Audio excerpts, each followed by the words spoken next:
From 365 Gangs Media Entertainment, we present to you the Super Selector DJ, DJ Tunadex.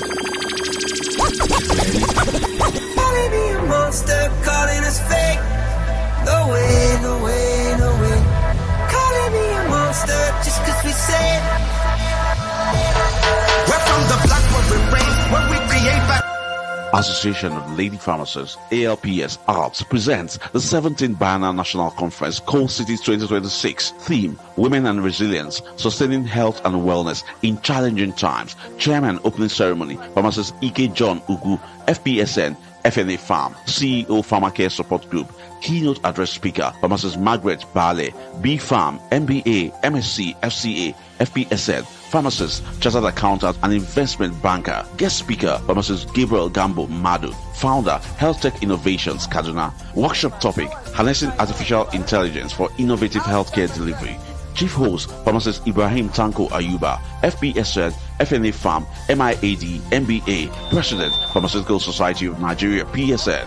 Host, Pharmacist Scholastica, LAN, FPSN, National Chairman, Association of Lady Pharmacists, ALPs, ALPs. Panelists, Professor Patience Osadebe, Pharmaceutical and Medicinal Chemistry Expert, Ms. Ufoma Origbo, Regional Manager, South Stanbic IBTC Asset Management, Pharmacist Dr. Mrs. Adetutu Afolabi, MD CEO, Wellness HMO, Dr. Mrs. Ifoma Eyinaya, Managing Director of Prime Gold, Dr. Iyidobi Ogochukwu, Consultant Psychiatrist, UNTH Enugu, Professor Oseloka Ekweme, Professor of Public Health and Community Medicine. Moderators, Dr. Rametu Momodu, FPSN, FNAPharm, and Dr. Monica Emujenze, FPSN, FNAPharm. Chairman of the closing banquet and award night, Dr. Ifeanyi E. Okoye, FPSN, MNI, OFR. Date Monday 11th May to Thursday 16th May 2026. Venue, International Conference Center, ICC, Enugu. Program of events, Day 1, Tuesday 12th May 2026, School Debate and Grand Finale, Day 2, Wednesday 13th May 2026, Work Against Drug Misuse and Abuse and Welcome Cocktail. Day 3, Thursday 14th May, Opening Ceremony and Gala Night. Day 4, Friday 15th May, Workshop and General Meeting, BGM and Election, Closing Banquet and Award Night. This hybrid event will be streamed live on PharmaStream TV YouTube channel. Subscribe today for instant notifications when the event goes live. Announcer, Pharmacist Dr. Titilayo Onedo, FCP Farm, FPSN, Chairman, Planning Committee.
looking for now. They keep calling me, but I know they know. Oh no, every single day give me body testimony. When I tell her you got nothing, say now we dey free. Watch it!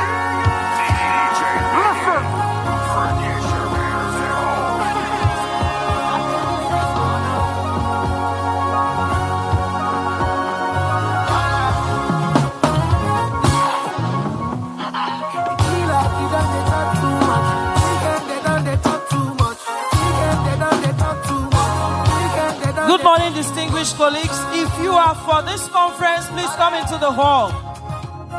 Especially if you're a lady pharmacist. Then if you're a lady pharmacist already in the hall, please can you settle down? Please settle down so we can start this conference. Some of our invited guests came here before us, and one or two had left. That's not a good record. Please, if you're a lady pharmacist, please can you settle down? If you're in this hall, please sit down. We crave your indulgence to settle down. If you are for this conference, please come into the hall. We are about to start.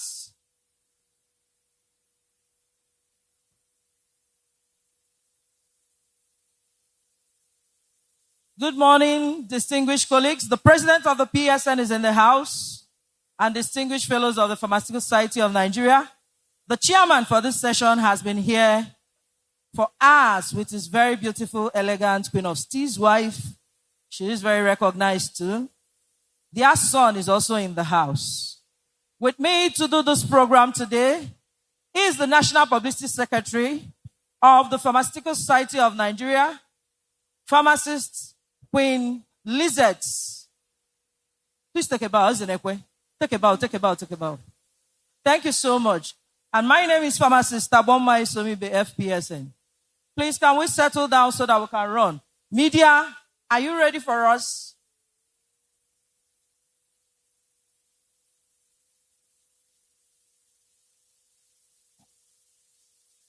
Okay, thank you. Queen Lizette, over to you.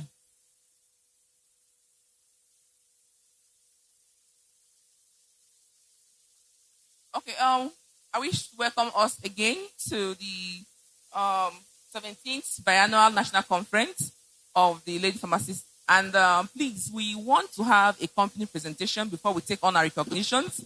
Everywhere you are welcome to this conference. And if you're not in this hall right now, you are in the wrong place.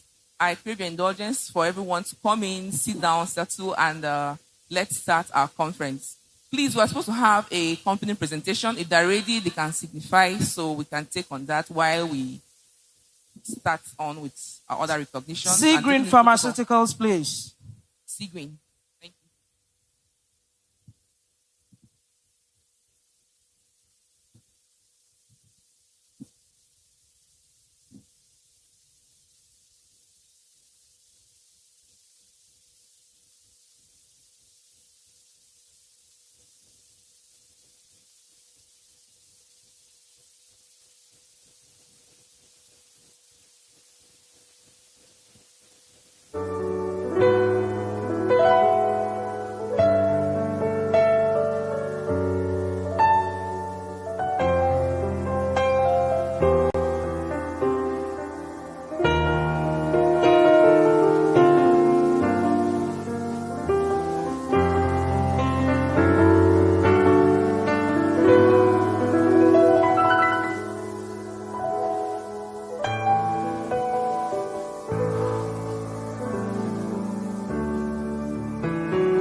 Sea Green Pharmaceuticals.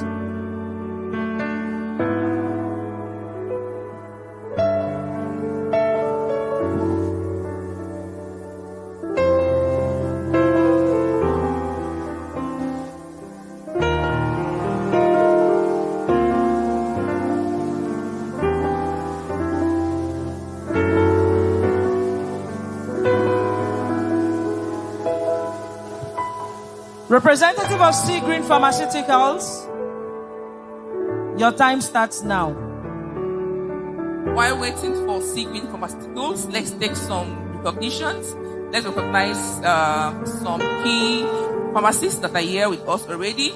In our midst today, we have the president of the Pharmaceutical Society of Nigeria, Pharmacist Ayuba, Tanko, Ibrahim, FPSN. A round of applause to our president. The PSN National Auditor is here in the person of Nafisatu. A round of applause to her. She's an Appian. I can't hear you clap for my national auditor. And in our presence also, we are privileged to have the presence of some past ALPs national chairmen in the person of Mrs. Margaret, Diane, FPSN. Please, can you wave so we can know you wherever you are seated? Thank you, thank you, thank you. We also have in our presence Farm Chief Yetunde, FPSN.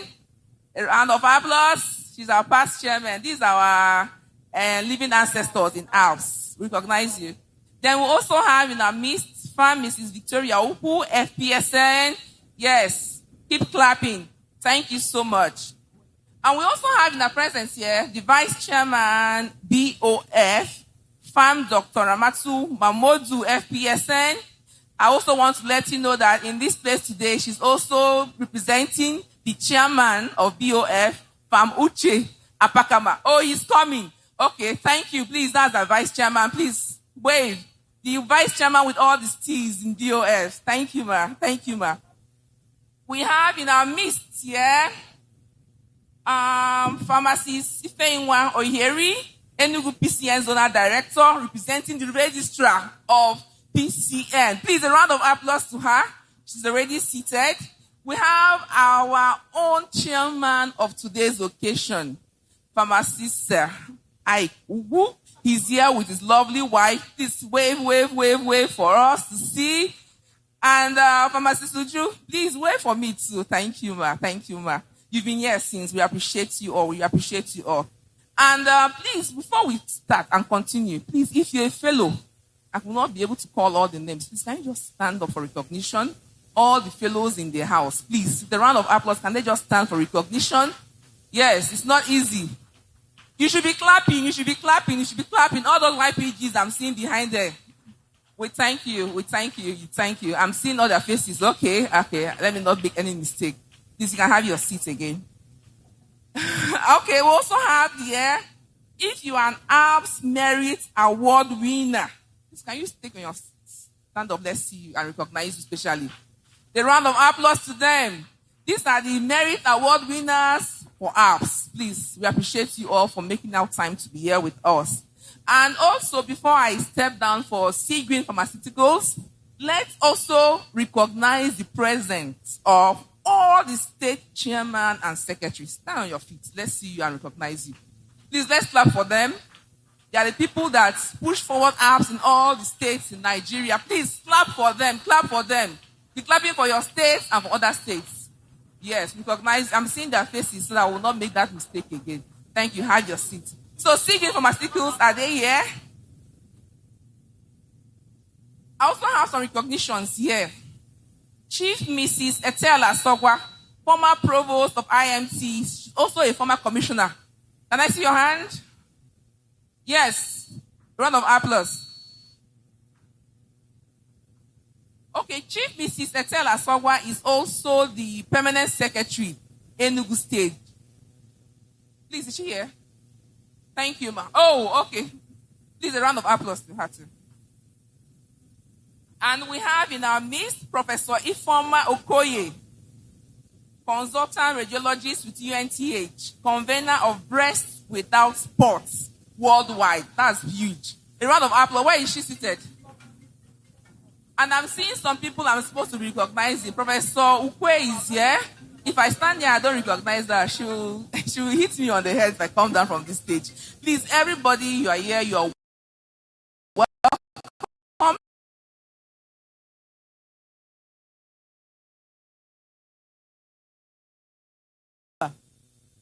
Please, can we appreciate her as she steps up to the podium? Thank you. Please keep clapping until she gets here. Pharmacist Chinwe Energy. Thank you.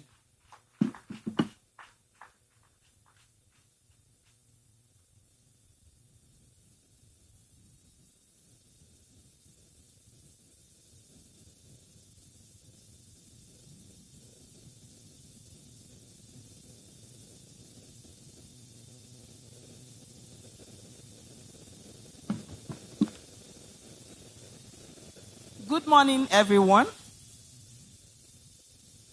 It is my distinct honor to welcome you to this significant gathering themed Women and Resilience, Sustaining Health and Wellness in Challenging Time. Today, we celebrate the unwavering strength, courage, and resilience of women who continue to rise above challenges while shaping families, professions, and communities. In times of uncertainty, women remain at the forefront of promoting health, inspiring hope, and sustaining wellness. This gathering is more than an event. It is a platform for shared learning, meaningful dialogue, and innovative thinking. It offers us the opportunity to empower one another, strengthen mentorship, and build lasting professional connections. I encourage you to engage fully, share boldly, and draw inspiration from every moment. Wishing you a truly enriching and impactful experience. Thank you and welcome. Thank you, my state chairman. Thank you so very much. I've been looking at the front row and I can't seem to see our mama. That is the first female chairman of the Board of Fellows. She is elegant. She is beautiful. She's an erudite professor. Are we clapping here or not? She's a lady who does not need an introduction. Dresses to the nines and always perfect. You can always give her a 10 over 10 whenever she steps out. Please can the ushers bring forward this very distinguished professor that does not need an introduction, Professor Mbang Oyewo, FPSN. Please can we appreciate her? Where are the ushers? She shouldn't hold anything in her hands. Hold her purse, hold her glasses, hold her fan. She is a lady we are very proud of. A lady that's evergreen, that's aging backwards. You can't beat that. Thank you, Ma. We are so proud of you. Keep making pharmacy proud. Thank you so much. We now bring to the stage Sea Green Pharmaceuticals.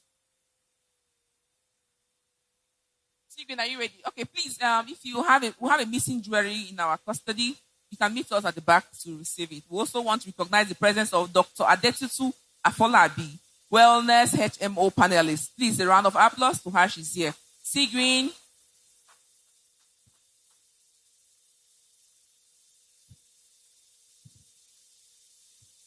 Good morning, beautiful, elegant ladies in the house.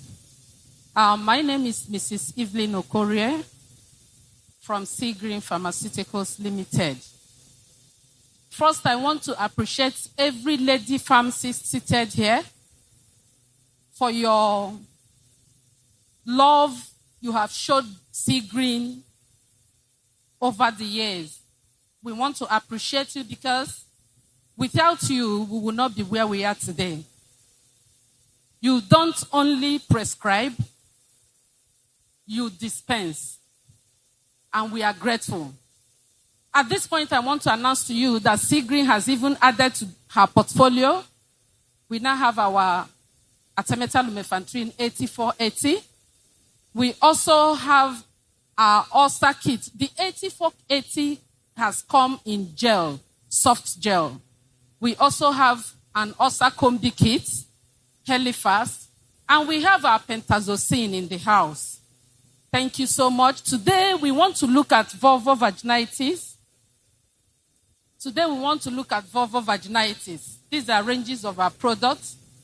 Today we want to look at vulvovaginitis. It is not actually a presentation per se.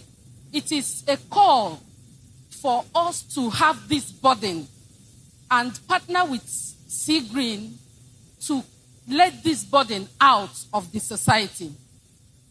In the course of time, we have taken statistics from all our young universities and all that, and we have come to realize that vulvovaginitis has eaten deep into our woman race. Vulvovaginitis is simply the inflammation of the vulva and the vagina. It is caused by parasitic, fungal, and bacterial infections. Remember, the itches, the soreness, the whole, the whole symptoms are there. And we know it affects women almost all ages. That is where the fear and burden is. From epidemiology, we know that over 1.5 million of our ladies have had this infection once or twice. Also, it is a disease, a second disease burden in the entire nation, if not the country. Now, when you're treating vulvovaginitis, which we have the BV there, which most of the time don't even present much symptoms. Over the years, we have been, in one-on-one contact with our ladies. We have come to realize that most of them don't understand what happens around their vagina. The secretions they see as young women, they don't understand it. So even the BV that does not present symptoms that are so visible, by the time they have it, the fishy smell, they will not even understand it. When you look at vulvovaginal candidiasis, the same thing. When you look at trichomoniasis, which is sexually transmitted, the same thing. But in the normal flora, in the normal vaginal environment, we know that there are parasitic, symbiotic, and commensals there. But there is one we know as a very good bacteria, as we call it. If that bacteria population reduces, the vagina will be exposed to infections. And that particular bacteria we are talking about is lactobacillus.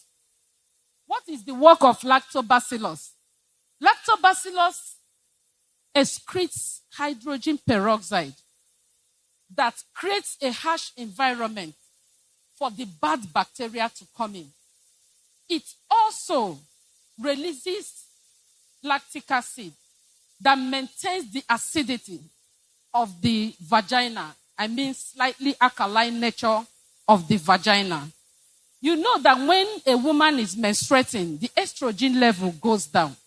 And at the same time, in the vagina, if anything tampers with the population of this lactobacillus, the vagina is susceptible to any infection. When we look at this, sorry, I'm going so fast, but okay. When we look at the work of this lactobacillus, we know that most of the time, if it is reduced, there is a problem. And our women these days, remember, if infection is not treated, it could lead to PIDs, HIVs, miscarriages, even infertility.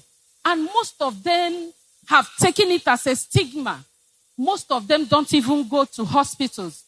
They meet face to face with us most often because they trust us. That is why Sea Green has come, because we are women. We understand ourselves better. When a lady comes to your pharmacy or meets you that she wants so thing, with what she wants, you will know the indication. And we are pleading for you to probe further so that you will get the entire symptoms of what the lady is feeling so that you will give a proper, medication. So today, any product that you are using that does not contain this probiotic that brings back the normal flora of vagina, that product might not give you a holistic treatment. We are here to introduce to you, sorry, I don't know what's happening. We are here to introduce to you Clovinal, which is a lovable product. Clovinal is efficacious. Clovinal dosage regimen is very simple, once daily. Absorption rate is very fast. Remember, it's not a tablet, that is a compressed powder. So when you are treating vulvovaginitis, call it mist infection, please remember Clovinal. It contains metronidazole, clotrimazole, and over 1.5 million spores of this lactobacillus. Because after treatment, if you don't reintroduce lactobacillus into the vagina, you are still exposing the vagina for more infections to come in. So today, another question we also hear every day is, why does it not have applicator? Our hand is the best applicator. Wash your hand very well. During bedtime, let the patient insert it.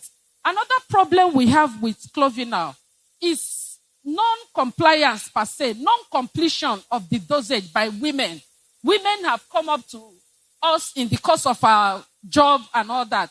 And they will tell me, oh, madam, I kept it. I used it for 3 days. I'm okay. So I have kept it. Most of them don't complete the dosage. Please, we are pleading. When you're treating, encourage every patient you're treating with Clovinal to make sure that they complete the dosage. Yes, we know immediately after 2 days, the symptoms will relieve. But the completion of the dosage is very important. It is a call, to partner with Sea Green because we are ladies. It is a burden because we have gone around universities and we have come to realize that most young ladies are going about with either BV, with candidiasis, or even trichomoniasis, or even all of them joined together. We are only here pleading because we trust you so much. We are all mothers, we have children and all that, so that we will elevate this burden called vulvovaginitis from our society, so that our ladies will be proud again, so that their even the menopausal women, it is post-draining if they keep treating without getting a complete treatment. With Clovinal, you are going beyond treatment. You are not just treating, you are bringing back the vagina back to its normal flora, and the pH is balanced. There won't be room for more, any intruding infection again. At this point, I want to thank you and welcome you to Enugu. Enjoy your stay. Thank you very much. Thank you, Sea Green. A round of applause. We also want to recognize the presence of Pharmacist Neka Okwoma. A round of applause. Where is she? She is the special advisor to the governor of Adamawa State on pharmaceutical matters. Please, a round of applause as she takes the front seat. Let's ushers bring her to the front seat. Thank you. Can we have the next presentation?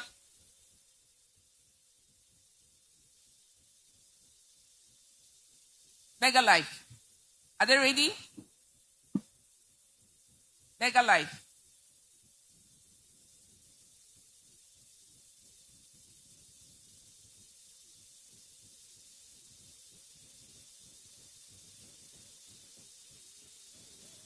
Okay, I got information from Sea Green that they are having amino pep suspension syrup at their booths. So please kindly visit their booths for that samples. Is it free? It's free. So make sure you visit Sea Green booths to make sure you have your amino pep syrup. Thank you, Sea Green. Mega Life, are you ready for a presentation?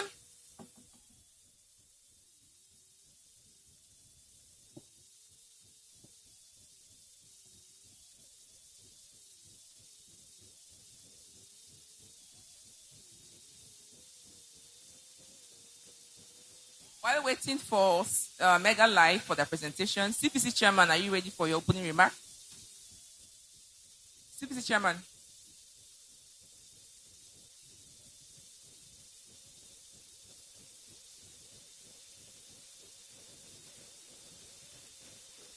Okay, with a round of applause, let's welcome the CPC Chairman, Pharm Titilayo, FPSN, for her opening remark. Please, a round of applause to her.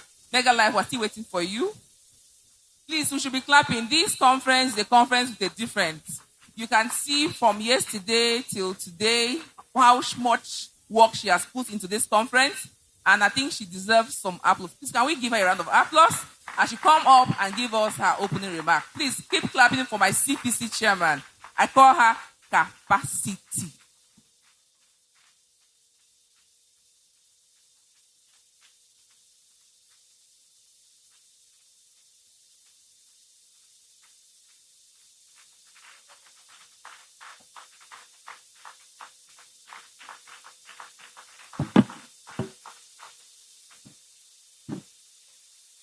The chairman of this opening ceremony, Pharmacist John Ugwu, Fellow of Pharmaceutical Society of Nigeria, my president, the president of the Pharmaceutical Society of Nigeria, Pharmacist Ayuba, Tanko, Ibrahim, Fellow of PSN, all the fellows of Pharmaceutical Society of Nigeria here present, distinguished colleagues, members of the press here present, ladies and distinguished colleagues. It gives me great pleasure to welcome you all to the opening ceremony of the 17th Biennial Conference of the Association of Lady Pharmacists. This conference did not begin today. Over the past few days, we have already experienced impactful activities that set the tone for a memorable and rewarding gathering. We began with a recreational outing where, beyond our professional roles, we connected as sisters and colleagues. It was a time to relax, build friendship, and strengthen the bonds that make us not just an association, but a family. We also witnessed the grand finale of the school's debate competition, where young students displayed brilliance, confidence, and deep understanding of key health and social issues. This reminds us of our responsibility to inspire and empower the next generation. Another major highlight was the health work against drug misuse and abuse. This demonstrated that lady pharmacists are not only medicine experts, but also strong advocates for public health in our communities, promoting the safe and responsible use of medicines. Today, we gather for the official opening ceremony, marking the commencement of the scientific and professional engagement of this conference.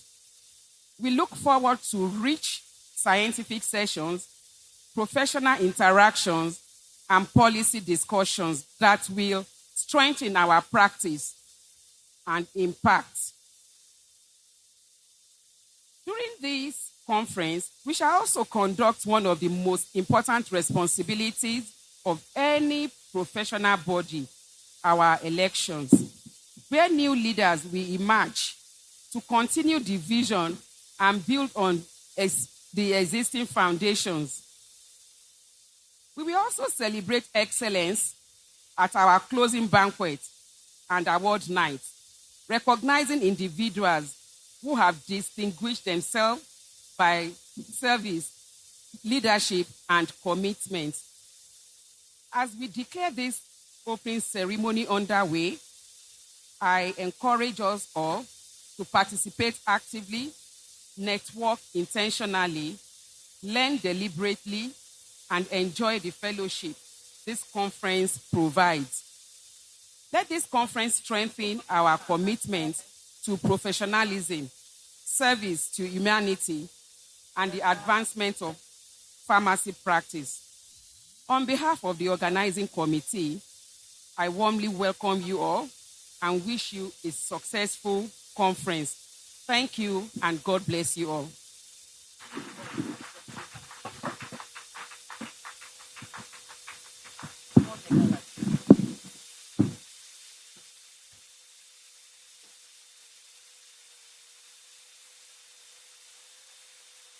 Please, a round of applause to our CPC chairman.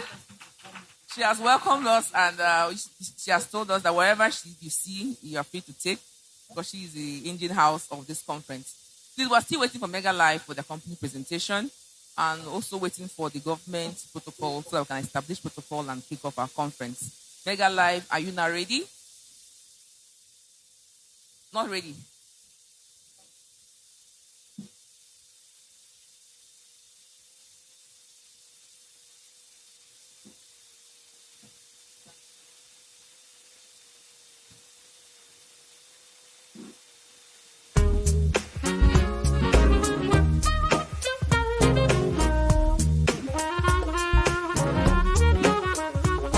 Mega Life Sciences. Are they available, please? Ready? 1, 2, 3, dance.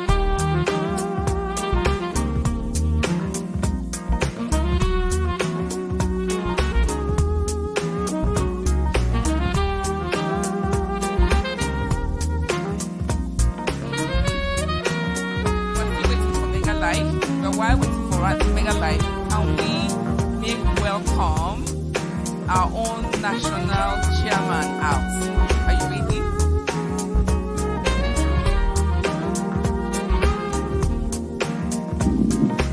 While we're waiting, we needed the government officials to come in so we can establish protocol and do everything. We're just trying to use up time while waiting for the company. Nature's Life, are they here? Nature's Life here? Life. If they are here, then they come up. We're waiting for Mega Life. We can't find them. So we're just trying to wait to start up with protocol. Please, Nature's Field. Just like, are they available? Mega Life, are they available? Please.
Want to take some goodwill messages.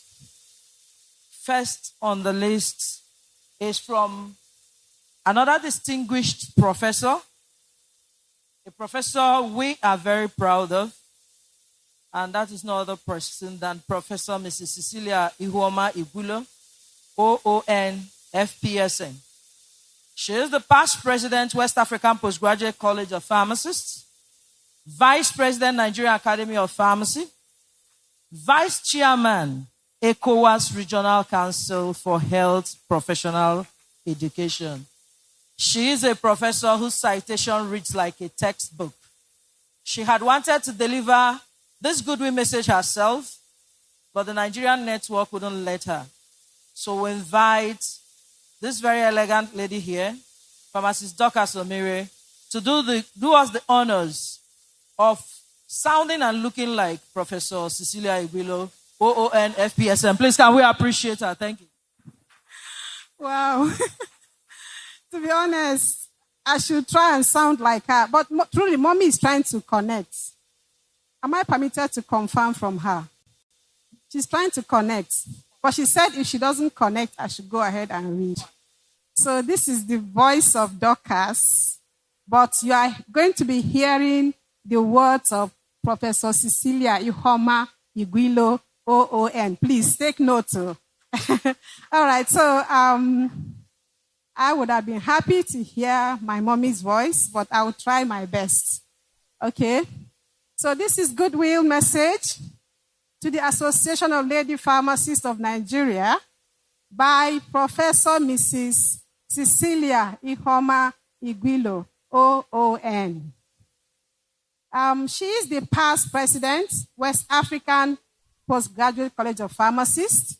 She is now the vice president, NAPHARM, that's Nigeria Academy of Pharmacy. She is the vice chairman, ECOWAS Regional Council for Health Professionals Education. Now, she's just telling us briefly about all these the three organizations. So she says, the West African Postgraduate College of Pharmacists advances postgraduate professional education, training in all disciplines of pharmacy in the West African region. I bless God that many of you are fellows of the college. Fellows of the college, can you say ALPs? Thank you very much. So you are highly recognized. Now, she said that the member states include Gambia, that's the Gambia, Ghana, Liberia, Nigeria, Sierra Leone, as Anglophone countries. Then we have the Francophone, comprising of Republic of Benin, Cameroon, Cote d'Ivoire, Mali, Senegal, and Togo. Equally, we have Guinea-Bissau as the Luxophone country, making 12 countries altogether for the West African Postgraduate College of Pharmacists. Now we go on to the Nigeria Academy of Pharmacy, NAPHARM. NAPHARM fellows, say of ours. There are NAPHARM fellows here, yes. So the Nigeria Academy of Pharmacy is the apex think tank and learned body for pharmacy in Nigeria. It advances pharmaceutical innovation and research. NAPHARM strengthens pharmacy education and professional standards. NAPHARM influences policy and health systems development. NAPHARM promotes medicine security and national development, among other objectives. Now to the ECOWAS, Regional Council of Health Professionals Education. The ECOWAS Regional College of Health Professional Education operates under the West African Health Organization, WAHO. It operates as the technical body coordinating health workforce, training and regulation in West Africa. It has some core duties. The core duties of WAHO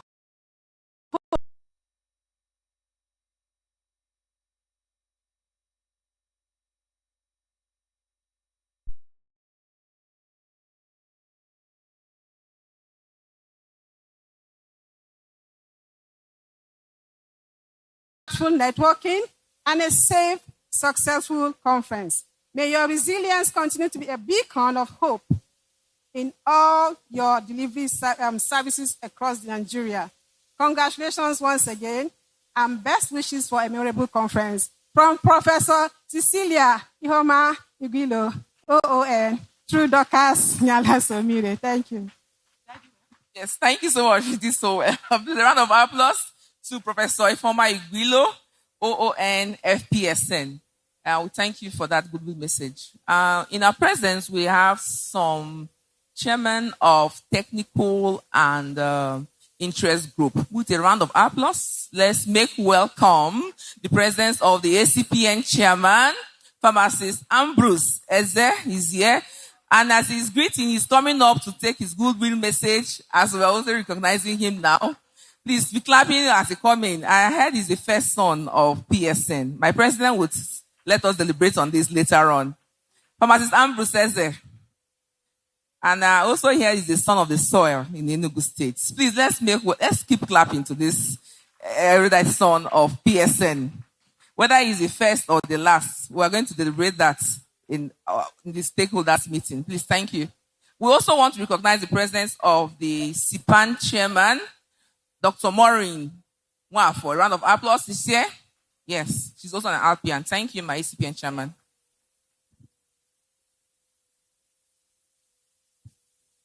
Thank you very much, the MC, my president, Pharmacist, Tanko, Ayuba, FPSN, the chairman of this occasion,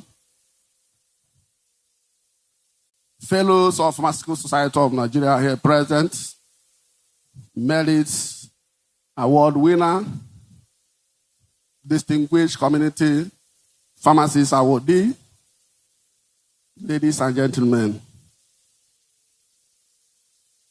Sorry, I came late because of, I was learning, because of some, tight schedule. I had meeting concerning our preparation for the conference. I'm sorry about that. It gives me an immense pleasure to extend my warm greetings and goodwill message to the National Executive Committee of the Association of Lady Pharmacists in Nigeria on this occasion. You are now national conference. On behalf of the Association of Community Pharmacists of Nigeria, I commend their remarkable contribution to the growth of pharmacy and healthcare delivery.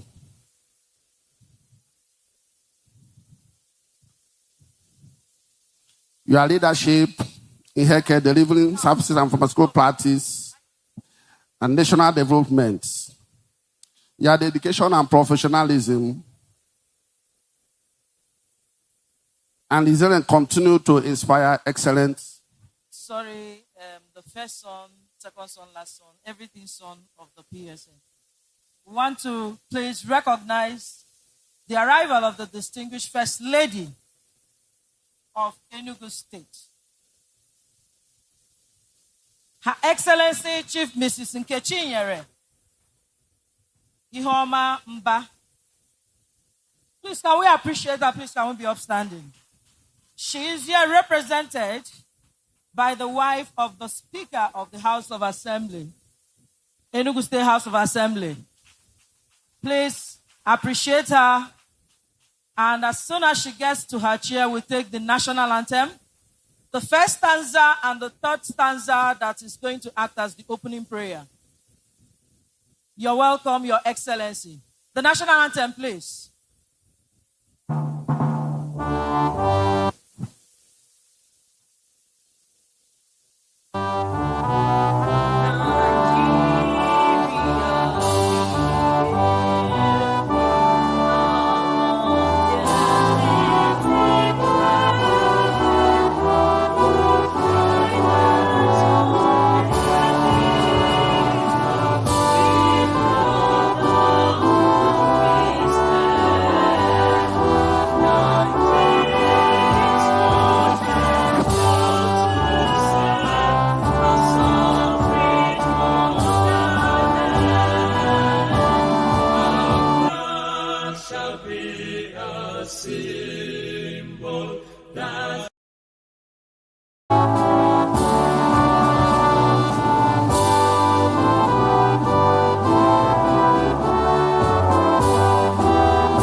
Thank you so very much. The Honorable Minister of State for Health and Social Welfare, Dr. Adekunle Ezak Salako, who is here represented by Professor Emmanuel Idosi, the Medical Director, National Orthopedic Hospital, Enugu. Her Excellency, Chief Nkechinyere Ihoma Mba.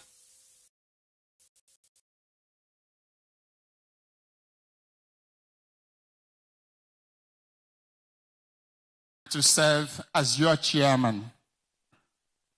How I earned the right to be this chairman, I may never know. But I consider myself a male ALPian. Yes. I consider myself a male ALPian, and I have been a male ALPian for 38 years. I have been married to an ALPian, and I shared the same bed with her. I've shared this same bed for 38 years. If we count the other years that we were not sharing bed, it may actually be like 48 years. And I am not alone in this privilege. Jokes apart, we have several of us.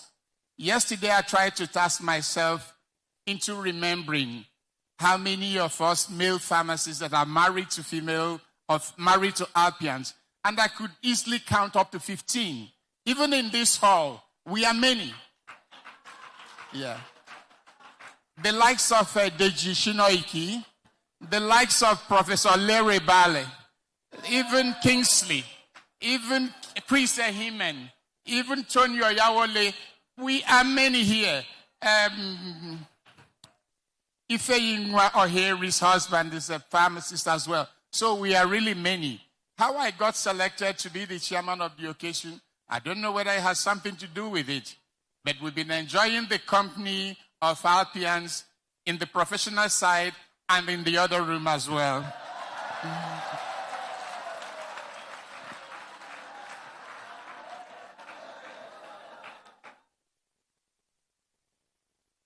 Enugu State is also my home state. I don't know whether it had anything to do with it. My surname is Ugwu, of course, and you know many of us from here answer Ugwu. I'm happy that the state government is being represented by Mrs. Ugwu. We own this town and we run this town. I join in welcoming everyone to Enugu and to the conference. You guys call this city Enugu. We call it home. So welcome to our home. And we have a lot to offer you. And you must have heard a lot already. You must have even seen a lot. And you may also have felt a lot. So it's up to you how much of Enugu you would like to enjoy. So immerse yourself in whatever you see, whether it is the beautiful sceneries, whether it's the excursions, whether it's the food. Enugu is also a very peaceful place. At an annual gathering or biannual gathering like this or conference like this, we gather for fellowship, we gather for fun, we gather for inspiration, we gather for motivation, and we gather in friendship. I hope you have experienced all these in a good measure in the time you already spent here and in the remaining 1 or 2 days that you have. Women and resilience, sustaining health in challenging times, health and wellness in challenging times. The theme of this conference is most apt. We indeed live in very challenging times, and it has a lot of impact on our health and our wellness. You have an array of speakers who will do justice to the theme and then to the other topics that you have for discussion. I won't be the one to tell you that you are in safe hands. When you have your keynote speaker with the surname Baale, I wonder, be sexually transmitted? Because when we hear about Larry Baale, we equate him with intelligence. And suddenly, Margaret also has that. How come? Which other ways is it being transmitted? But then that's a research for some of you, especially those in CPAN. So it's my expectation that this conference will not only create awareness about the issues, but then that you take actions to remedy some of the identified issues that we have. An august gathering of eminent pharmacists like we have will not end without concrete proposals and actionable steps on the issues so that they can be solved and so that we can create a lasting impact.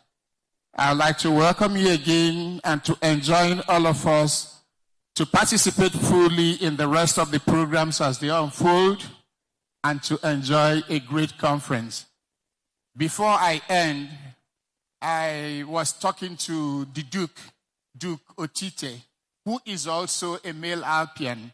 I think the time has come for the male Alpians to form our own club. And honestly, I'm serious about it.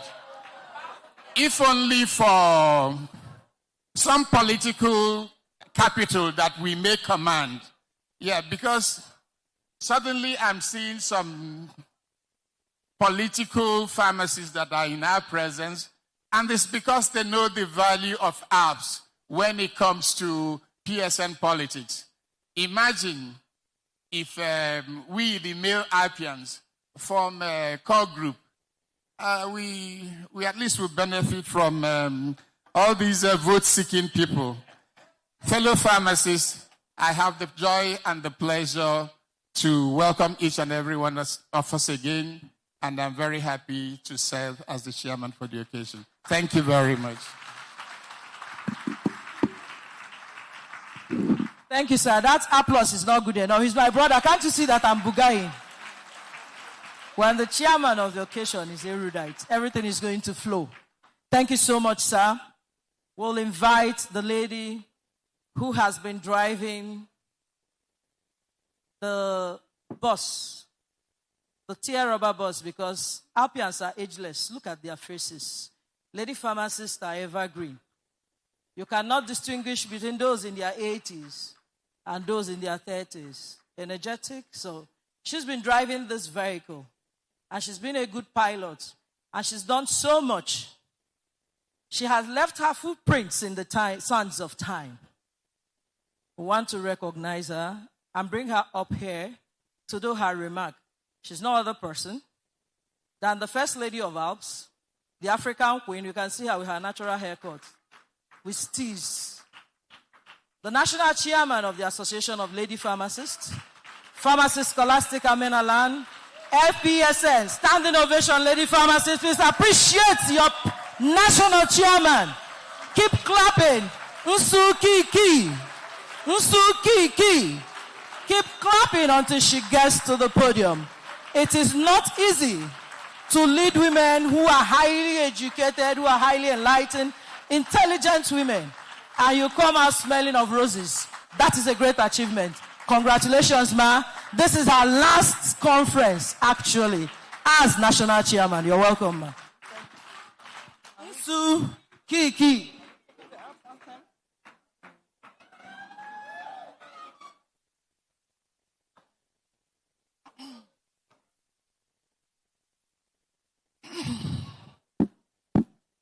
Good morning.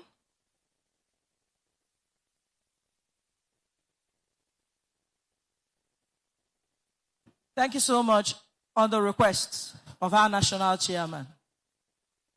Standing beside her makes me feel good. It's not every day I get to stand beside the National Chairman. She wants the Alps anthem to be rendered by Alpians. First and the last stanza. Please. Alps anthem. That is on the first page of your brochure. Yes. Please, non-Alpians remain seated. Alpians, be upstanding is your anthem. Yes to life, yes to life. No to drug abuse. The first and the last stanza. Are we ready? Breathe in. One to go. Yes to... Yes to life.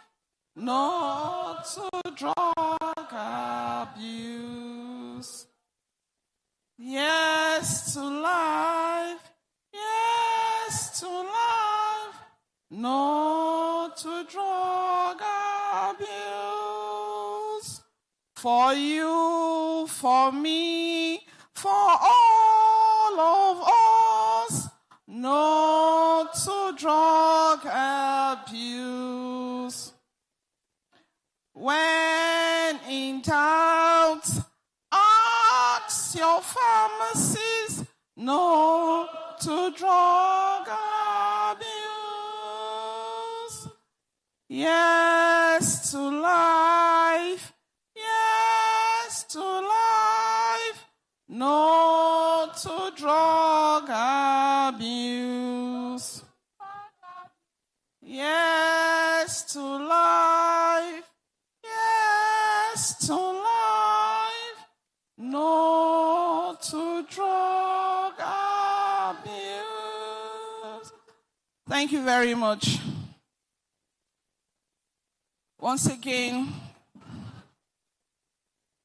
I especially welcome you all, and I recognize in absentia the First Lady of the Federal Republic of Nigeria, Senator Chief Mrs. Oluremi Tinubu, who is our grand matron. It's a tradition of the association to have the First Lady of the country as a grand matron.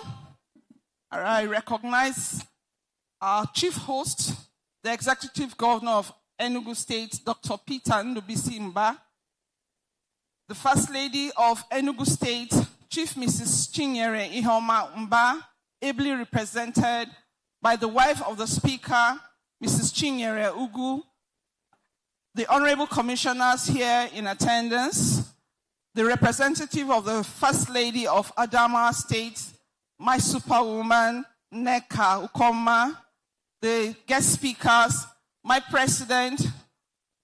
I salute you, my president. I recognize members of the PSN ESCO. I recognize the Board of Fellow National Chairman, the ACPN Chairman, and all distinguished pharmacists here.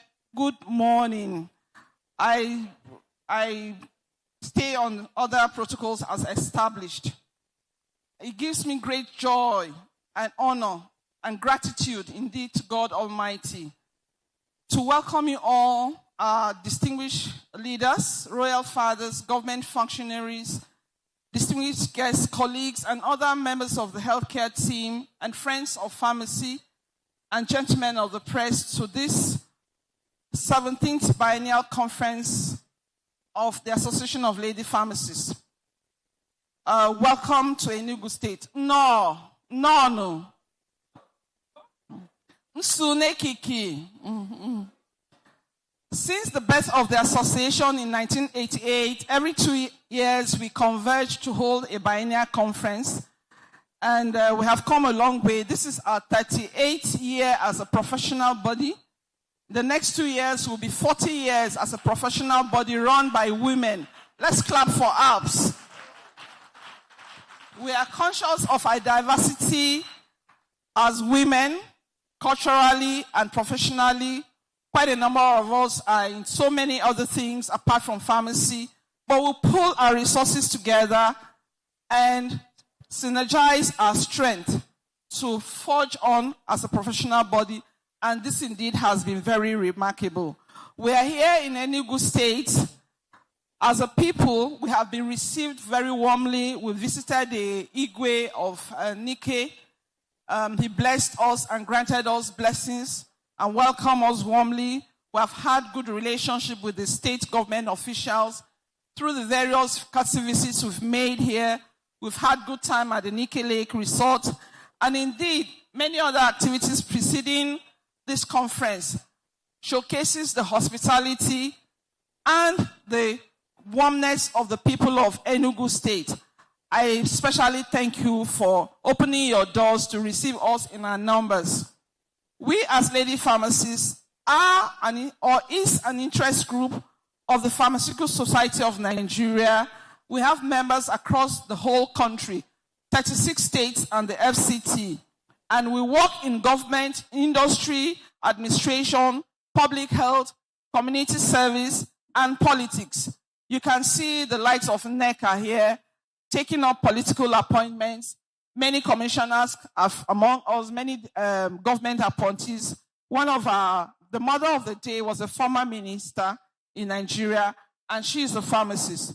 We utilize our competencies and potentials to synergize with partners for improvement in health, professionalism, girl-child education, and other interventions we want to go in, all in the effort to promote the well-being of the people we live and work with and communities. For the past 4 years, I came in 2022 during our conference in Lagos State titled ECHO 2022.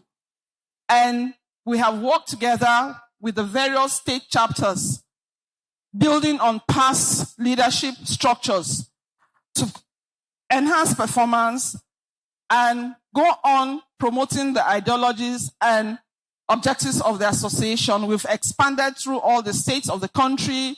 We have mentored the young ones. We have held seamless transitions. We have done quite a lot of things as listed in my welcome address, which you can read at your time so that it's not time is not wasted. We like to partner with relevant stakeholders, particularly the offices of the First Ladies of Nigeria, because as women, we know where the need is. We know what to do. We know how to provide support. We know what the men cannot see. We see it, and we touch lives in ways that are different. So,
good morning, everyone.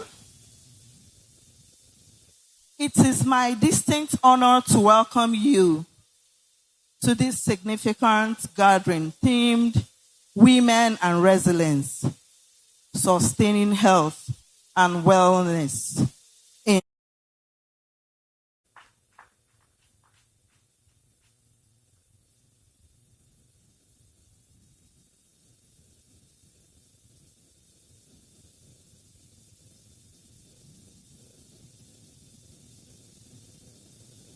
times of significant gathering themed Women and Resilience, Sustaining Health and Wellness in Challenging Time. Today, we celebrate the unwavering strength, courage, and resilience of women who continue to rise above challenges. while shaping families, professions, and communities. In times of uncertainty, women remain at the forefront of promoting health, inspiring hope, and sustaining wellness. This gathering is more than an event. It is a platform for shared learning, meaningful dialogue, and innovative thinking. It offers us the opportunity to empower one another, strengthen mentorship, and build lasting professional connections. I encourage you to engage fully, share boldly, and draw inspiration from every moment. Wishing you a truly enriching and impactful experience. Thank you and welcome. Thank you, my state chairman. Thank you so very much. I've been looking at the front row and I can't seem to see our mama. That is the first female chairman of the Board of Fellows. She is elegant. She is beautiful. She's an erudite professor. Are we clapping here or not? She's a lady who does not need an introduction. Dresses to the nines and always perfect. You can always give her a 10 over 10 whenever she steps out. Please can the ushers bring forward this very distinguished professor that does not need an introduction, Professor Mbang Oyewo, FPSN. Please can we appreciate her? Where are the ushers? She shouldn't hold anything in her hands. Hold her purse, hold her glasses, hold her fan. She is a lady we are very proud of. A lady that's evergreen, that's aging backwards. You can't beat that. Thank you, Ma. We are so proud of you. Keep making pharmacy proud. Thank you so much. We now bring to the stage Sea Green Pharmaceuticals. Stephen, are you ready? Okay, please, if you have we have a missing jewelry in our custody, you can meet us at the back to receive it. We also want to recognize the presence of Dr. Adetutu Afolabi, Wellness HMO Panelist. Please, a round of applause to her. She's here. Sea Green.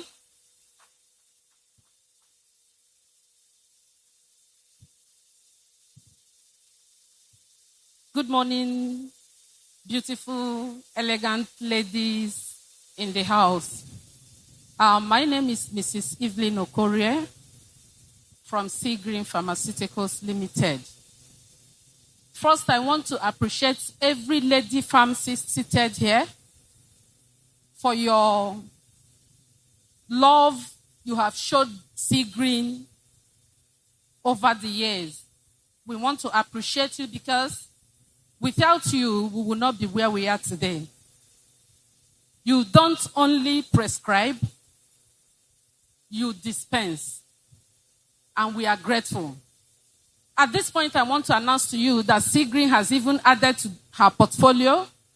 We now have our artemether lumefantrine 8480. We also have our ulcer kit. The 8480 has come in gel, soft gel. We also have an ulcer combi kit, Helifast, and we have our pentazocine in the house. Thank you so much. Today, we want to look at vulvovaginitis. These are ranges of our products. Today, we want to look at vulvovaginitis. It is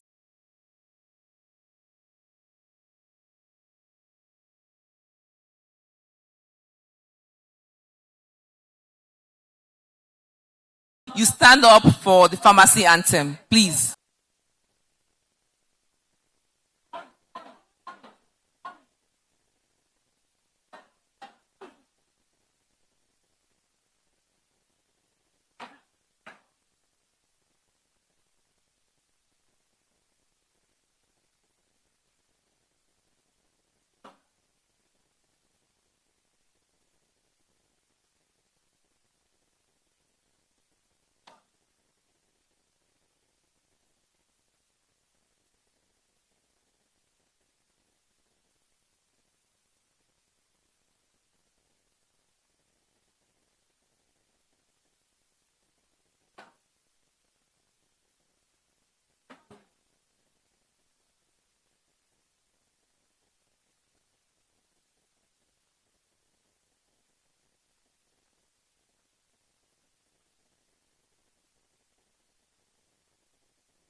Thank you, ALPs, for that beautiful anthem. So, want now to listen to our presidential address. So, with a round of applause, let's make welcome the President of Pharmaceutical Society of Nigeria, Pharmacist Ayuba, Tanko Ibrahim, FPSN.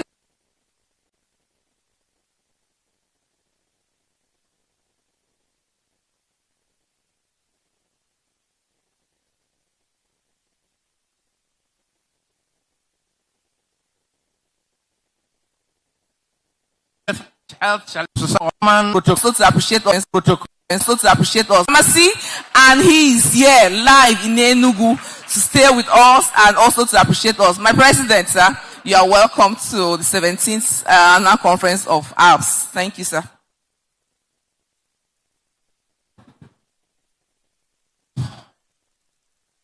All protocols duly observed. The chairman of the occasion, Chief Ike Ugwu, all the first ladies sitting here, whether you are wife of a governor or minister or speaker, all of you recognize. Chairman of technical groups, fellows of the society, good afternoon. Some weeks back, when Mrs. Osadebe called me to tell me about this conference and to specially invite me, much as I wanted to give an affirmative answer, I was hesitant because I was going through some health challenges and I don't know when another challenge will come. So I gave a promise that I will make it. And I was also praying that I should be able to make it because I had offended her. And I had to do something to, what do I call it? To compensate for the offense I committed. So I agreed and accepted the invitation. Then just last week, when I was getting ready to come to Enugu, I had another challenge. And people advised me not to take the risk of traveling to Enugu. But I told myself, I had made a promise to ALPs that I will attend. Number 2, this is the last outing of Madam Scholastica. And 3, if I miss this conference, there will be no ALPs conference while I'm president.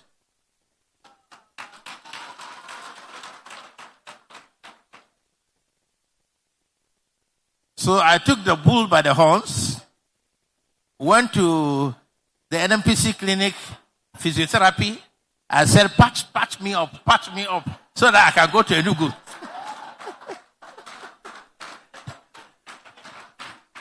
So that's how I was able to make it yesterday. And I thank God I made it.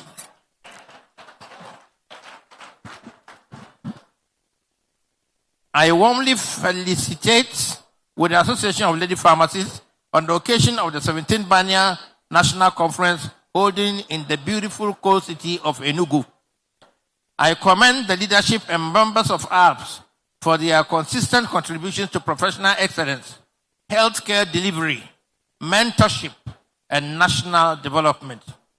The theme of this conference, Women and Resilience, Sustaining Health and Wellness in Challenging Times, is timely and reflective of the critical roles women continue to play in strengthening families, communities, and healthcare systems. Lady pharmacists remain shining examples of leadership, compassion, discipline, and service. Beyond professional practice, women serve as mothers, mentors, and moral anchors who help shape values and character within our homes and society. Your impact in advancing public health and humanity continues to inspire the profession. As a society, we remain committed to strategic partnership that strengthen healthcare and protect the public. In this regard, the Pharmaceutical Society of Nigeria recently collaborated with the National Drug Law Enforcement Agency to establish a 6-man joint committee comprising 3 representatives from PSN and 3 from NDLE to harmonize professional engagement and provide institutional support in managing operational concerns affecting both organizations. I assure the ALPs of my continuous support and partnership as we collectively advance the pharmacy profession and national health priorities. On this occasion, I wish the executives and members of ALPs a very successful and impactful conference. Even though this is the opening ceremony, I can vouch and say that it has been a successful conference. So I say long live ALPs, long live PSN, and long live Nigeria. Oh, congratulations.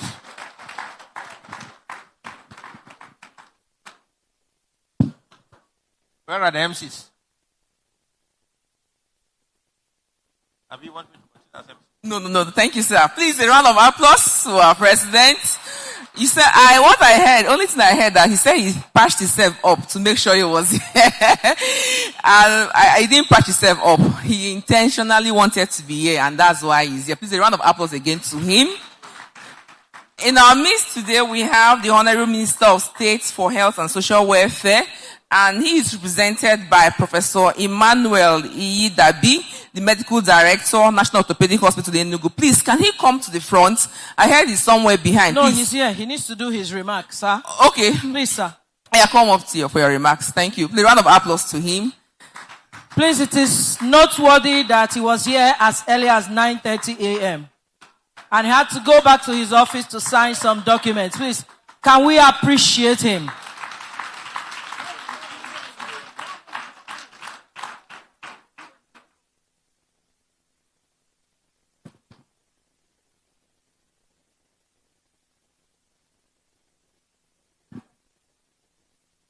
I'm sorry. Thank you, sir.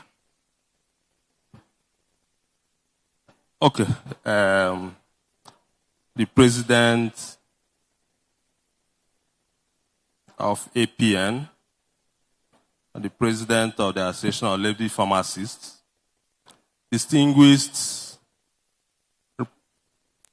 pharmacists, distinguished guests, ladies and gentlemen. I will no more report the association to the Honorable Minister, because I was going to do that because his representative came quite early, but we were not ready. The red carpet was still going on, but I can assure you he will not hear part of that. Let me also correctly pronounce my name, Emmanuel Iyidobi. It is not Iyidabi.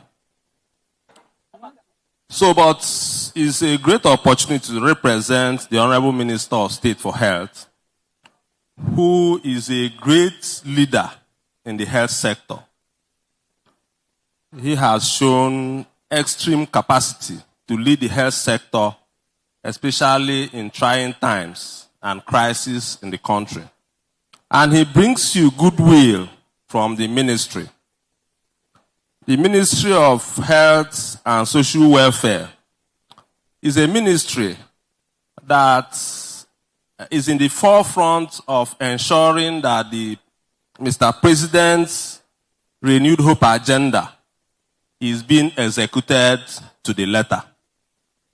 And how is that being done?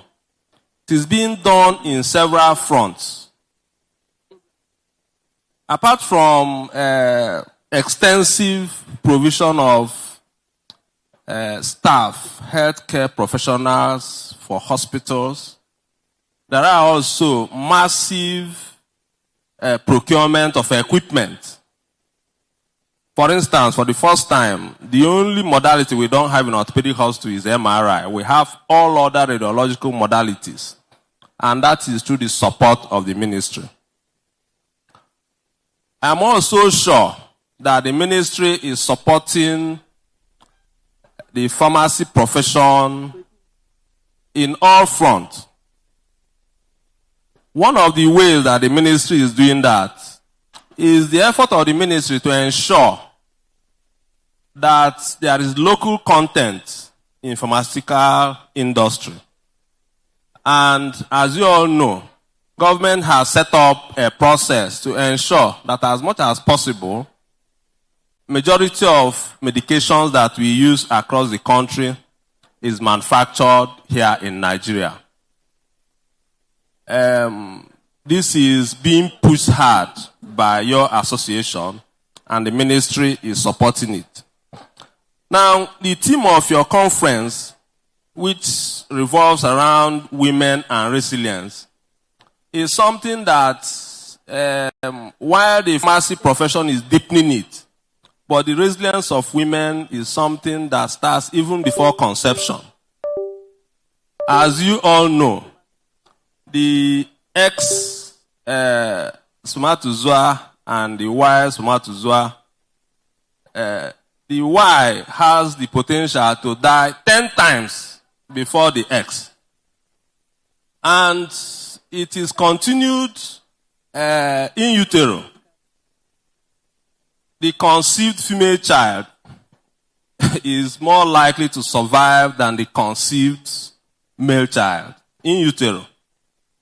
And of course, there are much more widows than widowers.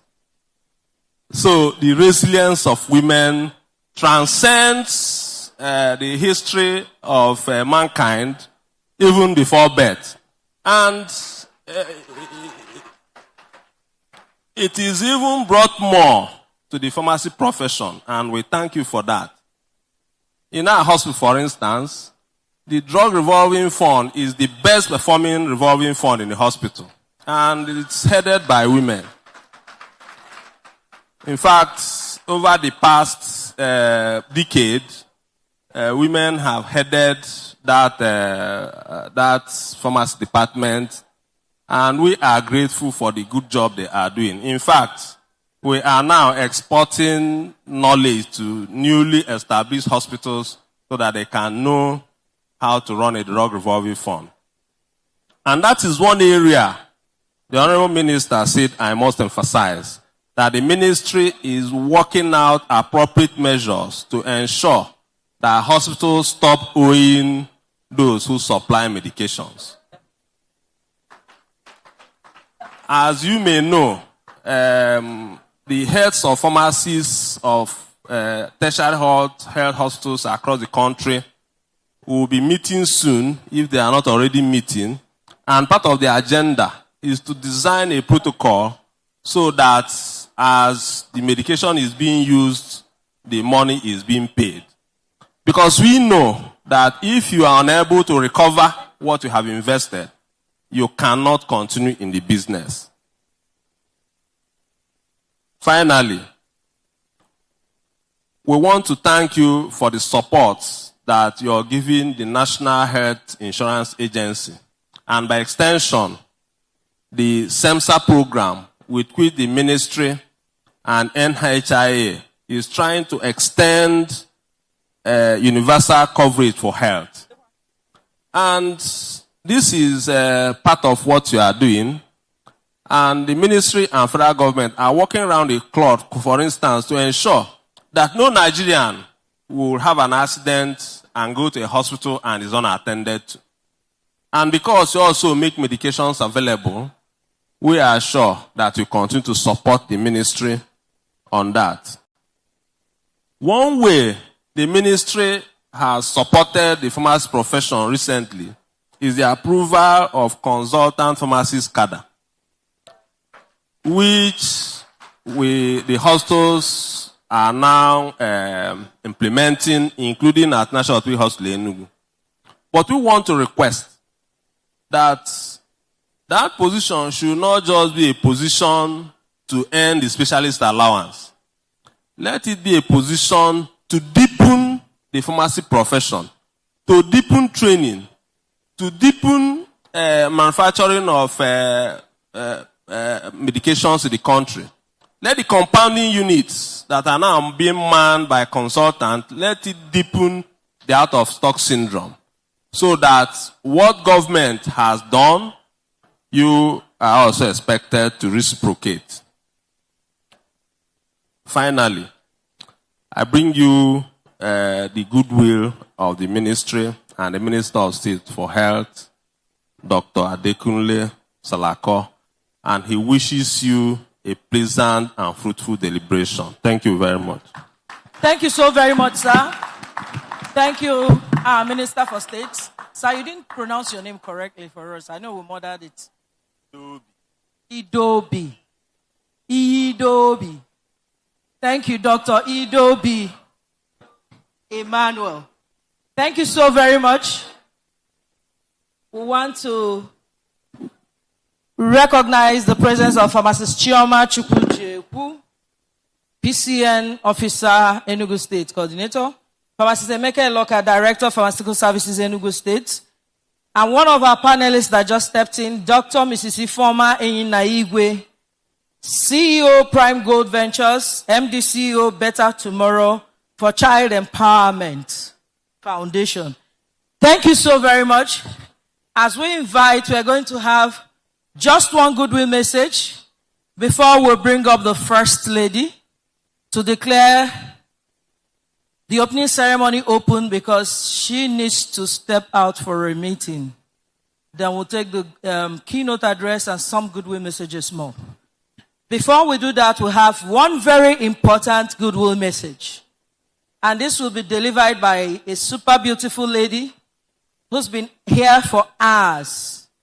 The Executive Secretary of the Primary Healthcare Board, Dr. Mrs. Ifeinwa Ani Osheku. Please, can we appreciate her? She's like the very sunshine. She comes into a dark room and it lights up. Please appreciate this beautiful woman. Keep clapping until she gets here, please. Thank you so very much. For those of us that are dark-skinned, we appreciate people who are light-skinned because when there's no NEPA lights, they brighten up the room. Thank you, Ma, as we welcome you to take your goodwill message. Please, can we appreciate her one more time? Thank you. You have the microphone. You're welcome. That was quite an introduction. Thank you very much to the MC. His Excellency, the Executive Governor of Enugu State, Her Excellency, the wife of the Governor of Enugu State, represented by the wife of the Speaker of Enugu State, Her Excellency, the wife of the Adamawa State's Governor, ably represented, the distinguished President and Executive Council of the PSN and the Association of Lady Pharmacists of Nigeria, all female chief executives, all female political appointees here, and my dear sister, the Honorable Commissioner of Gender and Children Affairs, all other distinguished professors and academic giants, fellow health professionals, researchers, innovators, builders of systems that save life, members of the press, good afternoon once more. It is with profound pride, a sense of deep sisterhood, and an unapologetic celebration that I stand before you today, not merely as the CEO of the Enugu State Primary Healthcare Development Agency, but as a daughter of this, deeply honored to carry the voices of the female executives of Enugu State. To the leadership of the Association of Lady Pharmacists of Nigeria, you did not simply plan a conference.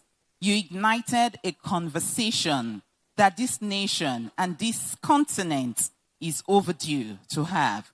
You chose Enugu State, and Enugu State indeed receives you with open arms and the warmth of our red earth, the roar of our OG waterfalls, and the indomitable fire of the Coal City women. The theme of this conference, Women and Resilience, Sustaining Health and Wellness in Challenging Times, does not speak of possibility. It speaks of record. It is a statement of what women have already done. Allow me to name names that history sometimes forgets to shout loudly. In the darkest chapter of Nigeria's pharmaceutical crisis, when counterfeit drugs were killing our children in hospital, when fake medications were filling our shelves and our morgues, it was one woman who walked into the storm and refused to be moved. And that lady is Professor Dora Nke Akunyili. She took the helm of NAFDAC in 1999 and waged war against drug counterfeiting at the risk of her personal life. Under her watch, Nigeria recorded a 90% reduction in counterfeit drugs. She did not wait for the environment to be safe before she acted. She made the environment safe by acting. We want to also remember another trailblazer, Dr. Stella Adadevoh. Remember when Ebola took Nigeria by storm? She defied diplomatic pressure to release the patients. Because of her, Nigeria began the fight of Ebola. Even though she lost her life, but she is another example of what resilience is today, in keeping with the theme of today. We can go on and on to speak about other women that have defined times and have also trailed the blaze in their trade. Your team today, your sub-teams, there are 3 of them. One is on empowering women through wealth creation and economic empowerment. Economic autonomy is not a luxury for women in healthcare. It is the infrastructure of their effectiveness.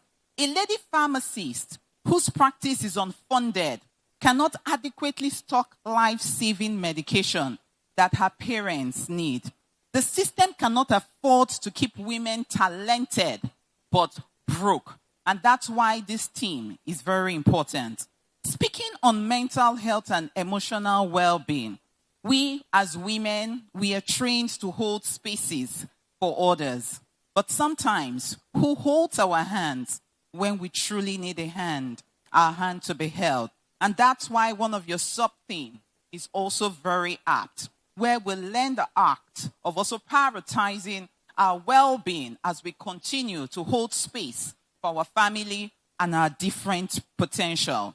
On the need to harness artificial intelligence for innovative healthcare delivery, I want to say that the Ugwu Primary Healthcare Development Agency that I serve in as the CEO has already taken that leap in the forefront. Right now, we are digitalizing our medical record, and we have been able to reduce our patient wait time by as much as 70%. We've also introduced innovative last mile delivery, where we're looking at tracking availabilities of our commodities all the way from the warehouse in the store to the shelves in the PAC. And we're doing that with digital innovation. We're not just stopping there. With the support of the Enugu State government, we have recently introduced our digital clocking system. What that means is that we no longer have to physically run after our health workforce. With the use of their mobile phone, an offline first device, it means that it works even without internet. They are able to clock in and clock out. That way, we are set to reduce absenteeism in primary health by over 80%. And that is what artificial intelligence can do. And I'm really excited that it has come up as one of your sub-teams. As the Executive Secretary of the Enugu State Primary Healthcare Development Agency, I carry a mandate that aligns precisely with what you represent. As you all know, primary health is where women are most vulnerable and where female health care workers are indeed essential. I also want to mention that in our last recruitment drive, His Excellency, the Governor of Enugu State, also gave an approval for the primary health care to recruit pharmacists. And we are already on the way doing that. And we're also having multiple conversations as to how we can deepen our partnership to ensure that drug availability is a constant theme. We will be coming back to some of you in the States to also help support that particular scheme. On behalf of all the female chief executives in Enugu State who hold portfolios of power and carry the responsibility of government with grace and grit, I say to you, your presence in Enugu is not coincidental. Coal City is the city of women who endure and have emerged refined. To all of you, as you leave Enugu State with your certificate of attendance, new contacts, new knowledge, I want to charge you with something more durable. Leave this conference with a raised standard of what you will accept for your profession, for your patients, for your daughters watching you from the sidelines, and for yourselves. The challenges ahead are real. Drug resistance is escalating. Healthcare funding is shrinking. The burden of non-communicable diseases are growing. AI is reshaping every professional landscape. But every single challenge on that list at some point has been solved by a woman. You are today the inheritors of Dora Akunyili. You belong to the same tradition of women who looked at impossible conditions and built monuments of excellence from them. Do not be modest about who you are. You're not merely pharmacists. You are indeed our last line of defense between harmful substances and human lives. You are the guardians of the pharmaceutical chain.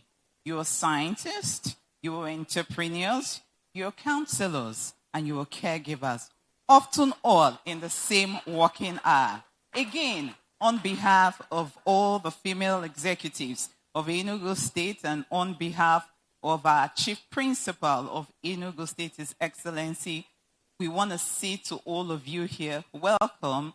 We see you, we honor you, and we're indeed very proud of you. Thank you very much.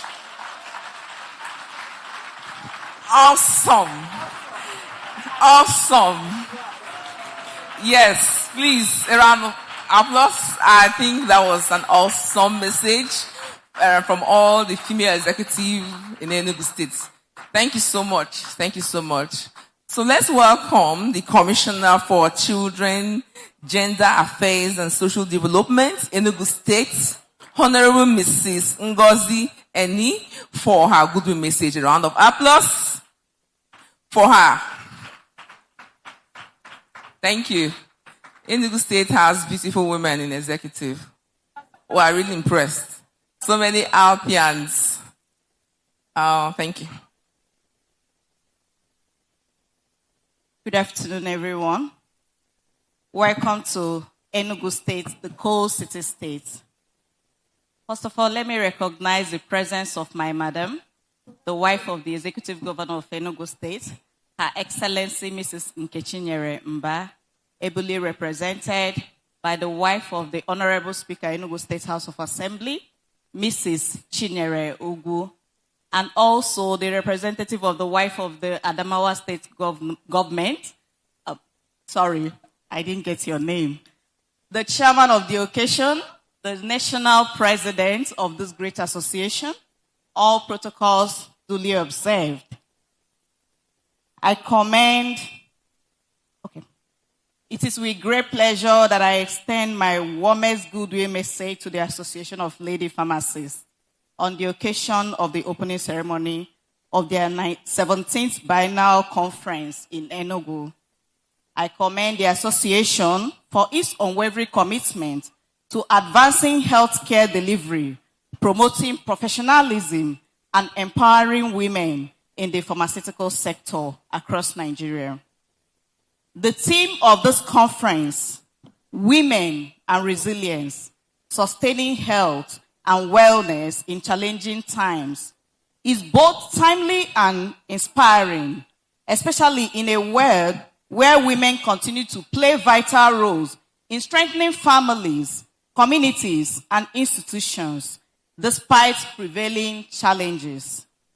As women, caregivers, professionals, and leaders, Resilience remains one of our greatest strengths.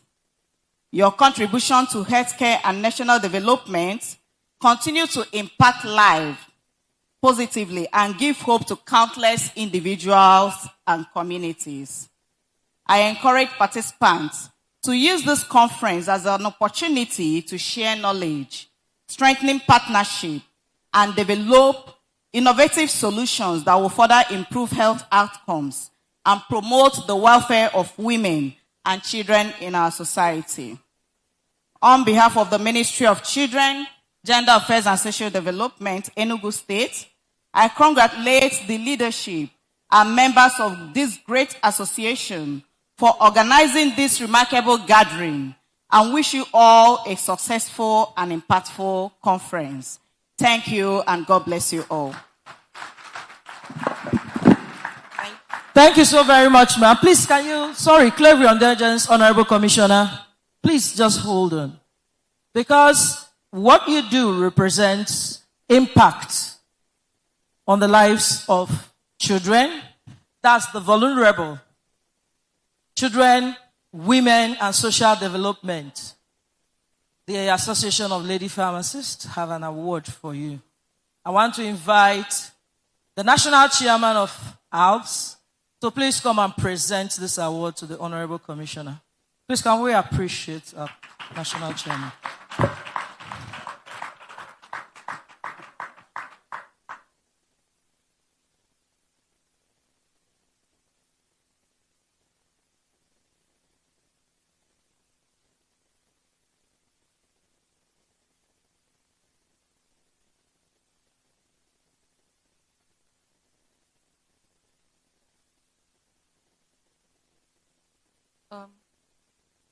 My dear sister and friend, you've been a great support to us when we started this journey of Coal City 2026. This is just a token of appreciation presented to Mrs. Ngozi Eni by the Association of Lady Pharmacists, the Commissioner of Children, Gender Affairs and Social Development, for outstanding support and commitment towards the success of the 17th Biennial Conference of the Association of Lady Pharmacists, Coal City 2026, dated 14th day of May 2026. Thank you very much.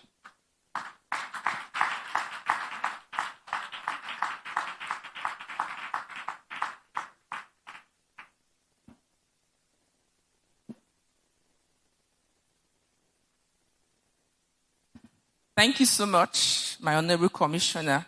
Recognizing the presence of one of our panelists is here already, Ms. Ufoma Origbo. She is a South Manager, Stanbic IBTC Asset Management. A round of applause for her.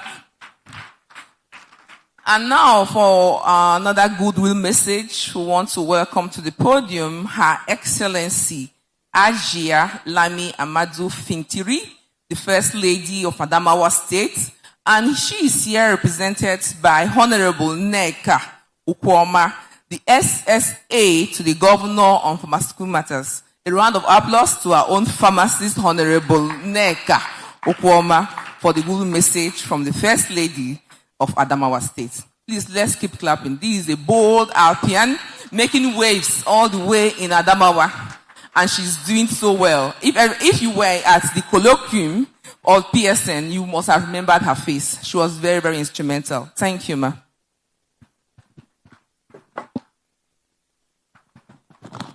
Up, Alps. Up, Alps. I see you all radiating glory. It's a pleasure to be here this morning. I want to start by recognizing the presence of the First Lady, the Enugu State's government, Her Excellency, Chief Mrs. Nkechinyere Ihomamba, heavily represented by the wife of the Speaker, Enugu State House of Assembly. I also want to recognize the presence of my President, the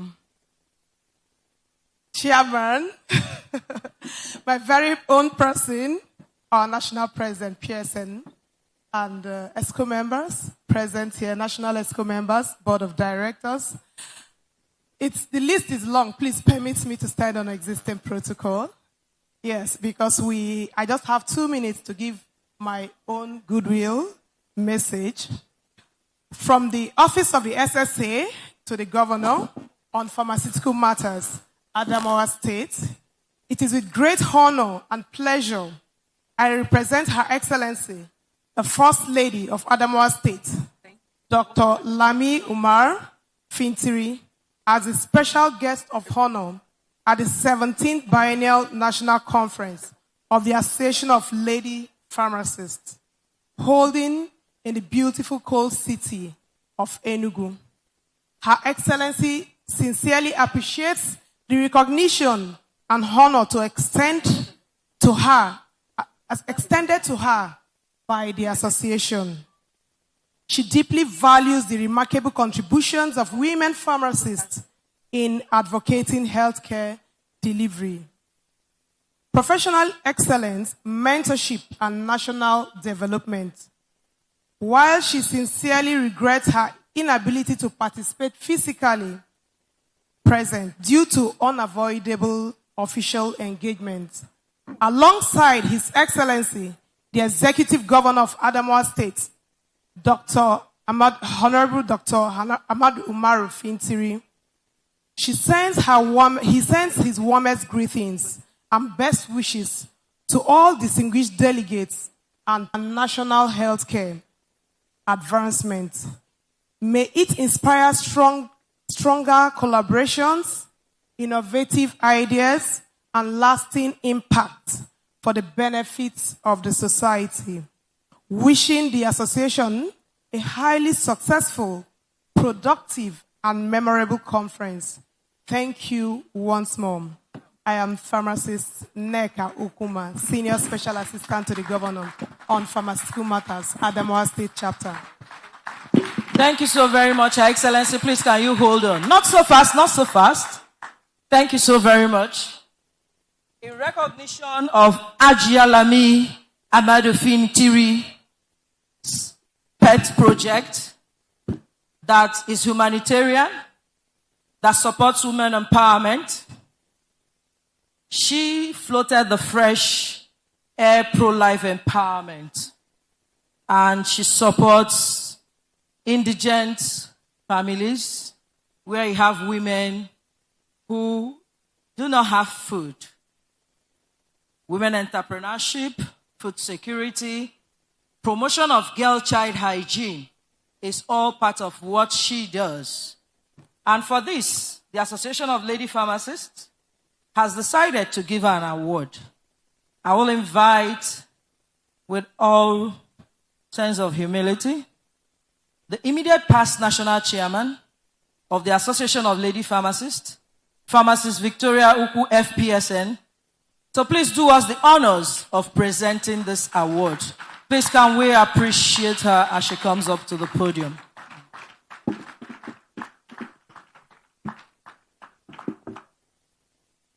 Your Excellency, that is who you are now. We don't know you as Pharmacist Neka.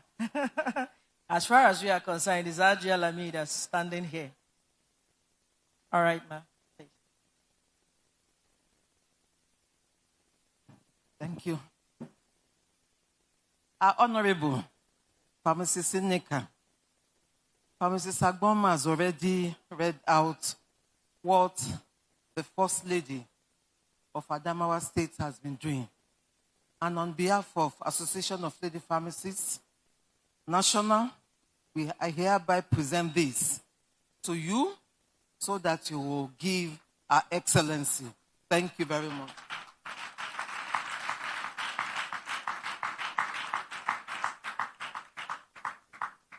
Please send our greetings to her. Thank you. Yes, thank you, Honorable Neka Okoma. And also thank you to the First Lady, Adamawa State, for all the philanthropic work she's been doing for women in general. And now we want to make welcome Her Excellency, Chief Mrs. Nkechinyere Ihomamba, the First Lady of Enugu State, being represented here today by Mrs. Chinyere Ugwu, wife of the Speaker, House of Assembly. A round of applause as she comes forward for her message and also to declare this conference open. Please keep clapping. She makes it to the stadium. Keep clapping to Mrs. Chinyere Ugwu, wife of the Speaker, House of Assembly, Enugu State. We should be clapping because she is going to declare this conference open after her goodwill message. Thank you, ma.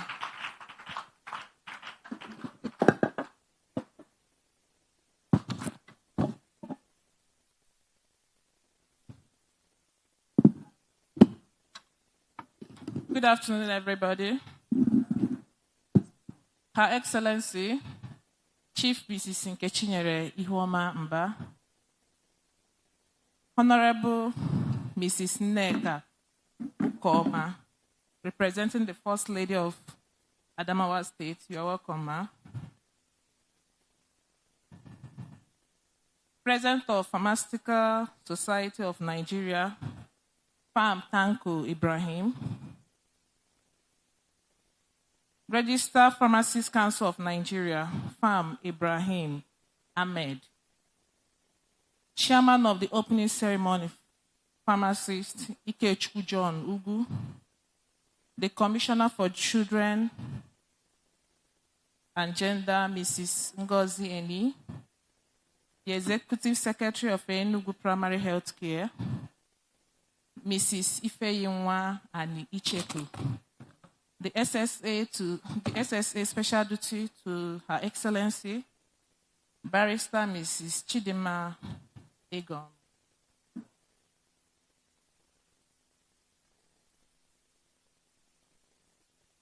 This is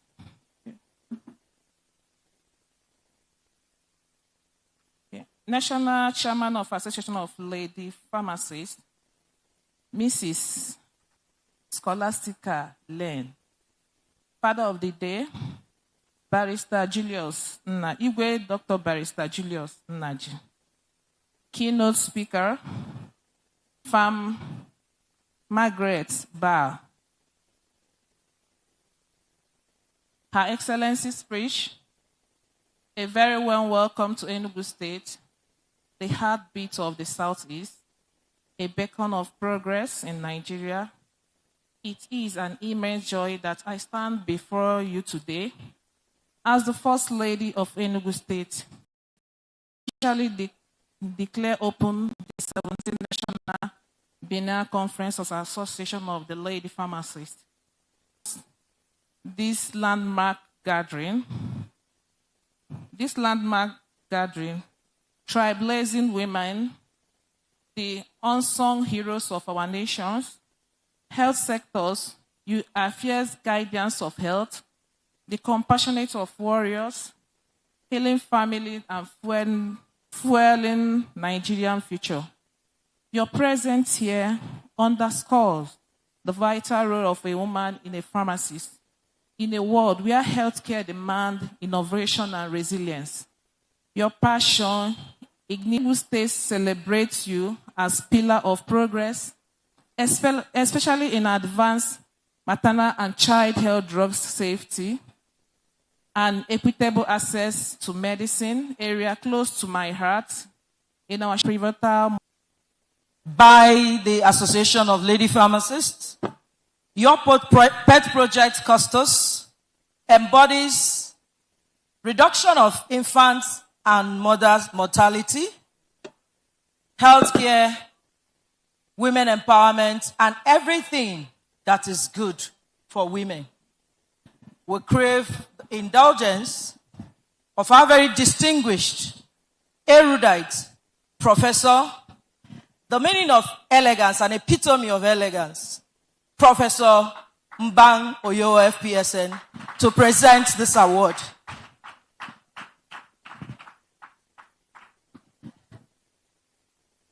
Thank you so very much. So she's here to do us the honors. Thank you very much, the President and the National Chairman of ALPs, Your Excellency, this is an award by the Association of Lady Pharmacists, ALPs, at the 17th Biennial National Conference, an appreciation award for Her Excellency, Chief Mrs. Nkechi Nyeri Mba, in recognition of courtesies attended to the association during the 17th Biennial Conference of the association in Enugu State. We say thank you, and we ask that presented to Her Excellency when she comes back. Thank you very much.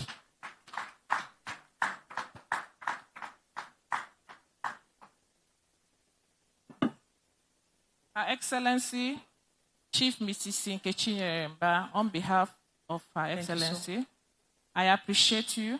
I am deeply grateful to this prestigious award bestowed on me today. It is humble and inspire me, reaffirming our collective commitment to women empowerment and public health. Thank you from the bottom of my heart. This honor fuels my resolve to serve alongside with you people. Thank you and God bless. Thank you so very much. We appreciate you, Her Excellency. Now we're going to take the group photographs, the official group photographs before Her Excellency leaves. Please, all our VIPs, our keynote address speaker, all invited guests, the chairman, president of PSN. Official photographer, please. The official photographs, please.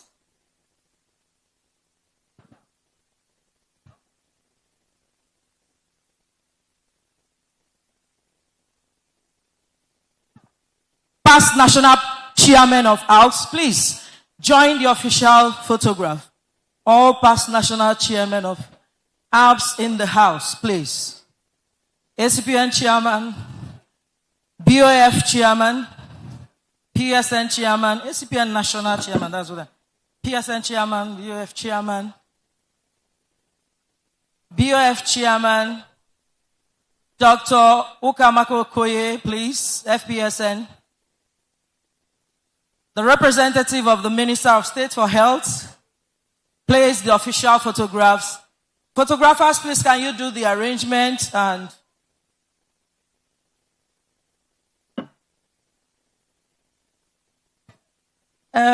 Honorable Minister, sir, you're beside a man. That's not right. There are so many women. Can you break the bond? Yes, the covalent bond. Let there be covalent bond in here. Prof. Subaka, we can't see your head. The official photographer, please, can you capture this moment?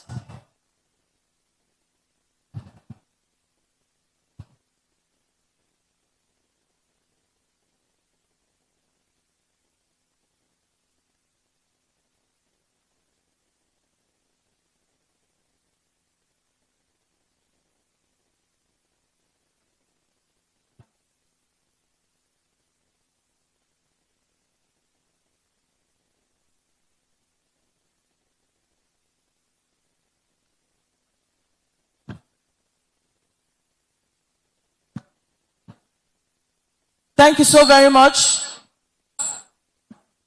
We take the national anthem as the First Lady takes her leave. The First Lady of Enugu State. We take the national anthem and we settle down for the keynote address. The conference is just starting, please.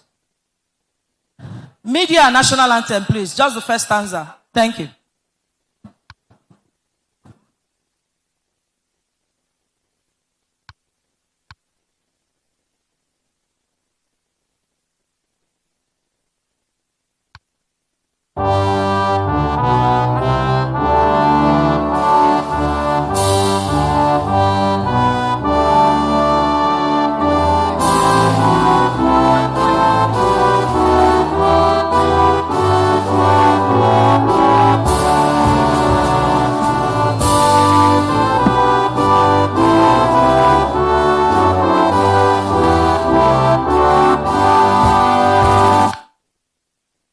Thank you so very much.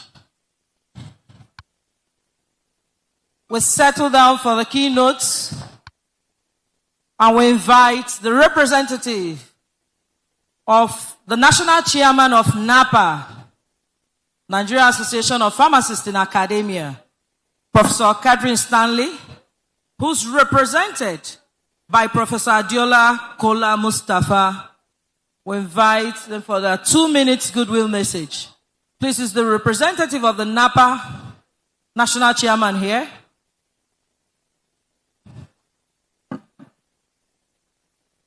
Oh, please, can we appreciate this beautiful princess from the Sahara, Professor Adiola Kola Mustafa?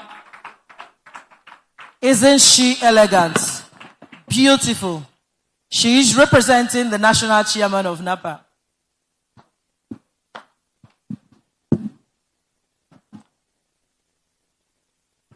Good afternoon, all. Adopting existing protocols. On behalf of the President, the National Chairperson of NAPA, I'll be taking a good meal message. My name is Professor Adiola Kola Mustafa, Professor of Pharmaceutics and Industrial Pharmacy from University of Ilorin. On behalf of the National Executive Committee, Council, and entire members of the Nigerian Association of Pharmacists in Academia, NAPA, I send heartfelt greetings to all members of the Association of Lady Pharmacists on the occasion of your 17th Biennial Conference holding at Ugwu between 11th and 16th May 2026.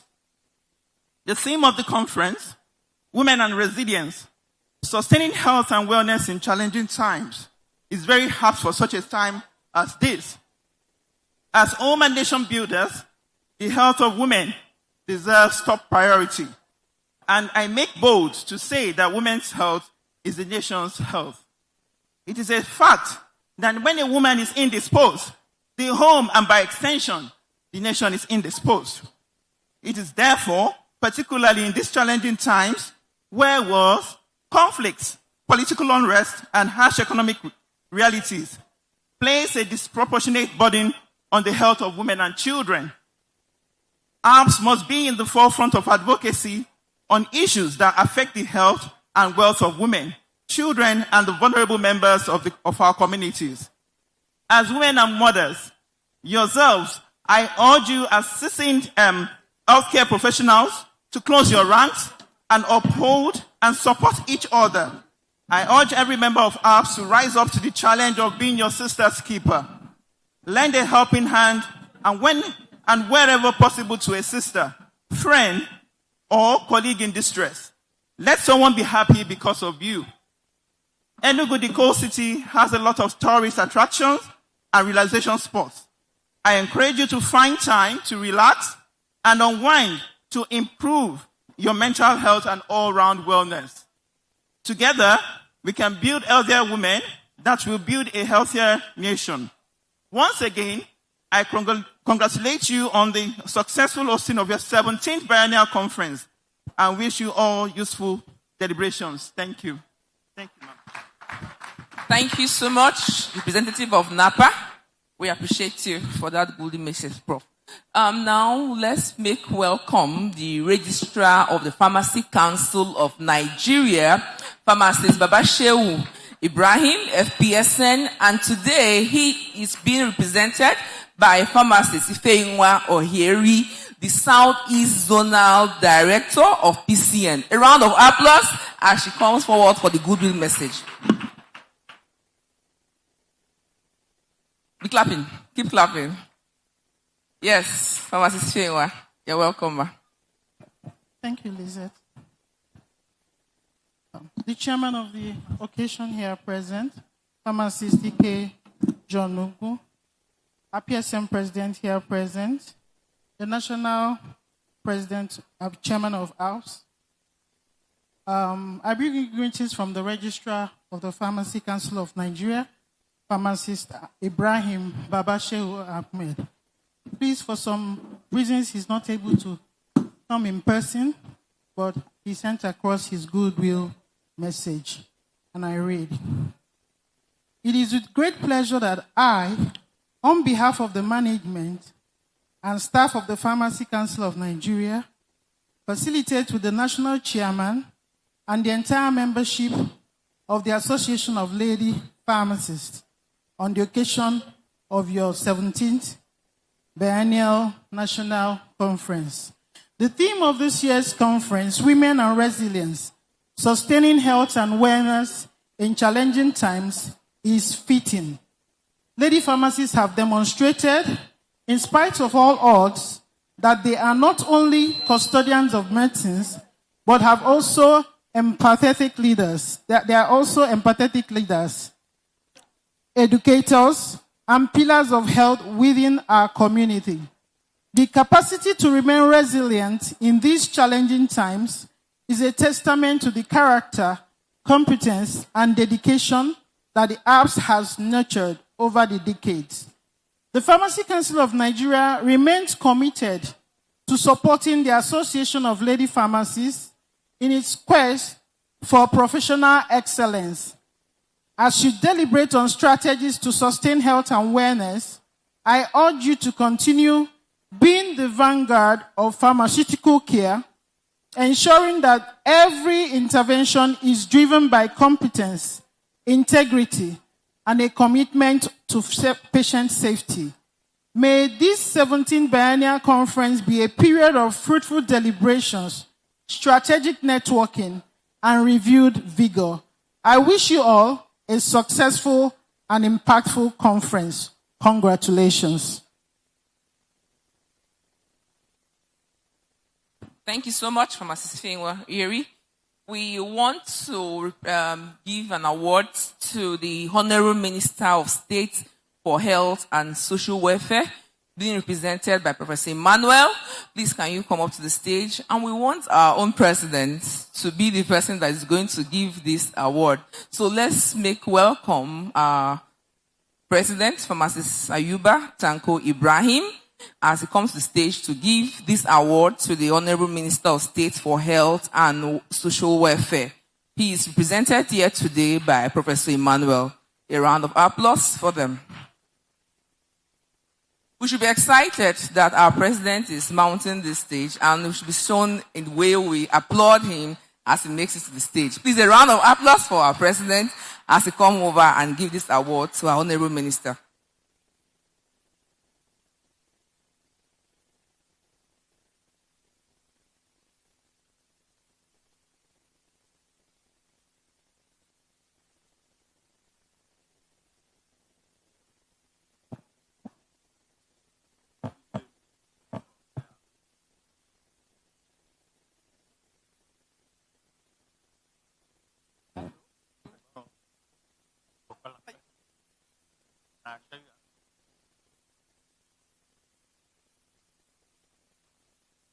Well, the Association of Lady Pharmacists of Nigeria is presenting this award at their 17th Biennial National Conference to Dr.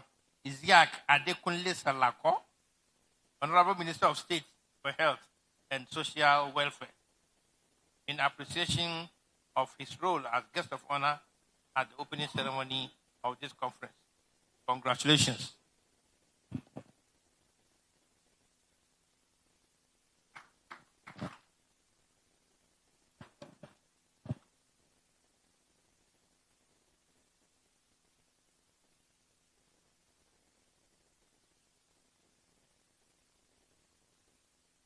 Thank you, thank you, thank you. Please, we appreciate you.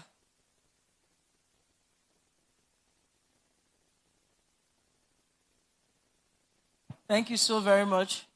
With all sense of humility, we want to invite our very own, the Director General of NAFDAC, Professor Christiana Adeyeye, FPSN, DG of NAFDAC, who is here represented by our very own Dr. Rametu Momodu, FPSN, to give our goodwill message. Please, can you appreciate the Queen of Steez as she comes to the podium? Please, that clap is not for the Queen of Steez. Can we appreciate? That's why she's not standing up. Queen of Steez, please. Can we appreciate? That's what I call her. With my full chest. She is the Queen of Steez and composure. Dr. Rametu Nmadu, FPSN, representing the Director General of NAFDAC, who supported this conference massively. Please, let's keep clapping until Dr. Rametu gives us the catwalk to the podium. Thank you so very much.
The president of PSN, the chairman of the Association of Lady Pharmacists, a keynote address speaker, distinguished ladies of excellence, please allow me to stand on the already established protocol. I bring you greetings from the DG of NAFDAC, Professor Christiana Mojishola Adeyeye. I will read a short goodwill message that was prepared. She supports the lady pharmacists extensively, and we can testify to this. So this is her message. I would like to commend the Association of Lady Pharmacists for your unwavering commitment to advancing healthcare delivery and promoting professional excellence and championing the role of women in strengthening Nigerians' health systems. Your conference theme, Women and Resilience, Sustaining Health and Wellness in Challenging Times, could not be more timely or more aligned with the realities and aspirations of today. As a regulatory agency, we recognize that resilient healthcare systems are built not only through infrastructure and policies, but through dedicated professionals, especially women, who continue to provide care, leadership, innovation, and compassion even in difficult circumstances. The goals of ARP strongly aligns and resonates with what we do at NAFDAC. We are intentional about strengthening healthcare delivery, expanding access to quality drugs and devices that are of good quality, and improving public health outcomes and empowering women across different sectors. We continue to invest in training everyone who works with us to ensure that we deliver on our mandate. We're particularly proud of our efforts towards women inclusion. In fact, that culminated in setting up an office last year called Office of Women and Children. We want to acknowledge the important role that pharmacists continue to play in the Nigerian healthcare ecosystem. And as we deliberate during this conference, I encourage everyone to drive the conversations around women's health, mental wellness, preventive care, healthcare innovation, pharmaceutical ethics, and the future of healthcare leadership in Nigeria. And with this, I wish us all fruitful deliberation. Thank you. The Queen of Steez and Composure. Thank you so very much. As we recognize Professor Ekweme O.C., who's one of our panelists. Thank you so very much, distinguished colleagues. Like they say, you keep the best for the last.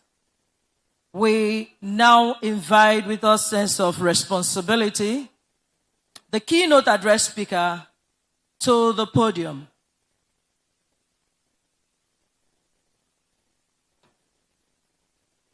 Please, we have to really clap. We are proud of our own. The keynote address is very, very topical. In this age and now that stress is overwhelming women have to multitask. Some women are actually the male of the family. It is topical to talk about wellness. Please keep clapping until she gets to the podium and we take her citation. Please, ma, you'll stand for your citation.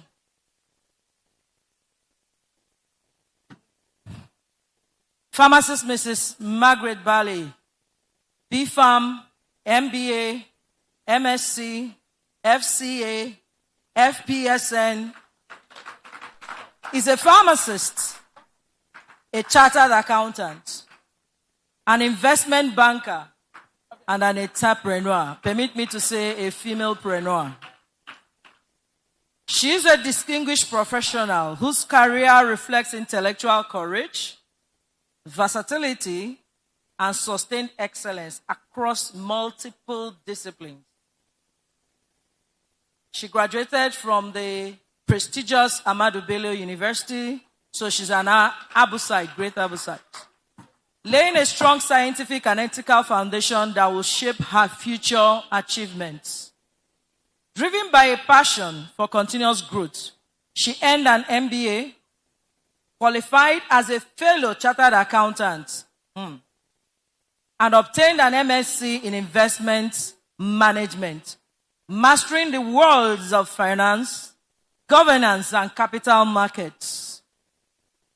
Her transition into investment banking positioned her at the foremost of portfolio strategy, corporate restructuring, and financial advisory.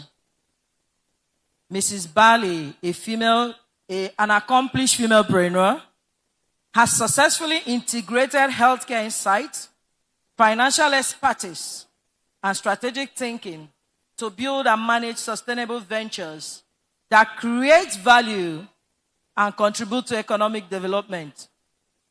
Her journey, a very powerful one at that, is a testament to lifelong learning, disciplined excellence, and the courage to transcend professional boundaries. She stands as an enduring inspiration, a leader who demonstrates that one can excel across fields and redefine success with vision and integrity. She is happily married. We all know her husband, with children and grandchildren, and she's still looking 40. The president of the PSN, the chairman of this occasion, distinguished ladies and gentlemen, I present to you a perfect blend of womanhood, femalepreneurship, enterprise, and everything rolled in one. A woman of virtue who keeps a low profile because everybody knows the husband, but a lot of persons do not know her. Someone who's very erudite. I appeal to you that you sit down very well, fasten your seatbelts, and get enlightened. Thank you so very much. You're welcome. Thank you very much for the introduction. I really appreciate. The President of the Pharmaceutical Society of Nigeria, Pharmacist Ayuba Tanko, the chair of this occasion, Pharmacist Ugwu, the chairperson of the Association of Lady Pharmacists, Pharmacist Scholastica Land, and the executive of the Association of Lady Pharmacists, the board of fellow members, fellow PSN, merit award winners, distinguished ladies and gentlemen, esteemed colleagues and healthcare professionals, great women of strength, grace, excellence, and resilience, good afternoon. It is with great gratitude to God and sincere appreciation to the leadership of the Association of Lady Pharmacists that I stand before this distinguished gathering to reflect on a theme that speaks directly to the realities of our generation, to the realities of our profession, to our families, and indeed our lives. Women and resilience, sustaining health and wellness in challenging times. The theme is not merely academic, it is deeply personal. It reflects the silent battles many women fight daily while still showing up courageously for their families, for their profession, for their communities, and even the society at large. Today's woman carries enormous responsibilities. She's a wife, she's a mother, she's a caregiver, she's a professional, she's a leader, she's an entrepreneur, a mentor, a spiritual support, and a go-getter. Yet, despite this responsibility, women continue to rise every day with courage, with wisdom, with compassion, sacrifice, and determination. Women carry nations quietly, isn't it? Women sustain homes silently. Women nurture generations patiently. Women heal society compassionately. And often, while caring for everyone else, many women neglect themselves. This conference, therefore, raises a profound question. Who cares for the caregiver? This question lies at the heart of today's conversation. Because the truth is this: the health of the nation cannot be sustained if the health of its women, especially its lady pharmacists, is neglected. I am going to use a metaphor called the beaker metaphor of life to describe a woman here. Every woman carries a beaker. You remember beaker that we use in the lab. A beaker holds liquid. You can mix liquid with it. You can eat liquid with it. You can measure liquid with it, and so many other things. And that is what I'm going to use to illustrate a woman. Every woman carries a beaker. Into that beaker are poured work pressures, family needs, emotional responsibilities, career expectations, financial concerns, community obligations, and professional demands, and so on and so forth. When managed properly with rest, with boundaries, with support system, with self-care, with renewal, the beaker remains balanced. But when stress overflows without relief, the woman, please, are you projecting it? The woman becomes burnout, emotionally exhausted, overwhelmed, mentally drained, and physically depleted. Many women in healthcare today are silently running on empty tanks. Yet they continue smiling publicly while struggling internally. We must confront this reality honestly, because we cannot heal others while burning internally. We must understand what true resilience is. Resilience is often misunderstood. Many people think resilience means never getting tired, never feeling emotionally pained, never struggling mentally, never becoming discouraged. True resilience is not pretending to be invisible. True resilience is the courage to continue despite the pressures. the wisdom to rest before you collapse, the discipline to protect your well-being, the ability to rise after setbacks, the strength to adapt during uncertainty. Resilience is not weakness hidden behind a smile. It is a strength anchored in purpose, in wisdom, in faith, in balance, and inner renewal. Women are often the silent engine of resilience. We carry burdens that are often unseen. Yet we keep moving. But again, the question remains, who sustained the woman who sustained everyone else? Resilience is no longer optional. It is very, very essential. And why? Because we operate in a rapidly evolving healthcare environment marked by economic pressures, workforce shortages, in this day of JAPA syndrome, rising healthcare demands, increasing professional responsibility, cultural expectations, emotional strength, family obligation, and social pressure. As pharmacists and healthcare professionals, our daily decisions affect lives. Yet many healthcare professionals are exhausted. This is why resilience must be co-joined with health awareness at all times. And this must become intentional awareness.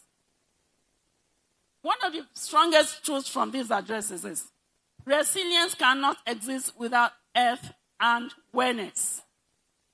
Many people define health merely as the absence of disease. But true wellness is multidimensional.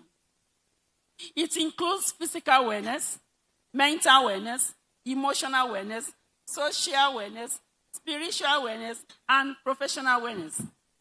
A woman may appear professionally successful while emotionally exhausted.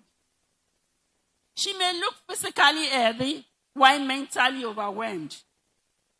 She may continue serving everyone else while neglecting herself completely. That is not a sustainable wellness. True wellness requires intentional balance. As we have said, we have so many types of wellness we need to take care of. Physical wellness. This is protecting the body that carries the mission.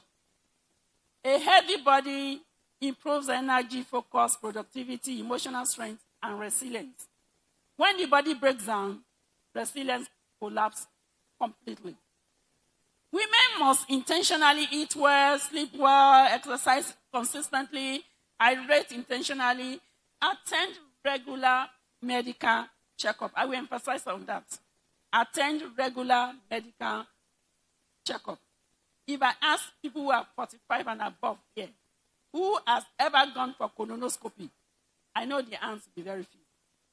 There are so many medical checkups that we recommend to our patients, to our customers, and we don't carry it out. So there must be an intentional medical checkup. We must listen to our bodies. The body whispers before it screams. Our body is one of the best doctors we have. The doctor cannot tell you when your head is aching. So our body whispers before it screams. We must listen to our body. Many women postpone healthcare until emergencies arise. This must change. As healthcare professionals, we must practice the awareness we preach. As pharmacists, we face daily operations, and this is where our mental awareness comes in. Our decisions affect life. Therefore, our mental health must be actively protected. The truth is, you cannot think clearly for others if your mind is overwhelmed. Women often carry emotional burdens silently. Family pressures, financials, I've mentioned before, career uncertainty, marital issues, and caregiving responsibility. These pressures affect emotional stability, productivity, relationship, physical health, and so on. We must therefore create safe spaces where women can speak openly, seek support, receive encouragement, and find healing without judgment. strong women also need strong support system, isn't it? So we have emotional awareness too, and social awareness. Emotional strength is not about hiding feelings. We should not hide our feelings. It is about processing emotions in healthy ways. Women must learn that vulnerability is not a weakness. Every one of us is vulnerable. Every woman being is vulnerable. So vulnerability is not a weakness. That asking for help is wisdom. That emotional healing matters. That rest is very, very, very necessary. This can't be overemphasized. That boundaries are healthy. We must create boundaries. One of the most profound quotes I came across is this: the strongest woman is not the one who does everything, but the woman who knows what not to carry. This wisdom is powerful. Not everybody belongs to you and me. Not every responsibility must be carried alone, can be shared.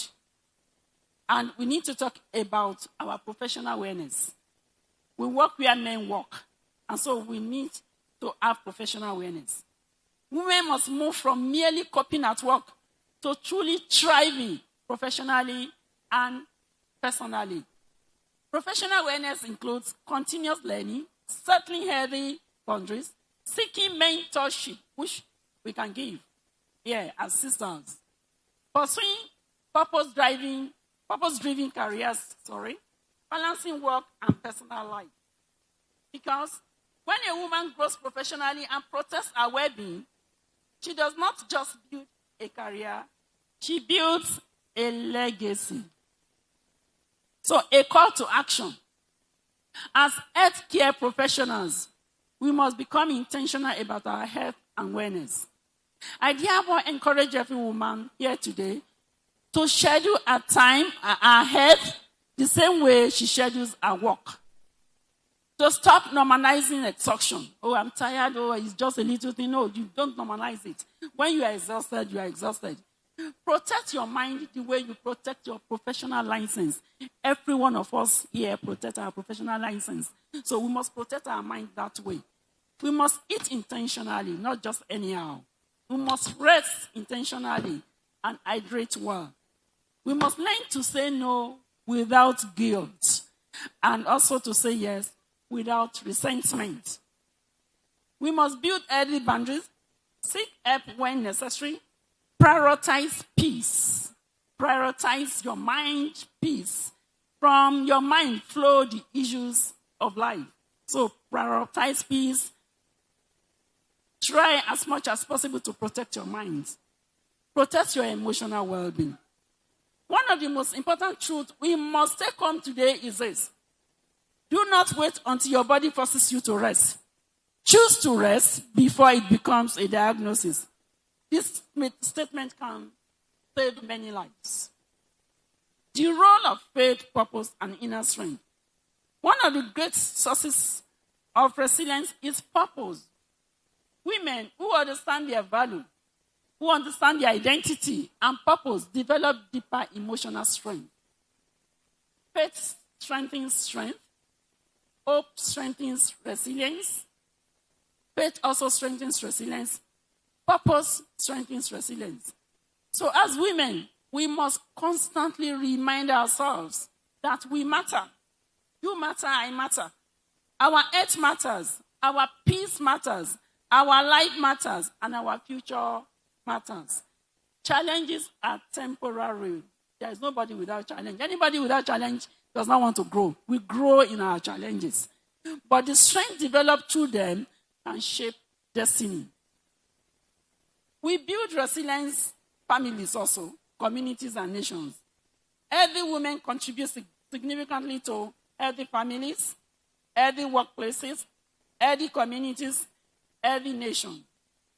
Women shape values. Women nurture culture. Women influence generations. That is why investing in women wellness is not merely a personal issue. It is a national development issue. I wish our government officials are here today. It is a national development issue. A resilient woman strengthens society. In conclusion, distinguished ladies and gentlemen, today's theme is not merely a conference topic. It is a call to reflection. Let's reflect on it. A call to healing. Some people are aching. A call to healing. It's a call to balance. Know what you should do and what you should not do. It's a call to renewal and intentional health and wellness living. We have established clearly today that resilience is not a bottomless well. It must be nurtured through deliberate health and wellness practices. Resilience is not the ability to carry everybody indefinitely. No. It is the wisdom to know when to rest, to know how to refuel, to know when to seek support, to know when to protect our peace. If we must sustain the health of our nation, we must first protect the health of the woman behind it and the woman sustaining it. May we become living proofs of the wellness we dispense to others. May we receive wisdom to balance service with self-care. May we recognize our limits and honor them. May our resilience produce not only endurance, but also peace, joy, health, fulfillment, and wholeness. And may God continue to strengthen every woman here and even those who are not here to remain a pillar of hope, a pillar of healing, a pillar of leadership, a pillar of resilience, and a pillar of transformation of the society. Amen. Thank you very much, and God bless you all. Please, can we have a standing ovation for our keynote address speaker? Standing ovation. Beautiful. Awesome. Well, thank you, Keynote. We want to call on the chairman of today's opening ceremony, Pharmacist Ugwu, to come forward and help us present this award to our keynote address for today. Please just wait for some time. Thank you, ma.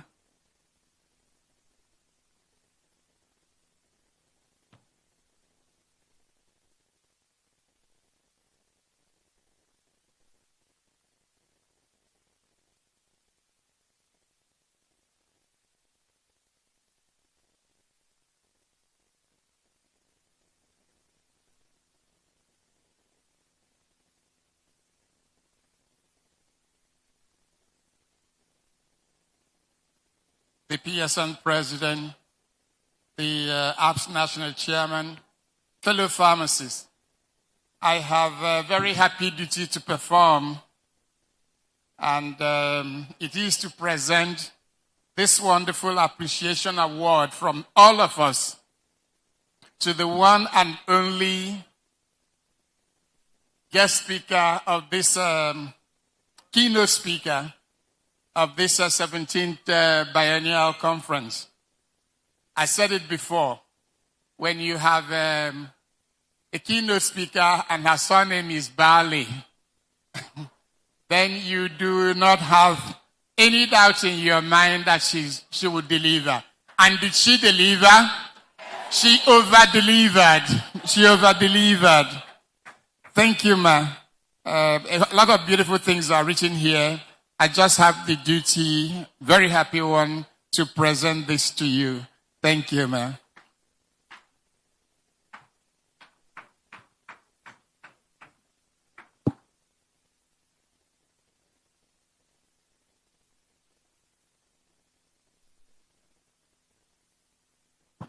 Thank you. Thank you so very much, sir. Thank you, ma, for that beautiful presentation.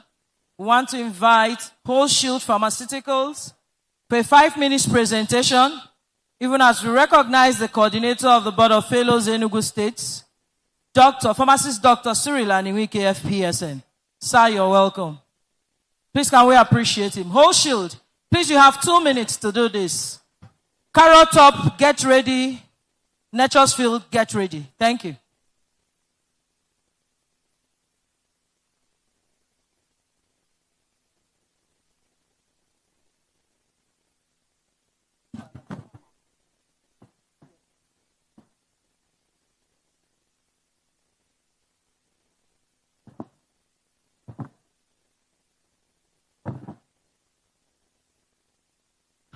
Good afternoon. Good afternoon. Sorry, I had to run. Good afternoon, my mommies. Today is for our mommies. I don't want to do too much talk. I just want to, in our usual way of doing this, we have 3 packs to give out. Please. And everything I'm going to talk about, I'm going to just refresh some of the things we're already used to. And I'm giving out these packs, nothing else. But before then, I want to appreciate the organization. We happen to be one of the lead sponsors because most of our products are female products. And when Dr. Queensley talked about it, I said, anyhow, I must be here. So we're here. Before the give out, thank you so much. Thank you. And Whole Sheet as a brand, I'm sure if you look at everything we've been doing, it's feminine in nature. So Whole Sheet as a brand is a female. I'm not clap for that one. And by God's grace, I'm Chibo, and I'm also a pharmacist. I happen to be the founder of Whole Sheet, and I'm the MD too. Maybe I'm the youngest MD in this place. Please encourage me.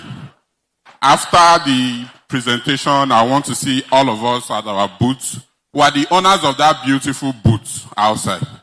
Everything about Whole Sheet is beautiful, and it will keep being beautiful. So, quickly, just 2 minutes. I just want to touch on it.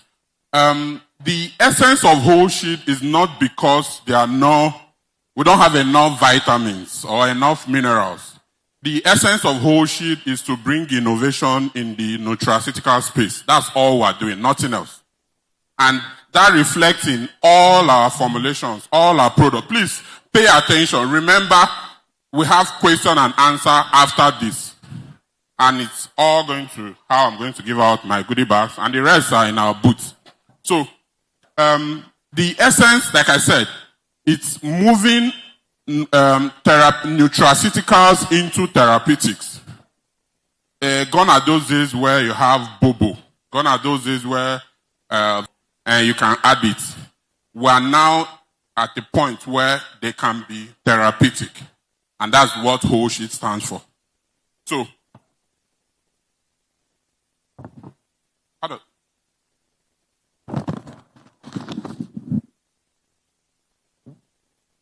sorry.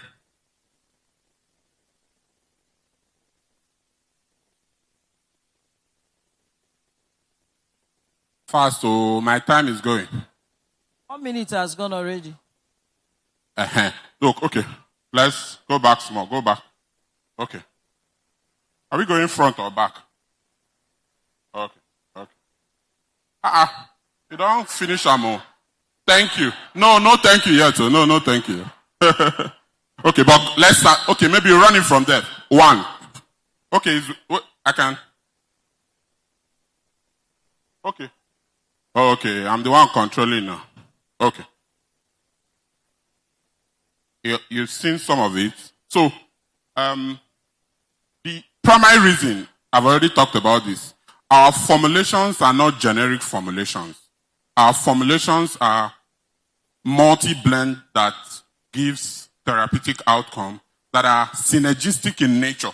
Everything, every single product of ours, there are 3-4 different actives that give synergistic outcome. Okay. I don't want to. So let's just go into it, one after the other. My question was, I am giving out a spot already. My question will start from here. So just take note. Our magnesium glycinate, that's Whole Sheet magnesium glycinate plus, comes with melatonin, ashwagandha, B6 in 1 tablet. I suppose clap for us now. Oh, okay. Thank God. I always tell them I'm the last born in this pharma space, so I have my last born privileges. So, of course, the idea, you already know what you use magnesium glycinate for sleep, for relaxation, for muscle issue, but this gives everything. But also we added lavender extract, 150 milligrams. So it's a complete solution. So you have people with hypertension, people with diabetic, magnesium help to increase insulin sensitivity too. So diabetic people, you should place them on our own brand of magnesium glycinate. Hypertensive people, people with insomnia, people that highly stressed individuals. Pharmacists too, all of us who are supposed to be on this.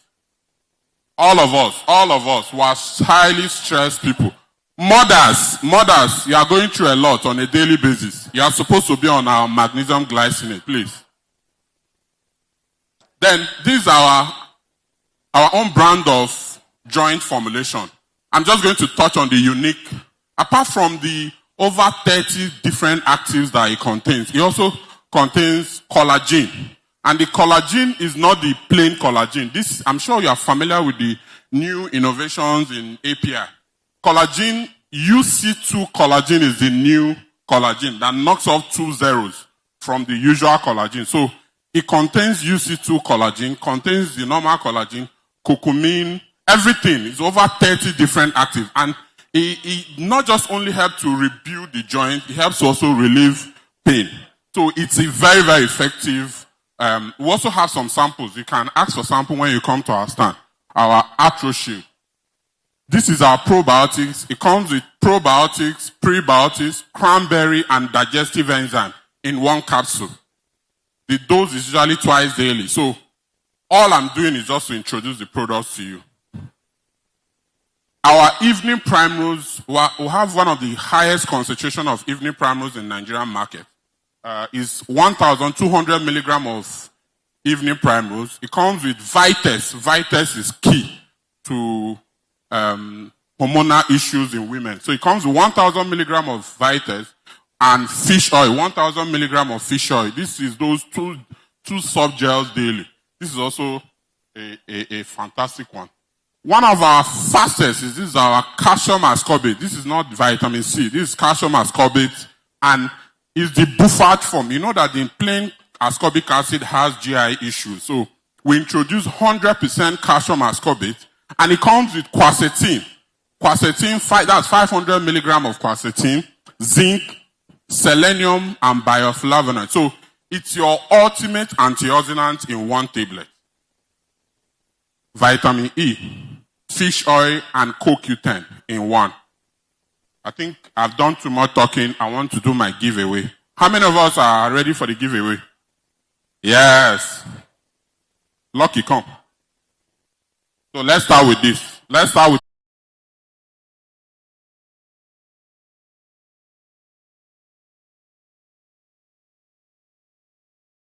our ArthroShield contains a unique form of collagen. What type of collagen? No, don't chorus now, mommies. Nah. You want to spoil the thing? Oh no. And tomorrow, remember we're hosting you guys tomorrow. HealthTech is hosting Lady Pharmacist tomorrow. We're bringing Mama G. She will be here. We have fantastic, we're sponsoring the whole thing tomorrow. So it's from us to you tomorrow. Are we together? I will have gift for everybody tomorrow. Please come with your husbands. Please don't come alone.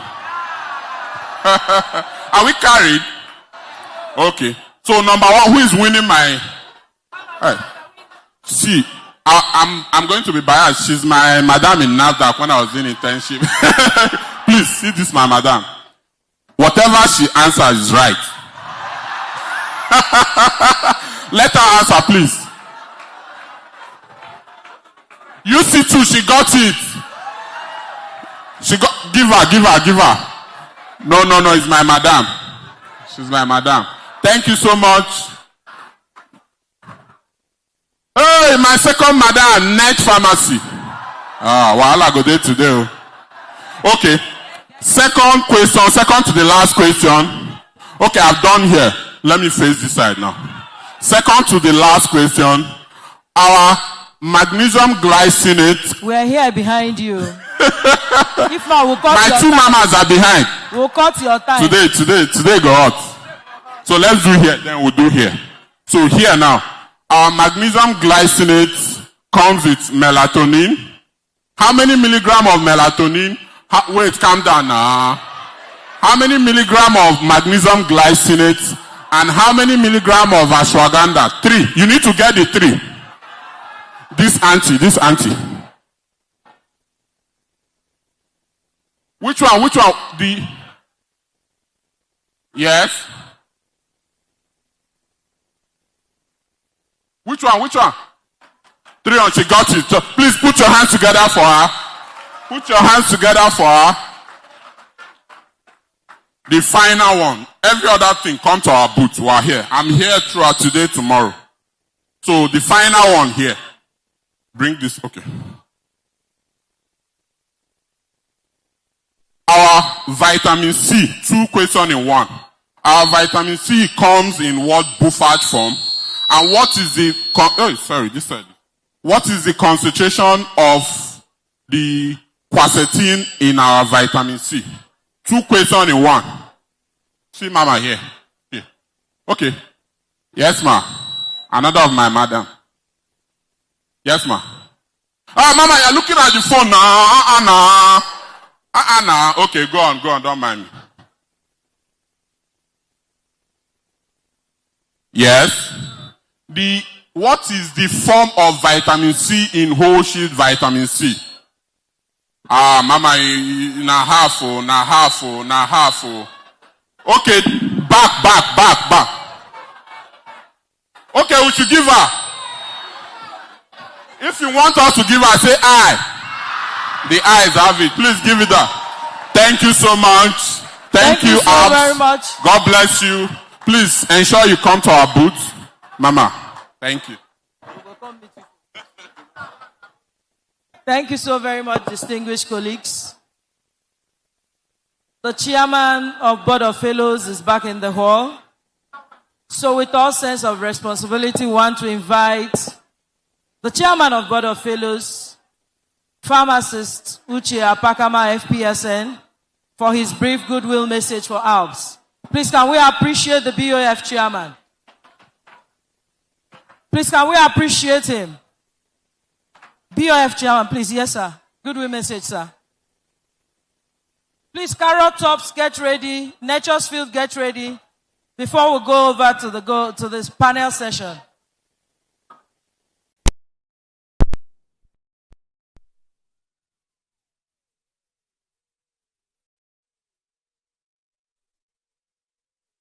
Fellows of the PSN. I just came to felicitate all of us. For me, it's networking. It's about appreciation. When I came into this hall, I was actually intimidated. There could be many ladies in pharmacy, as much as their numbers, participating in this biannual conference.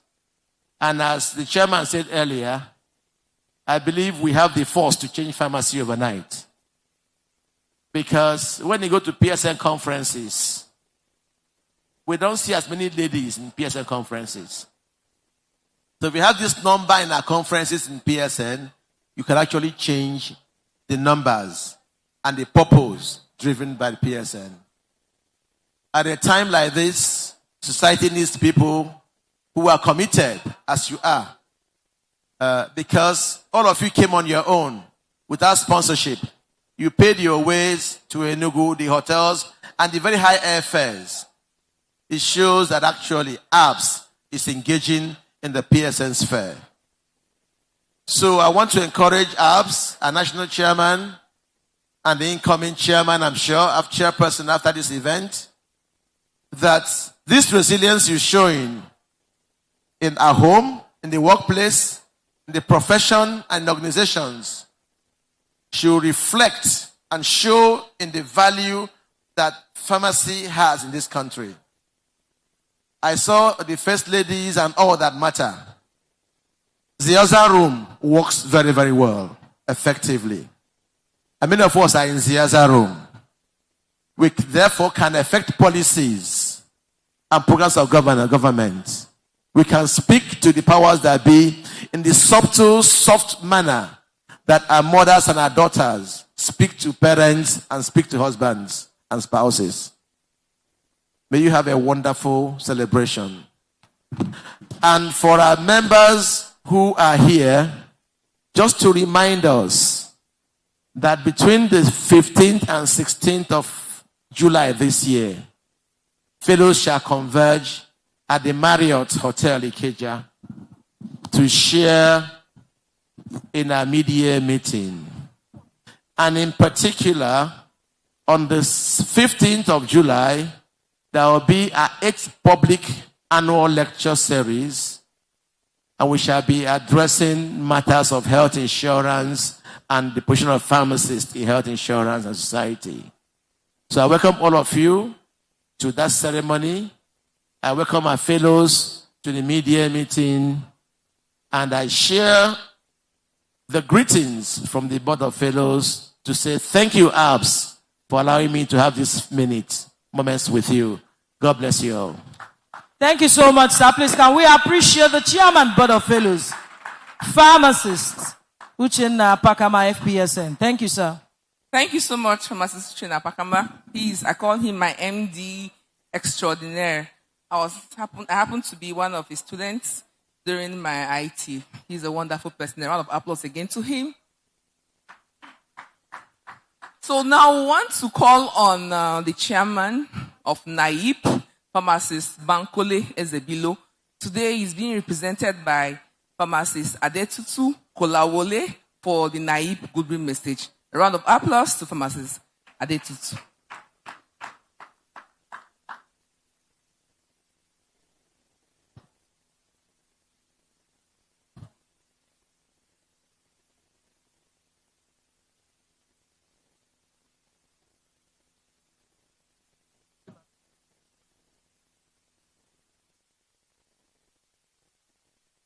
Good afternoon, everyone. I stand on the existing protocol, and on behalf of our able chairman, national chairman, that's the Pharmacist Bankole Ezebilo Aminu, he has sent his goodwill message, which I just want to present briefly. He said, NAIP wishes the Association of Lady Pharmacists a successful and impactful conference, which was held at Kwara State, Ilorin. Just last week we were there, so we have been so busy. That's why he could not come. And other ESCO, they also extend their greetings to our able chairperson, that's our lady chairman, lady pharmacist. On behalf of all other technical chairmen in all the states, we say all of you, wish all of you a peaceful and successful deliberation. Please accept the assurance of our highest professional regards. Signed, FPSN, Bankole Ezebilo Aminu, Chairman, Association of Industrial Pharmacists of Nigeria, NAIP. Thank you very much. Thank you, the representative of the NAIP Chairman, Pharmacist Adetutu Kolawole, for that brief goodwill message. So now we're calling on the Carrot Top for their presentation. A round of applause for them. Up apps as men of honor. Good afternoon, ladies and gentlemen. My name is Pharmacist Gigile Ibrahim Olaleko. I represent Carrot Top Drugs. In Carrot Top Drugs,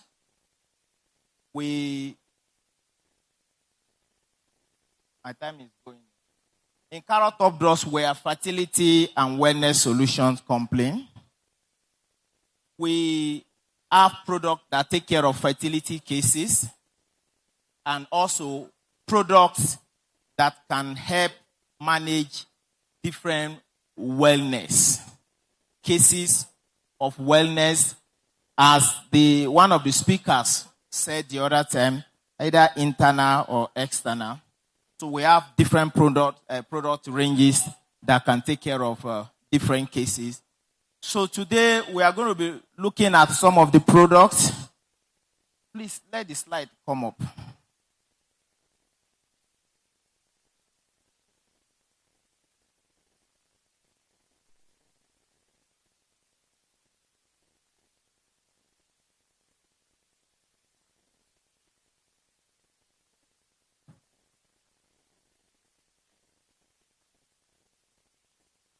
Operator, I hope all is well.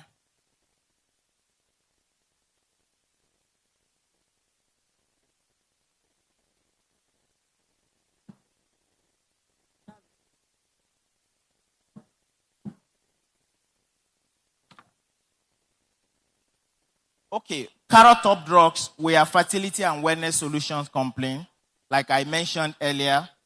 So the first slide I'm going to mention all the product ranges within these few minutes. You already know some of the products. The first slide is talking about timing and why timing is key in conception. We all know that when couples are able to time the intercourse, the chances of having a baby is higher. Look at these statistics. Do you know, or let me remind us, that for every 4 meetings, couples only stand a chance of having a baby 1. That is 1/4. If you put that on percentage, that is 25% chance of conception. And also, when timing is known, gender selection is possible. I'm going to introduce to you a product from Carrot Top Drugs that can help in achieving this 25% and also gender selection. The product is called Predict Ovulation Test Kit. The product contains 5 test strips and it has 1 free sample of pregnancy test kit. The first precaution you need to educate your clients is to know the length of cycle in using this product. Once the client is aware of the length of cycle, you know the length of cycle is from the day of the menstrual bleeding to a day before the next one. Then inside this product, the leaflet spells the day each length of cycle should begin to test. So she will just be referred to the leaflet and see the day she is supposed to begin testing.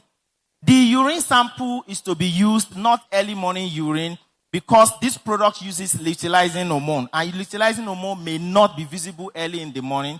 Therefore, from 10 a.m. to 8 p.m. is the recommended type of urine sample. So if the person is ovulating, there will be 2 bold lines on the strip, which is indicating she's going to ovulate within the next 12 to 24 hours. If she's aware of this, she can actually stand the chance of having the 25% or the chance of gender selection. When we talk about gender selection, our elementary biology says Y chromosome is for a male child, the X chromosome is for a female child. Y chromosome physiologically is faster, but it dies off quickly, while the X is slower, but it lives longer. So if she's aware she's going to ovulate within the next 12 to 24 hours, what it means is if she has intercourse within that space, the chances of having a male child is higher. If she wants a female child, she may decide to delay to have the intercourse before the ovulation day, so that the Y chromosome must have died off, leaving the X chromosome. That is Predict Ovulation Test Kit. Then the next slide is health and quality of oocyte matters a great deal. We all know that when the quality of oocyte is good, the hair quality, it can actually give rise to conception. Girls are born with all the eggs they will ever have. Hair quality drops with age. Environmental factor can also affect the quality of egg. Now, if these factors can hinder pregnancy, what is the solution? I would like to introduce to you Evergreen Egg Boost. Evergreen Egg Boost contains myo-inositol. It contains melatonin, folic acid, and coenzyme Q10.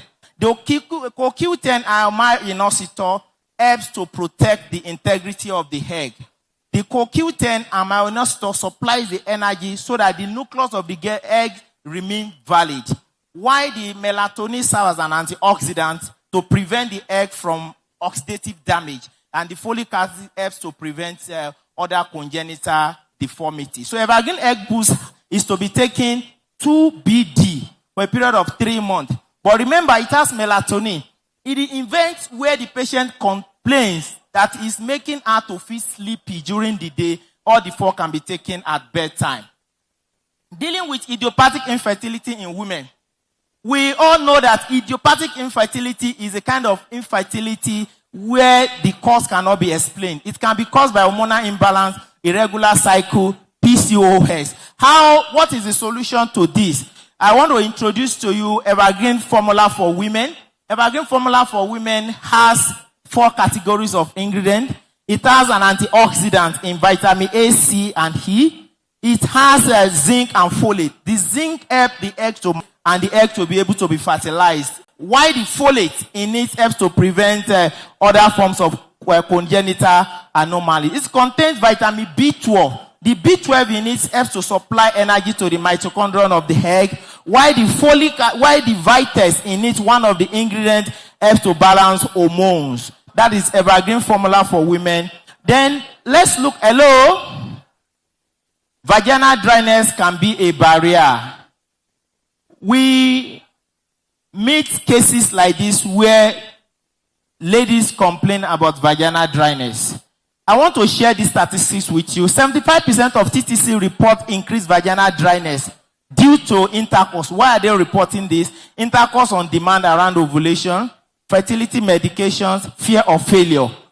Now, this danger in this is out of this 75%, 46% of this will always use lubricant. Why is the choice of lubricant the danger? I'm sure we are all aware that not all lubricants are safe for trying to conceive. So I want to share these statistics with you. Look at these lubricants. You can zoom it a bit. There are different lubricants here. There is a particular pH range the sperm can dwell. The pH range of 7.0 to 8.5, and also osmolarity can affect sperm function if it's below 260 or above 360. So for any lubricant to be fertility friendly or sperm friendly, let's look at KY jelly, which is a very popular lubricant. This lubricant is actually safe for pleasure, but for a trying to conceive lady or patient is not safe. The reason is this. Look at KY jelly. Please, can you zoom this? KY jelly has a pH of 4.52, which is acidic. Have you imagined sperm dwelling in an acidic medium? It cannot survive. Look at the osmolarity of KY jelly is greater than 1,000. Look at baby oil, the last on the list. The pH, even though it's somehow okay, but the osmolarity is greater than 1,000. Then I want to show you this. Pre-seed lubricant. Look at the pH is between 7.1 to 7.4. Then the osmolarity is 314, which is safe. That is why pre-seed is the only sperm-friendly or fertility-friendly lubricant approved by NAFDAC in Nigeria. So that is pre-seed lubricant. And we'll move to the next slide. Moisture from inside. Some patients will tell you, can't I get an oral medication? I don't want to apply lubricant. Now look at abnormalities of cervical secretion may account for up to 8% of female infertility. 8%. The rate of production of cervical mucus depends on many factors. Clomiphene citrate can also dry up the cervical mucus. It's one of the side effects. So I want to introduce this medication to you, Evergreen CM. Evergreen CM has coral calcium. The coral calcium behaves like an alkaline.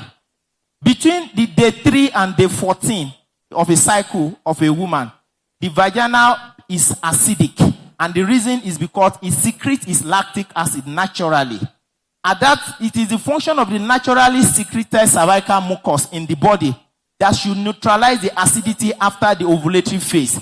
But if it is inadequate, the vaginal horizon remains acidic, so sperm cannot dwell. And that is why WHO recommends trying to conceive should supplement with CM. So I'm introducing Evergreen CM to you as one of the products of carrot top drugs. When there is ovulatory dysfunction, the most common cause of reproductive failure in fertile or infertile women is ovulatory dysfunction. So we are looking at the cause. Pharmacologic agents required to induce or augment ovulation, especially in non-ovulation. So this product, Ovumine, is not a new brand. is a brand of clomiphene citrate. The question is, we have many clomiphene citrate. Why should it be Ovumi? Every clomiphene citrate has two geometric isomers, the N-clomiphene and the Z-clomiphene. N-clomiphene is the more potent isomer. In fact, it's the one that is primarily responsible for ovulation induction. So for any brand of clomiphene citrate to work efficiently, the N-clomiphene should be more than the Z-clomiphene. This Ovumi has 68% of N-clomiphene and the 32% of Z-clomiphene. So place Ovumi side by side with other brand of clomiphene citrate. This gives a quicker result, lesser side effect, higher bioavailability. Now there is a better option in ovulation induction. The clinical guideline now is tending towards this particular alternative therapy I'm about to introduce to you. We all know that clomiphene comes with different side effects.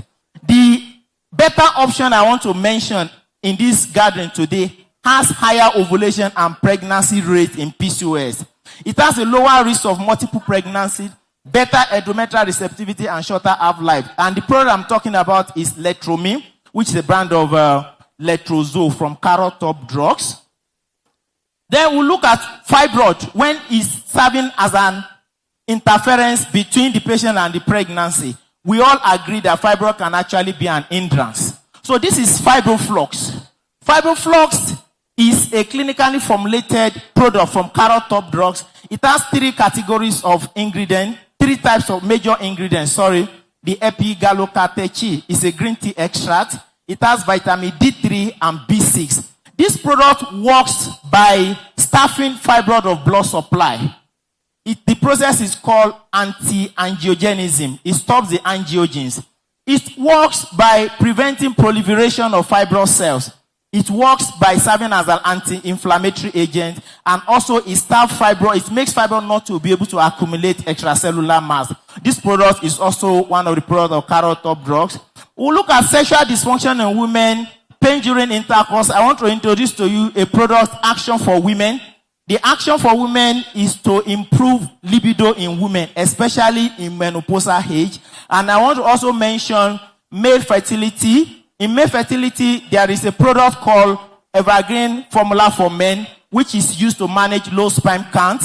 I would want to mention Evergreen Motility for Men. As the name implies, sperm travel through long distance from the vagina to the cervix, to the uterus, and to the fallopian tube, facing different resistance. So this Evergreen Motility for Men consists of ingredients that makes the sperm to be able to move, especially when the motility is low. Hello, pharmacists. We are getting to the end of the presentation. And when they cannot get it up or make it stay up long enough, I want to introduce Evergreen Action for Men to you. This product is an aphrodisiac agent. It contains maca roots, ginkgo biloba, epimedium, tribulus terrestis. It gives erectogenic effect, aphrodisiac effect, endothelial improving function. The good thing about this product is it does not have much of side effect like a regular sildenafil and tadalafil. And it is safe for a hypertensive patient and diabetic patient. Also, finally, the deed is done. We expect that after managing the women and the men, pregnancy can be tested using this pregnancy test kit. It's an ultra-sensitive device. It's able to test the HCG even before she misses her period. This Natal Care is one of the supplements from Carrot Top Drugs. The benefit of Natal Care is all multivitamins and minerals have been formulated into one tablet. So when she takes one, she gets all the required vitamins and nutrients. Thank you very much. I want to talk about the free sample. Thank you very much. So Bone Care, the tasty way, over 55%. So this product, Bone Care, you can see the bone support and vitamin D3. My colleagues will be going around to distribute the free samples of this product. So this vitamin D3 is fast melts. It has a pleasant taste. So my colleagues will be going around to share this around. And when you visit our stand, ladies and gentlemen, we'll give you a free sample of our Natal Care Plus. We'll give you a free sample of our Letromine. We'll give you a free sample of vitamin D3 and also a free sample of Joint Care, which is a brand of formulation for arthritis. It contains glucosamine and chondroitin. Thank you so much for your time. Carrot Top. Thank you, Carrot Top Drugs, for that presentation. And please, ALPians, remember, they promised us free samples of, can you remind me again? Joint Care, Netromine, Natacare Plus. Please make sure you visit their booths for your free samples. And also, all the products are available at discounted rates. Please, a round of applause to Carrot Top as they are. You're sharing something on the group, in the platform now. Yes, thank you. Thank you so much. Thank you so much. We want to invite Nature's Field for their brief presentation before we go on to the panelists.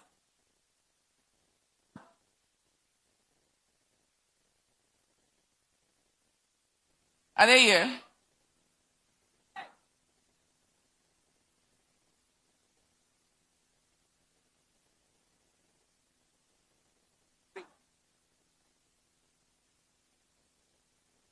Okay, for the panelists, I think we should invite the panelists. So now we want to start on with the panelists. For today, we're having two important topics that are very, very important for women. And the first topic is empowering women through wealth creation and financial stability. I pray all ALPians should come into the hall and sit down and listen to this very important topic. And let's make welcome our panelists for today. We have Dr. Mrs. Adetutu Afolabi. A round of applause. Is she here? Yes. Our panelists were all present. She is the MD, CEO, Wellness HMO. For the second panelist for today, we have Mrs. Ufoma Origbo. And she is Regional Manager, South Stanbic IBTC Access Management. A round of applause. Let's make welcome. And also on panelists for today, we have Dr. Mrs. Ifoma Enyinanya, entrepreneur and founder of CEO Prime Gold. Please, let's be applauding them as they make it to the stage. Thank you, ma. Thank you, ma. And for our moderator, let's make welcome the Queen of Steez and Composure, our own Vice Chairman, BOF. She's the moderator for today, Dr. Rametu Momodu, FPSN.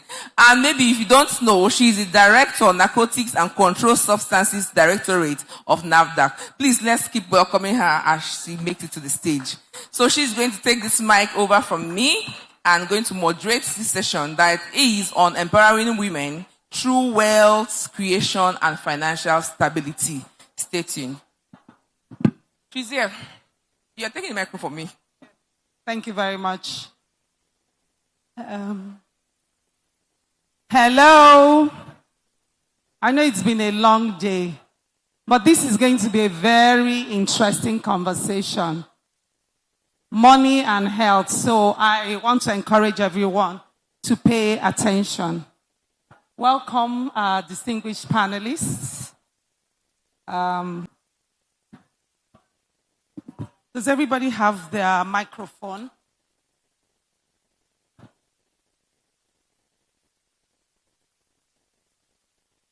I think everybody should have it. So you should hold your mic.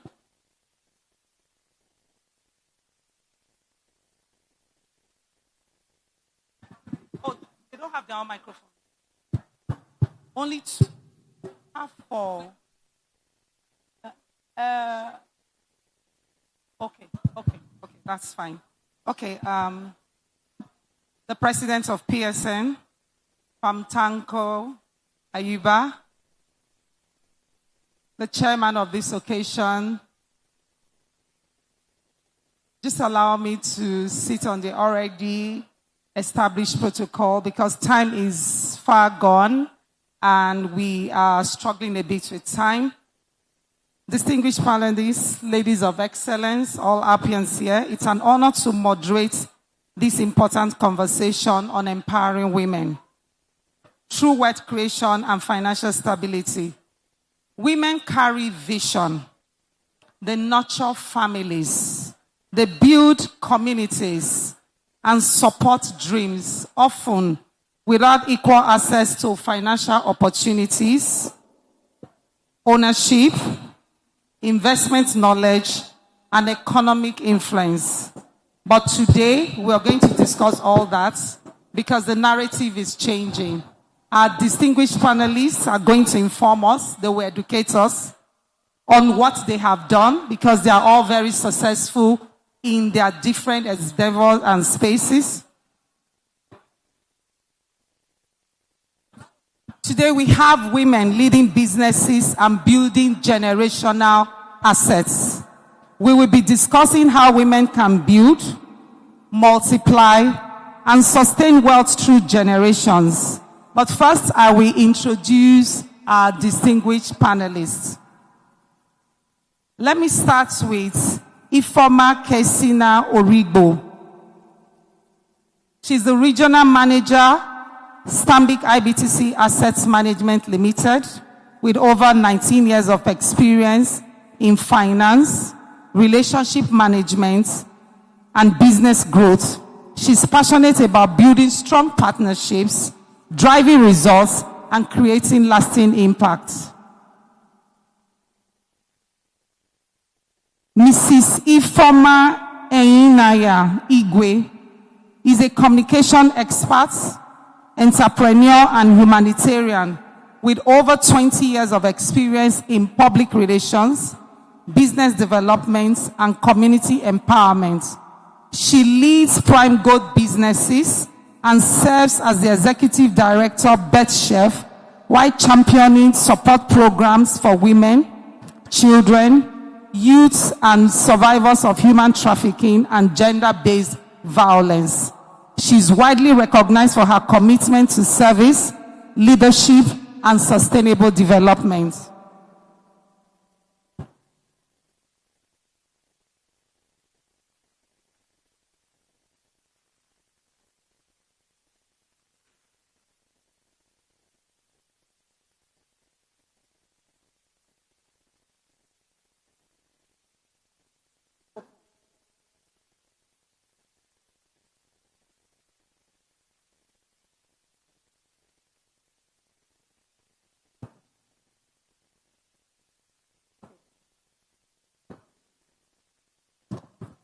And our third panelist is Dr. Mrs. Afolabi.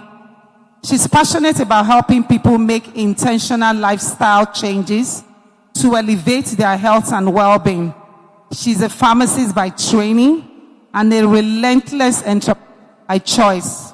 She's built a career pushing boundaries and creating systems that work efficiently. She founded Wellness in 2007 as a community pharmacy with one clear mission: to make healthcare more affordable and accessible. The mission has since grown into a full-fledged health insurance company and wellness education platform, reflecting her deep commitment to transforming care from the ground up. Adetutu's strength lies in turning bold ideas into practical solutions. She's a firm believer in creating value through operational excellence. She's known for building resilient, people-centered businesses that deliver tangible results. Welcome our distinguished panelists. Yeah. So, we have created, since I read your bio last, I think I will start with you. Our first question will be, in wealth creation, how important is mentorship and networking? Can you share some insights and practical examples, perhaps some personal experiences? Thank you very much. I'll say thank you to the organizers of the program, standing on the existing protocol, mentorship and networking. I'll start with this. Apart from the fact that I'm someone that has been greatly influenced by family. I'm from a big family. I loved my dad. He was rich. He was one of the most intelligent men God created. Even though he had many wives, he was a plus to me. So I'm not a typical person from a polygamous home. I enjoyed the experience. I learned from it. I'll start with a story of how I started my mentorship. Professor Oyewa is here. Thank you, ma, for molding me.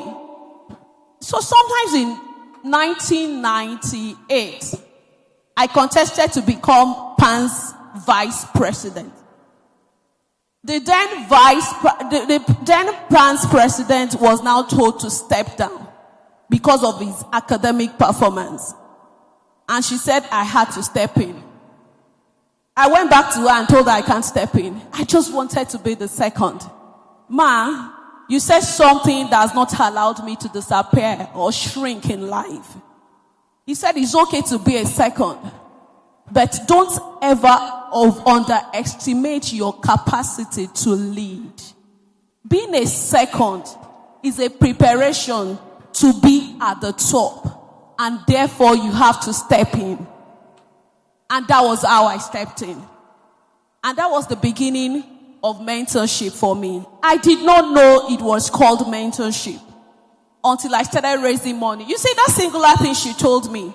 You know when you say behind a successful man there is a woman. I never saw myself as behind my husband. I'm beside him all the time because I couldn't shrink. That being the wife is an opportunity to lead. So we all have relationships in our lives, but we discount the little conversations we get from those relationships, and we do not allow people that their words carry authority to lead us. That was my beginning of mentorship. Then we started raising funds for pants. And I began to meet successful people. And that changed everything about entrepreneurship for me. One of the first people that I met was Baba Tabade.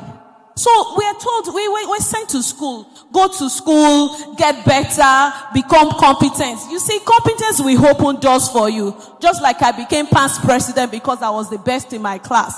And she said, this person does not have the capacity educationally to lead because of your competence or your brilliance you lead. I met Baba Tabade. I was going to raise funds. And the first thing that happened was, he saw my name in the newspaper that I won a scholarship. And he said, oh, so you are brilliant. I said, yes. He said, yes. Then you can be my daughter. And that was the beginning of entrepreneurship for me. It was Baba Tabade that made me know that I cannot sit with one income. He had a good pharmacy. 2 pharmacists doing well. I go there. I saw the value. As at that time, Tabade Akoka was making 300,000 naira daily. Some pharmacists are still not making that daily. And I said, this is big. And he said, Adetutu, I do know the money I make from these pharmacies is minute compared to my importation, redistribution. And he started mentioning other businesses. So even when I started pharmacy, the mentors that have spoken into my life made me realize that I must hustle more. I need more money. Yes. It depends on your definition of success. As a woman, money meant freedom for me. You know, I talked about marriage and money. Money meant capacity to switch and switch out. So switch in and switch out. Do whatever you want. Spend your money. Feel good about yourself without being answerable to anyone. Thank you. So mentorship is very important in our lives because there are places you will not get to. But mentorship compressed the years for you. I can tell you that mentorship is like AI now. What you take you 20 years can actually take you 1 year. Because you allow someone that has authority to guide you. I'm told my time is up. Thank you. Yes. Thank you, Adetutu. That was quite insightful. So we know that there's a strong value of mentorship as you want to grow wealth. So now, I will go to Dr. Mrs. Ifoma Eyinaya. My question is, now we know mentorship is important. So for women who want to start a business, so beyond mentorship, but feel afraid of failure, rejection, lack of capital, what advice would you give them? Good afternoon, everyone. Yes. Feeling having fear, feeling rejection, seeing failures or business failures as something that would demoralize you is normal. It's normal. It happens to everybody. But I must urge us that once we want to start, continue. Because if you look at these challenges, you'll be demoralized. everyone who is successful today in wealth creation face some of these things. For you to look at business failures as a demoralizing issue, you must see that it's a mere statement.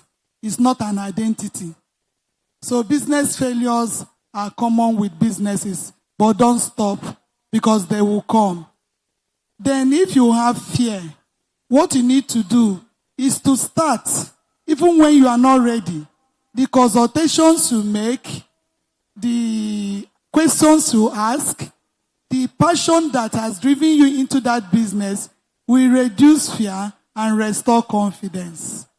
When you come to rejection, my mother will tell me that when she's calling a customer to come and patronize her, she's not just looking at the customer, she's looking at the money in the pocket of the customer.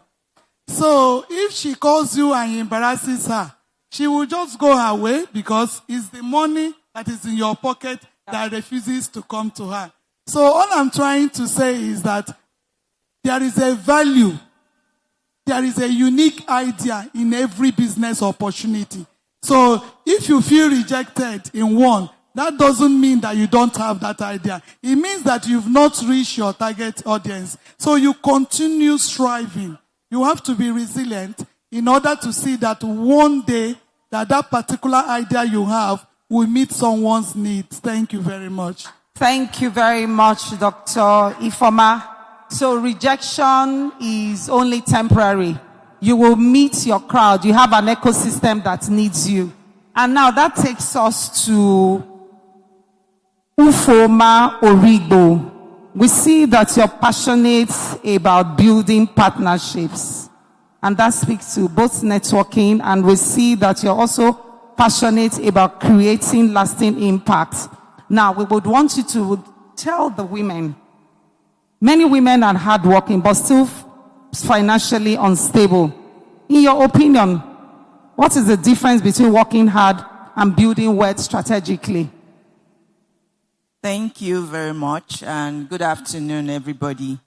I see a room of very hardworking ladies, and of course the men, and I would say well done to each and every one of us. Now, being hardworking means that we can create income from our hard work. We create income which we would use. But wealth creation is quite different, because wealth creation is ensuring that that income you've created works for you. How does that money work for you? That money would work for you when you save consistently. Saving consistently means when you have gotten the money, maybe monthly or weekly, you decide, I'm going to save this particular part of it. Now, this part you are saving could be for one purpose, or it could be basically for a future need. Aside saving consistently, you also need to invest wisely. I was really happy when I listened to when they were reading out all pharmacists Margaret Baale has achieved. I saw she's an investment banker. I saw she's a pharmacist. She's also an entrepreneur. She has an MBA. And I know that is what most women, or lots of women here today, are aiming towards.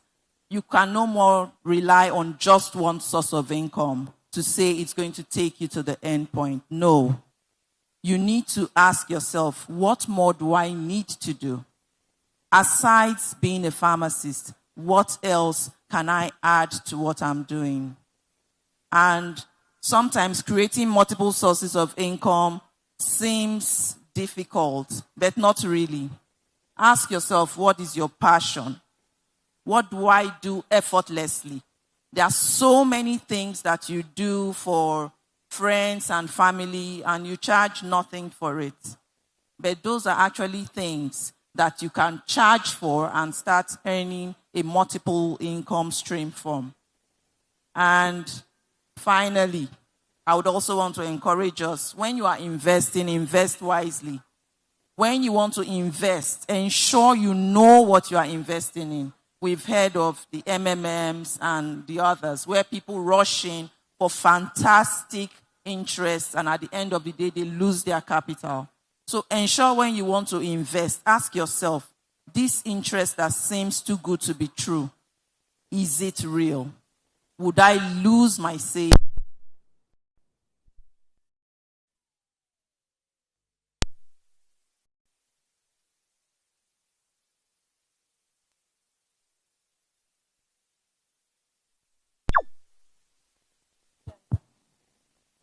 It's on. Is the mic working? Oh, my mic is working. Try yours. People are old and poor. Their children cannot take care of them. And that's why you need to have money conversations early. Because you need to protect yourself from old age poverty. Don't say, oh, I spent all the years training you. I don't have anything. These children don't go hear that, oh. They'll tell you that they are taking them from themselves. They are sorting themselves out. So have money conversations about savings, about investment, about your future self, about purpose. Some of us are not, God is not blessing some of us because there is no purpose for our money. The only reason why you want to have money is to spend it. And God is looking at the reason why He created you. You are created for something bigger. But when you have an assignment, you know when they say there's a vision, God provides. Then there will be a provision. So define purpose early and what success means to you. Read down, this is what success means to me. I'll be able to do this. I'll be able to do that. When I sleep, I need to make money. That's the beauty of investment. Must you work all the days of your lives? You can't, even when you want to work, the body is saying sleep. The body is saying rest. So what happens to you? Will there be good food on your table? That's why we need to have those conversations. Because your income now is not guaranteed except you put it in investment that can guarantee income when you are sleeping. So I'm sorry, I have to go. Thank you very much, Adetutu. Don't worry, we will come back to you so you can continue. So now we see that there are conversations we need to have. Conversations about purpose. Conversations about old age. How are you going to look after yourself when you're not able to walk as you do right now? Who is your guy? Who is in your ecosystem? And you know how they say, you are the average sum, whatever it is you earn, is the average sum of the 5 people closest to you. The 5 people closest to you, how much are they making? For me, that has been a personal experience. Well, we will leave it at that. We're not talking about me and my opinions today. But she made very good points. Define your ecosystem. And for the singles, I hope you're listening. Be very intentional about who you marry. Who you marry, not only in looks, not only in just what they think, but in their mindset and what they think about money. Because whatever amount of money you want to make, whether now or in the future, if you do not have their support, I am not saying you will not make the money. You will make it, but you're going to have to work twice as hard. Because every idea you bring, they're going to knock it down, and you will have to climb over that to be able to make the amount of money you want to make. Thank you, Dr. Adetutu, for bringing up those very valid points. And now we'll go to Dr. Mrs. Ifoma. What habits and principles do you believe every woman should develop if she really wants to build long-term financial wealth and stability and generational wealth? I keep saying generational wealth because it's not just money for us. It's not just wealth for us. It's for generations. So what are the habits and principles that you think every woman should have to be able to do that? Okay, thank you very much for that wonderful question. Number one, which the first speaker has mentioned, is to cultivate a saving culture. Most of us get it and spend it all. Hello, Dr. Ifoma. Please, can we listen? There's a lot of noise and there's a lot of moving up and down. Please, can we listen? Thank you. Okay, one of the principles that I started saying is that we must cultivate the savings culture. I know we women, we want to be fine, we want to look gorgeous, But please, don't spend everything. Always remember to save something out of that thing you have made. If you continue like that, you will have something to fall back on. Then secondly, I noticed that, since we are living in a patriarchal world, it's a men's world.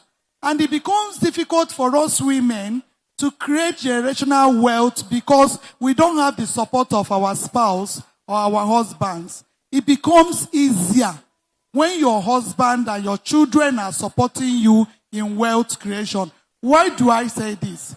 You find out that sometimes we women, we're always saying that we don't have. We don't have. And we are not part of that policy-making body in our family. It's as regards finances. When the man is there running up and down to create wealth, you are passive. You are not supporting. You are not bringing ideas. Then how will he trust you to start a business that you can create wealth? When you now want to ask him for money, he will not support you because he has never seen good ideas coming from you. He never believed that you can manage business, so he will not support you.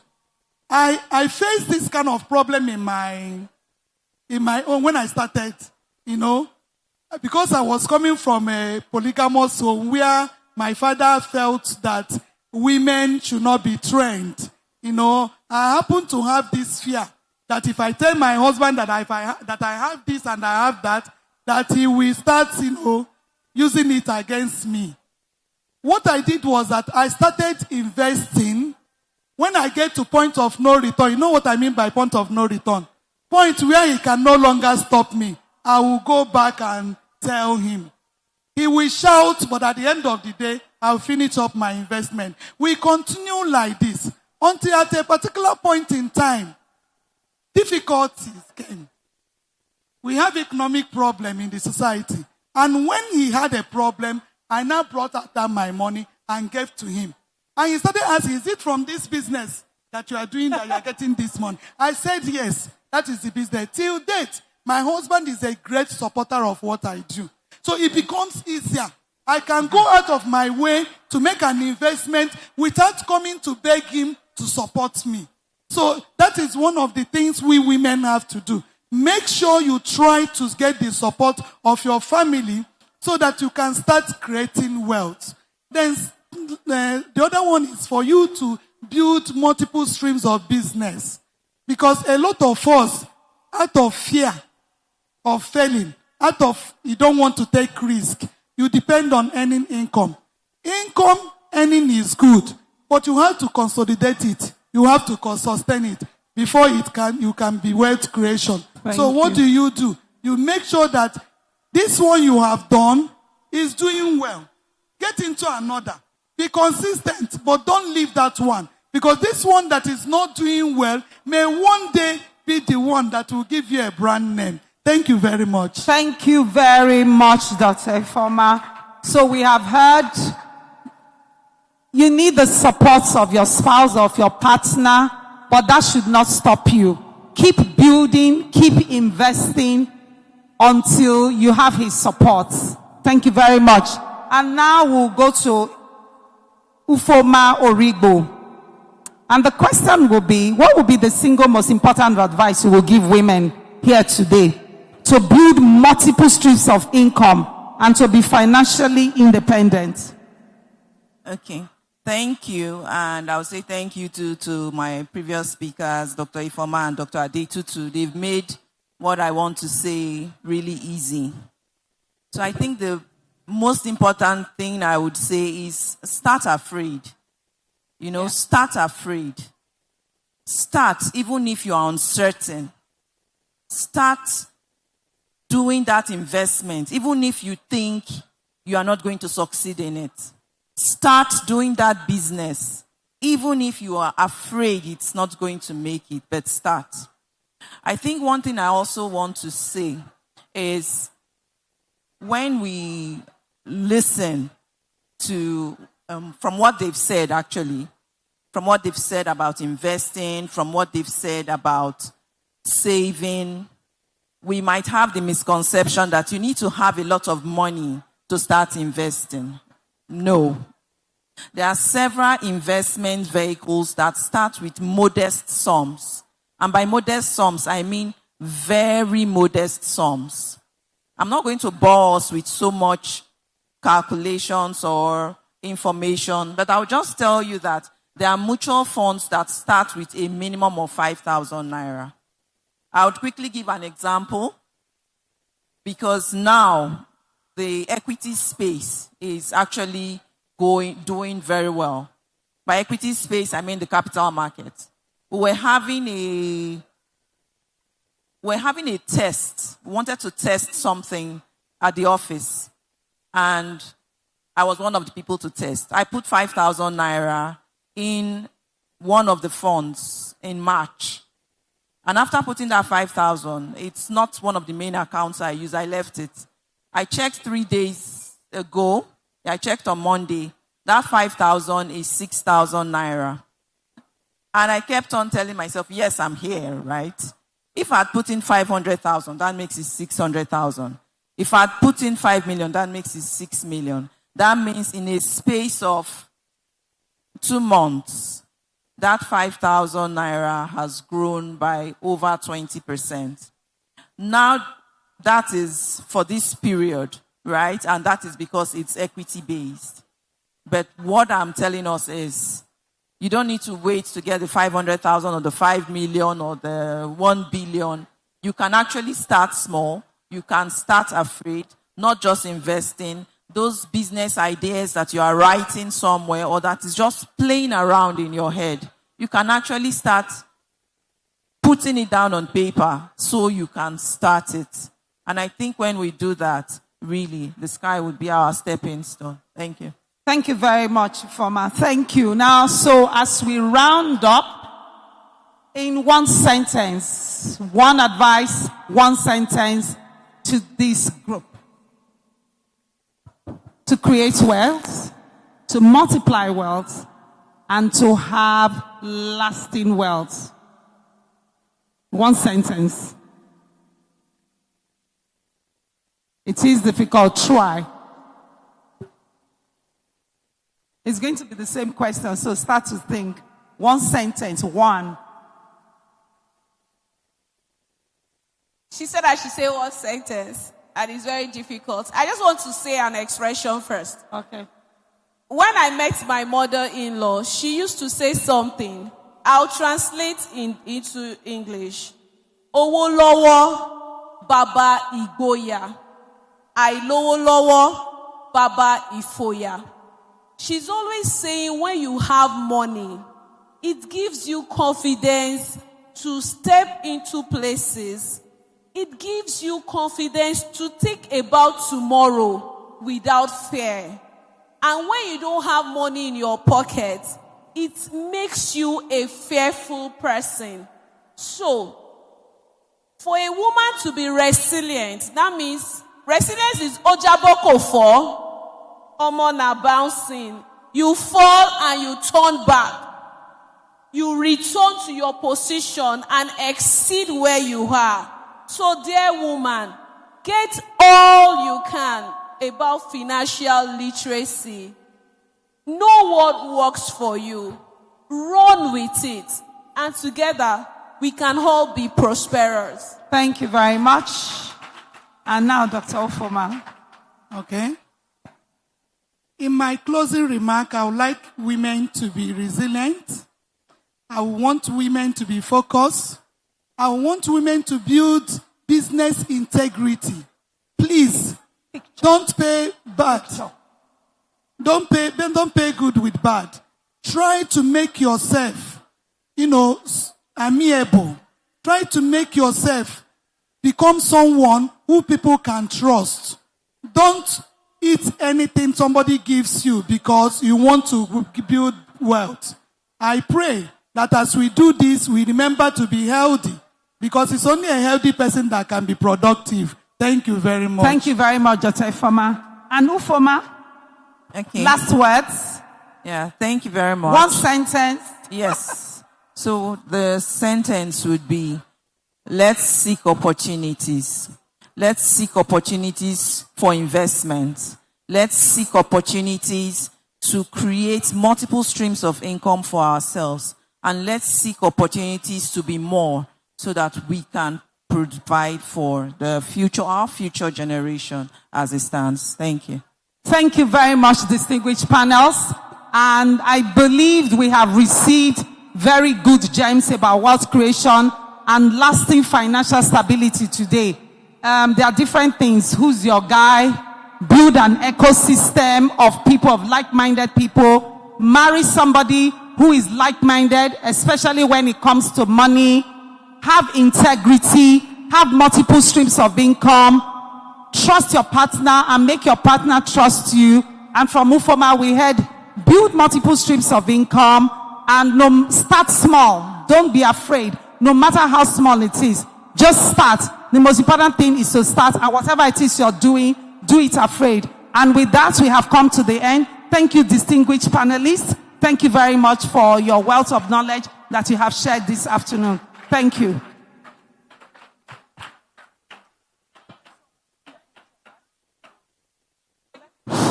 Thank you so very much. This was a very beautiful session, and there will be a picture session. Please, the official photographer.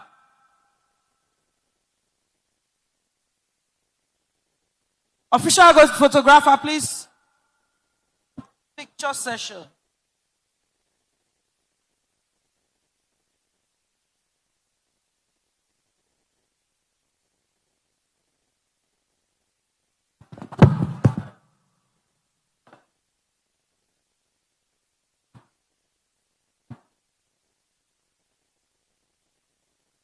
The national chairman is coming up. Please, just hold on. And there are gifts for you, please.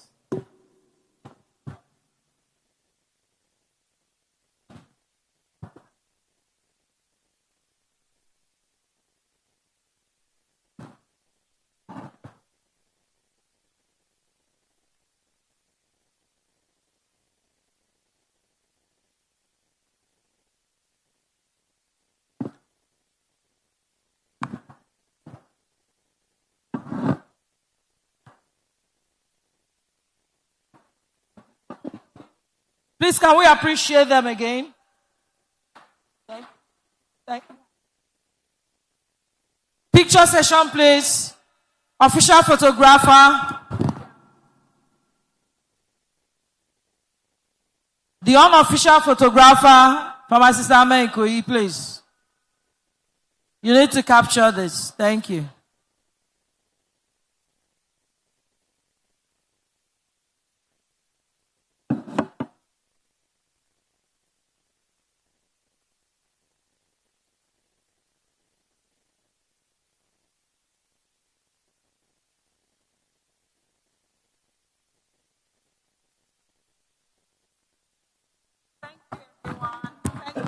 Thank you so very much. We'll take the next panel session. After that, we'll do a tour of the exhibition stand. And the topic for this session is mental health and emotional well-being. Tools for women in healthcare. And to anchor this panel, as the moderator, is Pharmacist Josephine Ehime FPSN.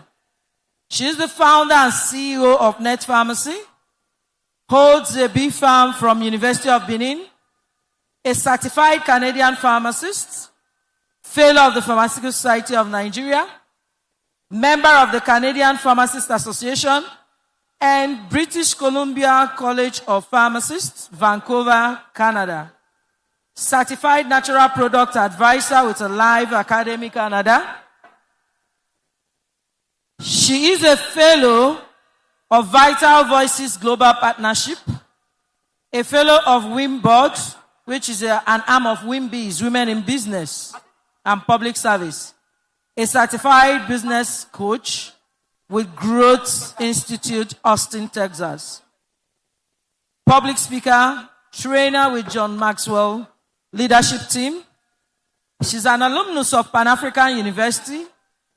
She holds an executive MBA from Eton Business School of the Guglielmo Marconi University, Italy, and holds a certification in business strategy execution from the prestigious Harvard Business School. Please, can I crave the indulgence of pharmacists in the hall? Can we bring the noise level down? Please. She has vast experience practicing as a clinical and community pharmacist, both within and outside the country. She opened the first branch of Net Pharmacy in September 2004, born out of a passion to contribute her own quota to making a difference in community pharmacy practice in Nigeria. Right from its inception, health and wellness advocacy has always been at the core of the practice in Net Pharmacy. And this has greatly endeared the brand to all its clients who have been loyal to them for over 2 decades.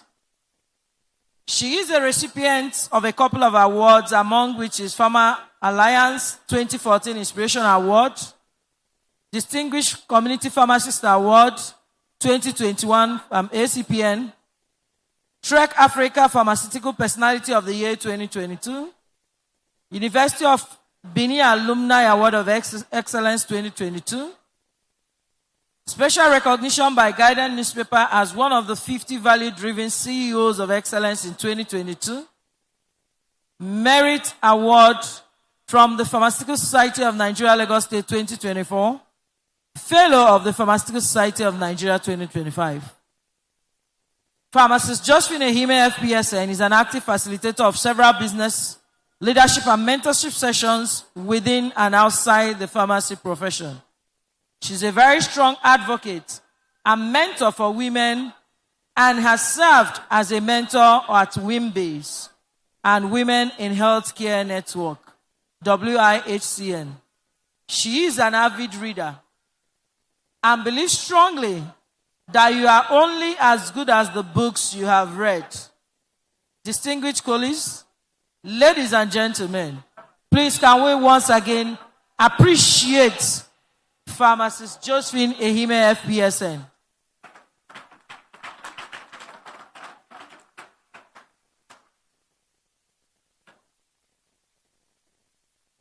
It will be my pleasure to invite the panelists to the podium. Please, can we bring the noise level down? It's tedious trying to shout when we should talk. Colleagues, please, can you bring the noise level down? The food does not talk. Actually, when there's food in your mouth, you can't even talk. Thank you so very much. First on the list is Professor Patience Ogamaka Osadebe, a renowned Nigerian pharmacist and academician, the national chairman of National Association of Pharmacists in Academia, one-time national chairman NAPA, first female professor of pharmaceutical and medicinal chemistry in Nigeria, and the first female dean of the School of Postgraduate Studies of University of Nigeria, Nsukka. She has won several awards and honors, served as editor-in-chief, and has published over 100 articles in national and international journals. She has presented over 30 conference papers at national and international conferences. She is the 40th most cited academic staff. She enjoys reading, singing, gardening, and she is blessed with 6 children. Please can we appreciate my lecturer, Professor Ogamaka Osadebe. We also want to invite Dr. Idobi Tekla Ogamaka. She is a consultant psychiatrist with the University of Nigeria Teaching Hospital, Enugu, a senior lecturer with the Federal University of Allied Health Sciences, Enugu, an associate member of the Royal College of Psychiatrists. She's also a mother of 6. Pharmacist Josephine, are you a mother of 6 too? You're welcome, ma. Pharmacist Josephine.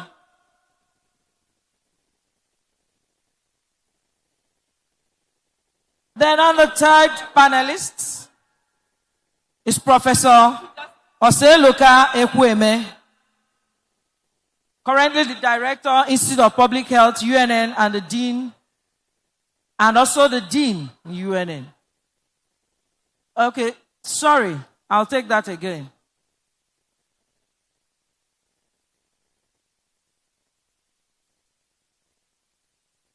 Is currently the Director, Institute of Public Health, UNN, and the Dean, UNN African Leadership and Management Training for Impact in Malaria Eradication.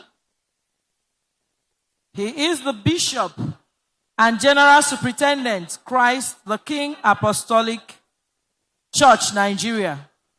He has worked in several capacities as local and international consultant. He has published 3 textbooks in medical and health field, over 60 journal articles on public health in local and international journals, technical reports, and gospel tracts. His interests include reading, teaching, preaching, research, and publication. He is married with 4 children. Distinguished ladies and gentlemen, please make welcome our distinguished panelists, parents to 6 and 4 children individually. Thank you so very much.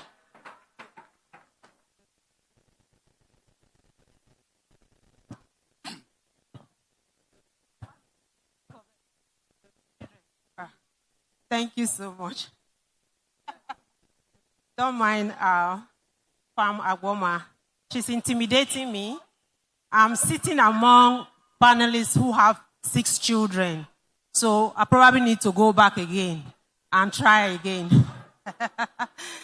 Good afternoon, distinguished Appians, the president of PSN. Please permit me to sit on existing protocols because the day is gone. Did I say good morning or good afternoon? Good. Every woman in this room is carrying something. A deadline,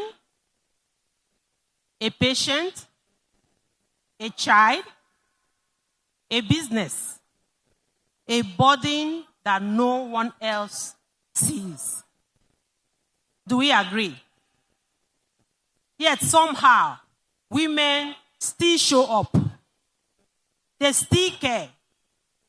They still heal others. But who will heal the healers? Please ask the person sitting next to you. Who will heal the healers?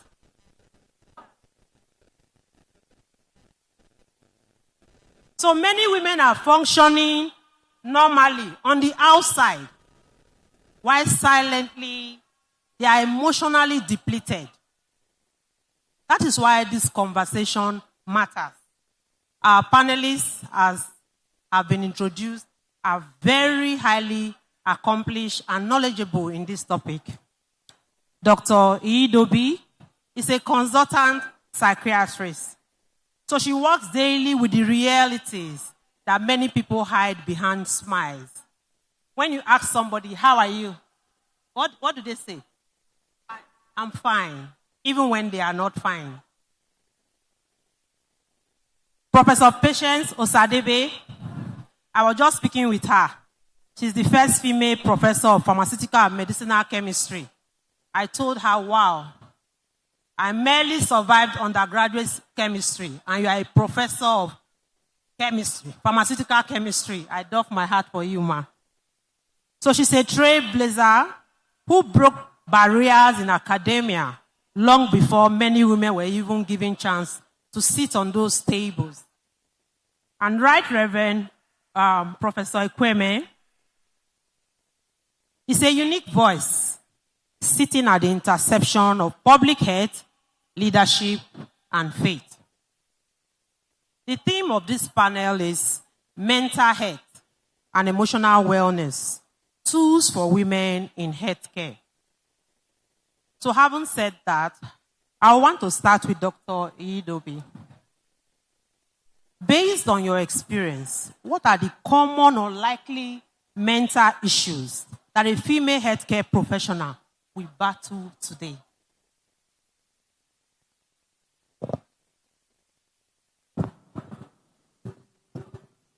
Good afternoon, distinguished ladies. I stand on existing protocols. So really, I am happy that once again, women are realizing the essence of mental health. Most of the time during conferences like this, you don't hear anything about mental health because we shy away from it. So I give kudos to the lady pharmacists for finding out time and for ensuring that we are covering our health all round. Okay, so to the question on the specific mental health issues that women come down with. You know, as women, the assumption is that we are very resilient and that things don't get to us. And so, as she said, behind the smile, a lot happens. We need to know that most women are battling with a lot of things that they can't even talk about. And that brings me to the concept of what we call women in the middle as professionals. You know, as a professional and as a married woman, which I think most of us here in this hall are, you find out that you find yourself in the middle of your in-laws, of your parents, and then of your nuclear family. I mean that growing up and being a woman, you grew from a particular family. And maybe in your mid-20s, you find yourself in another family. And then you have to battle with your in-laws too, while still remembering your roots. At the same time, you're making a new family. So you find yourself being in the middle of so much. And because of it, we are prone to a lot of stress.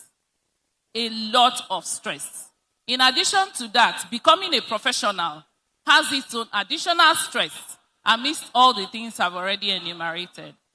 So there are some things that are peculiar to women, aside from other mental illnesses that we share with the men.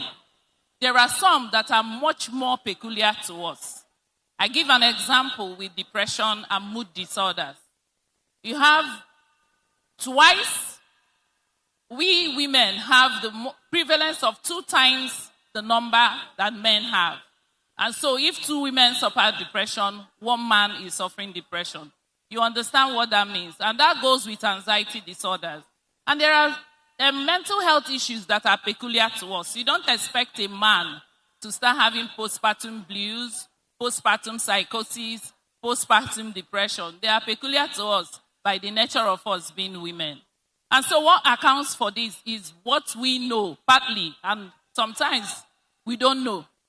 For example, in the issues of depression, it's known that women talk a lot. So we try to externalize our problems. It is also possible that the men go through depression, but they keep quiet. But because we talk about our own is on the data, it's possible.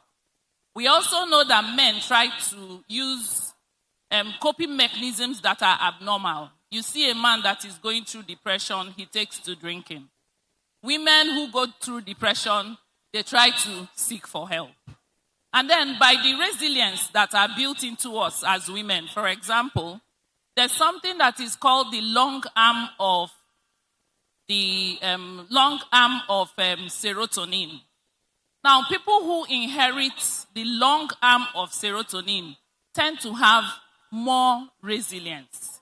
I want all of us in this hall, there are many more mental illnesses that are peculiar to us, but the one we should go away with is the depression, the anxiety disorder, the postpartum blues, and the deliberate self-harm. Now, deliberate self-harm is a predictor of suicide. Even though suicide is more common in men, deliberate self-harm is more common in women. And it is for a reason. When a woman starts going through depression, what she does is to start complaining.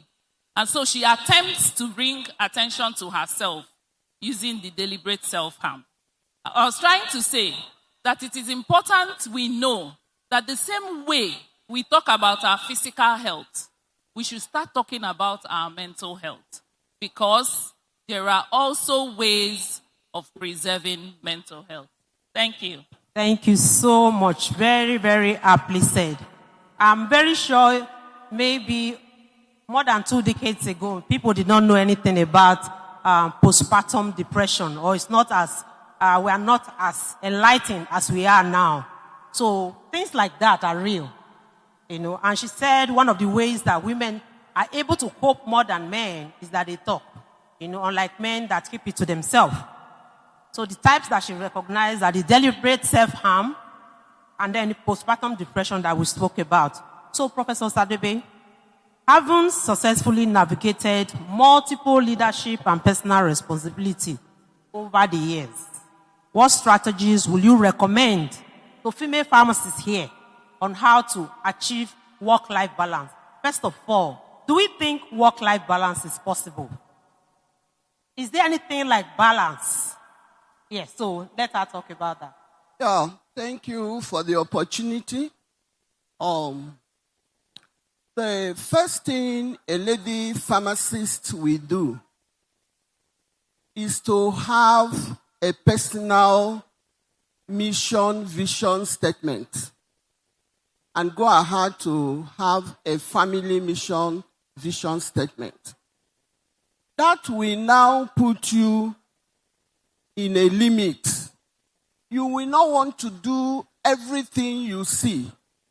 When you already have a mission where you are going, you find that you spend your energy around that.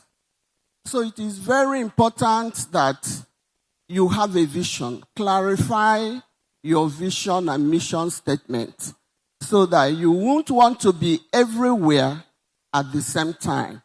That will bring natural stress. Then another thing I recommend is a woman, a lady pharmacist. There is the need for you to balance home and the profession, because home is very important. Family is the smallest unit God put in place to have an orderly society. God is a God of order. So we are happy that women are involved in professions now. Before, they used to be left in the kitchen, at the backyard. But we cannot, in this civilized era, believe that women will continue to be there. We have seen that women are gifted, talented, brilliant, and God couldn't have kept all those things for nothing. So we need women in profession, we need women in pharmacy, we're already there. But we also don't want a situation where the family is left behind. So you are encouraged. What I find that if in spending what the family have, of what the family possesses, you can prioritize things that can relieve you of some family work, that will be very helpful. Many women spend so much money in jewelries, in dresses, but you go to their house, you won't find washing machine. You won't find certain things that can help you not to do so much work in the house. But just touch machine, those works will be done while you continue in your profession. So this prioritizing what will relieve you of some chores will be very, very helpful. It's also good that you open up, you will be vulnerable to your partner. That's being open to him, to the family. So that whenever you are burdened by work, let them appreciate it. So that it won't be mommy, and all those darling all over the place. And at the end, the willing horse is driven to an untimely grave. It shouldn't happen. So you do it in such a way that whenever there is that stress, whenever there's additional responsibility from the office, the family should know it. They shouldn't be hidden from it. Then the lady pharmacist, you are encouraged also to belong to some support groups. Just like we have ALPs platform. support groups, maybe in the church, in the profession, where you can vent out. Where you can vent out. Oh, this is happening, this is happening. I have a new baby, I'm preparing for a promotion interview. How do I combine this? Somebody will just laugh and tell you, I have been in that position. So you have a support group where you can vent out the things that are disturbing you. Then organizations also can help. When you belong to an organization, like maybe those working at UNTH, University of Nigeria, if these organizations can help, so that these ladies can have basic facilities that will help them during work time, so that they can go and have some time off. There can be subsidizing of use of a gene. There could be meetings with in-between times for people to go and relax. I thank my dean, the dean of Faculty of Pharmacy, University of Nigeria and Soka. For a long time, I was complaining that they converted what was meant to be the staff room, staff common room. They changed it to offices. So I was becoming mad about it. I kept complaining. So he caught the vision.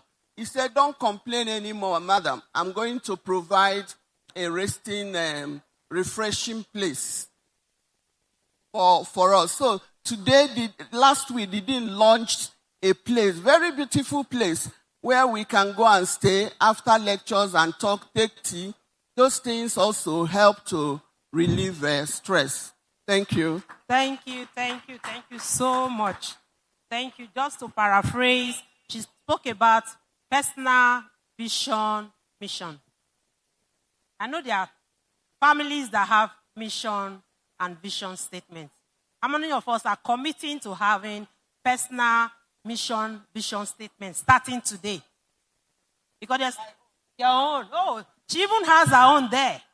So, having personal mission and vision from what she says guides you. And it also saves you from trying to be like the Joneses. Do we agree? I was speaking with Dr. Adetutu earlier in the day, and we're having some chat. I'm like, why don't you do this? And I was like, no, because of this and all that, if you remember in the morning. So you should know what you are for, what you stand for, what are your personal boundaries. So if you have those, you will not be the one that the social media will make miserable. Because you also spoke about deliberate self-harm when we heard about that, because you'll be feeling that you are not doing enough, you don't have enough and all that. Then find a way to prioritize. That means there's no balance. Do we agree that there's no balance? So at each time, something is at the front burner. There are sometimes your family will need more of your attention. There are sometimes to be your job. So find a way to prioritize. Seek your support from family and friends. She talked about support group. You have church, you have professional, and then there's something I like also encourage you women. Sister circle. Some people say women are their worst enemies. Those are in those days. Those days are gone. So find a support group of like-minded women that you can grow together. Thank you so much for that, Prof. Professor Ekweme, you are blessed among women today. Thank you, ma. So studies say women are nearly twice as likely as men to experience anxiety and depression globally. So these feelings are real, but often unrecognized, and they are not addressed. How can we better support each other to overcome this issue? Thank you so much, moderator. Actually, stress and anxiety, then depression, they are real. Stress, anxiety, depressions are real. If they are untreated or unmanaged, they will lead to a very serious ill health. You know, when you have stress, there is every tendency that you have fear of unknown. And fear of unknown will lead you to experiencing anxiety, nervousness. of unknown origin, then if that situation is not managed, you will have mood changes. And when you begin to have mood changes, you have entered into a state of depression. So they are real. Statistically, they are very real. In fact, 1 in every 5 women, let me start because here is ladies pharmacist conference. 1 in every 5 women you know of must have experienced mental disorder of one form or the other, especially anxiety and depression. Statistics also have it that lifetime risk of anxiety and depression is about 35 to 40% lifetime risk. Lifetime risk for women, not for men. No, I'm talking about women because we are here. All of us are now women, in short. And then, if you look at women at work, these are women pharmacists. 1 in every 6 women at work have mental disorder. 1 in every 6. So count it here. You will know how many of us that have one kind of mental disorder or the other. However, there is something that is very, very important. Why are they not recognized? You know why? Because these 3 disorders are hidden illnesses. They are what we refer to as hidden illnesses.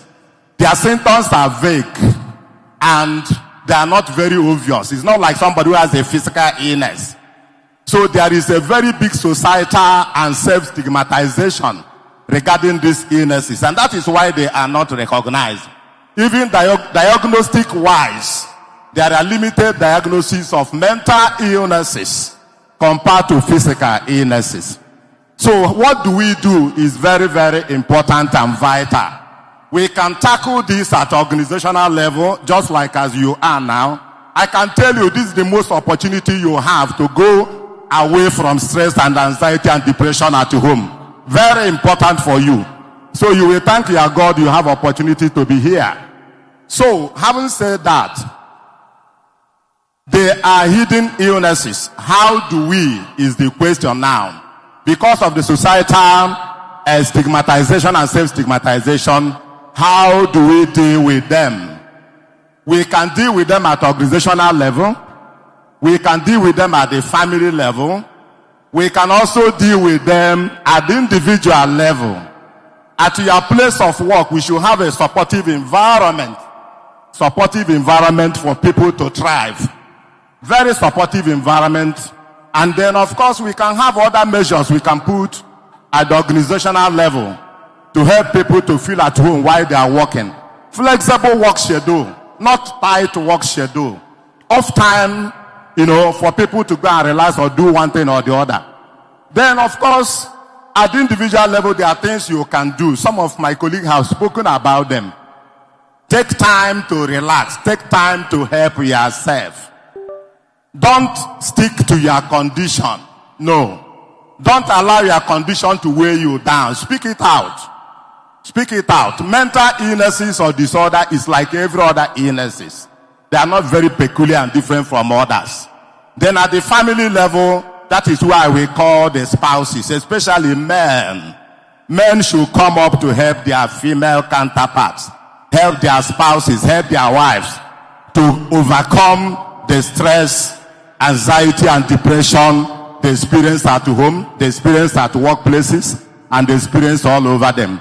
So it is real and very important that we do something about it. Thank you so much. Thank you so much, Professor. Can we give him a round of applause? Can we give our panelists a round of applause? Are you as alarmed as I am? 1 in every 6 women has a form of mental disorder or the other. 1 in every. So at any time, you must have gone through it. I must have gone through it without knowing.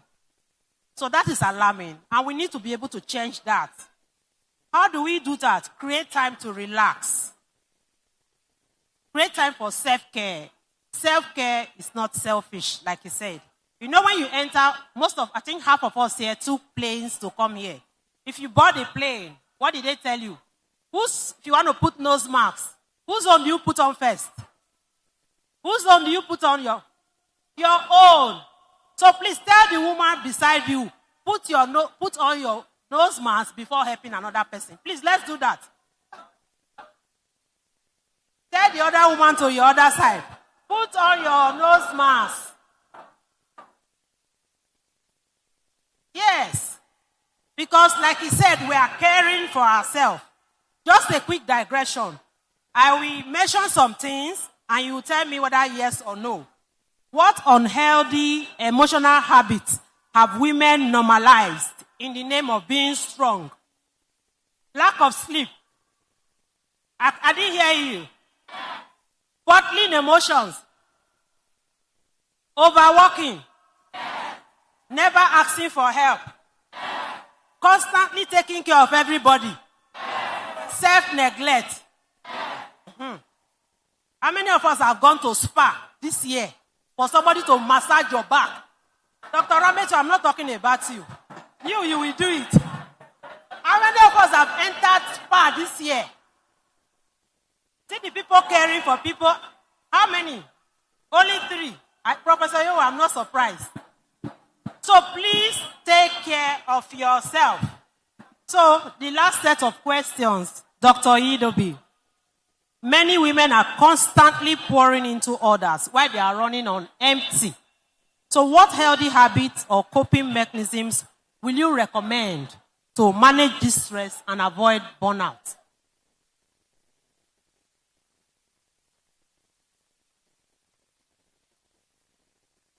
Okay, thank you very much. I don't know whether your 3 minutes will be enough to talk about this. I really want us to listen because I think this is the crux of my own contribution here. Okay, so as women, there are things we need to know. First of all, we are all bearing genes that we don't fully understand.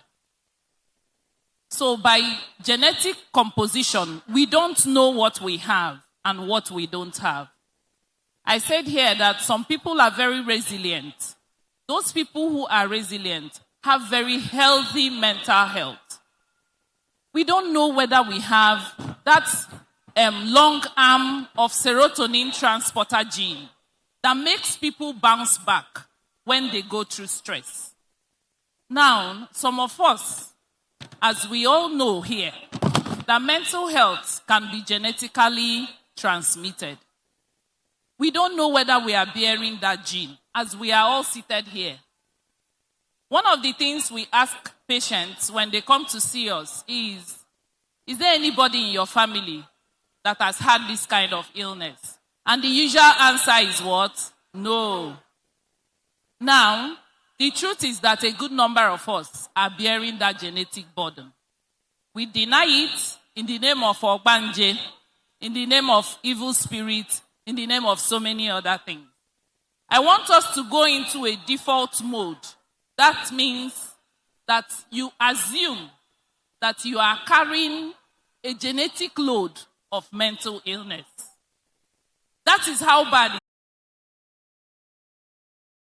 If you don't mind, I can actually call your husband. I am admitting you back here. Have that default mode that you can always break down.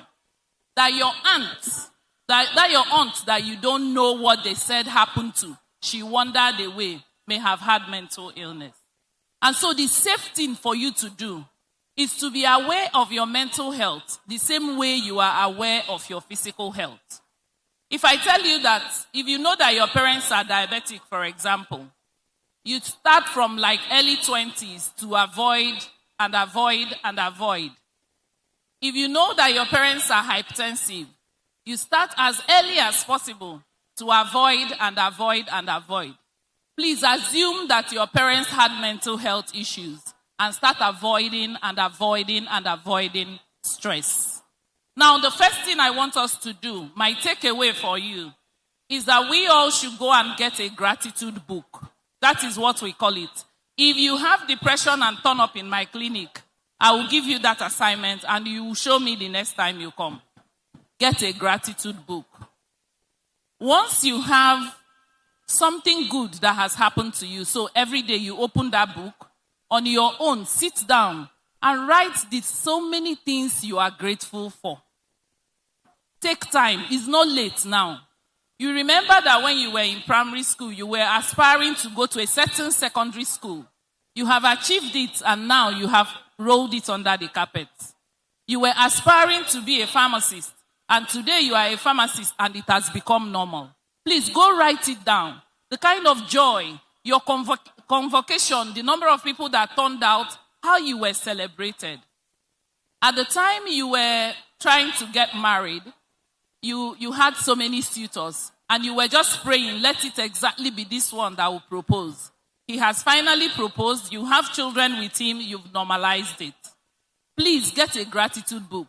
Start thanking God for all those things that have happened in your life.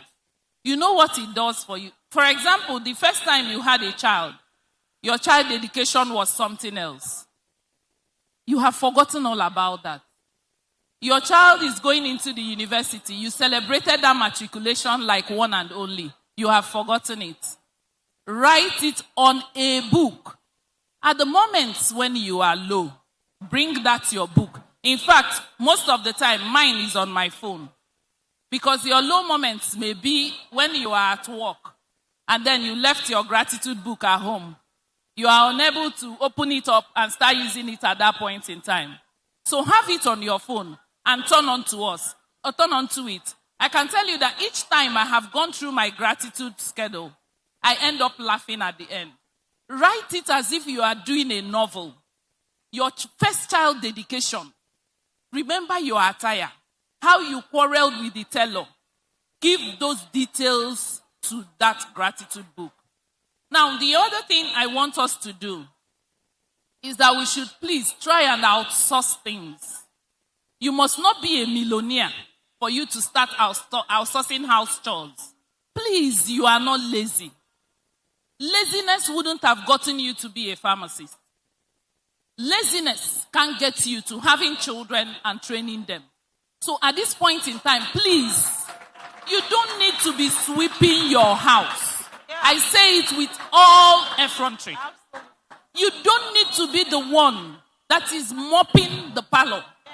You don't need to be washing your plates anymore. Please, wouldn't have gotten you to be a pharmacist. You may not pay in Enugu here. Laziness. If somebody comes you to having chores for you and training them 3 times a week. So at this point in time, you won't pay more than 30,000. You don't need to be sweeping your house out. I say it with all that you're easing yourself from. You don't need to be the one that is mopping the parlor. Even school run. You don't need to be washing your plates anymore. You know that mental state wouldn't have gotten you at you may not pay in Enugu here. And you're supposed to pick up your child and do having chores for you. And that is a lot of stress. So at this point in time, please pay more than 30,000. You don't need to be sweeping your house out. I say it with all that you're easing yourself from. You don't need to be the one that is mopping the parlor. Even school run. You don't need to be washing your plates anymore. You know that mental state wouldn't have gotten you at you may not pay in Enugu here.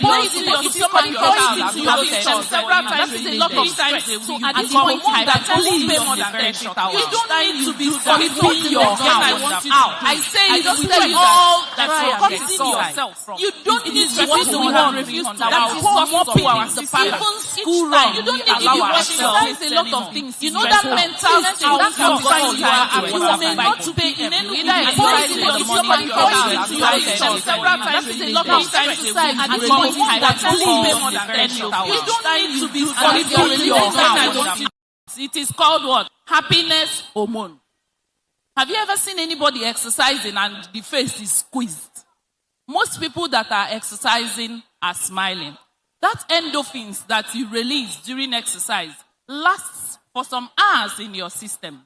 And so you should be able to top up that hormone. By the time it's trying to go down, you top up with another exercise. If possible, please do it twice a day. And finally, I want to say that people overlook some things. They've talked about socialization, trying to make sure that you have very good social network. There's a difference between social network and social helpers. You can have social network of 50,000 people, but when you need help, those 50,000 people are not available. You need to have a relationship with your creator.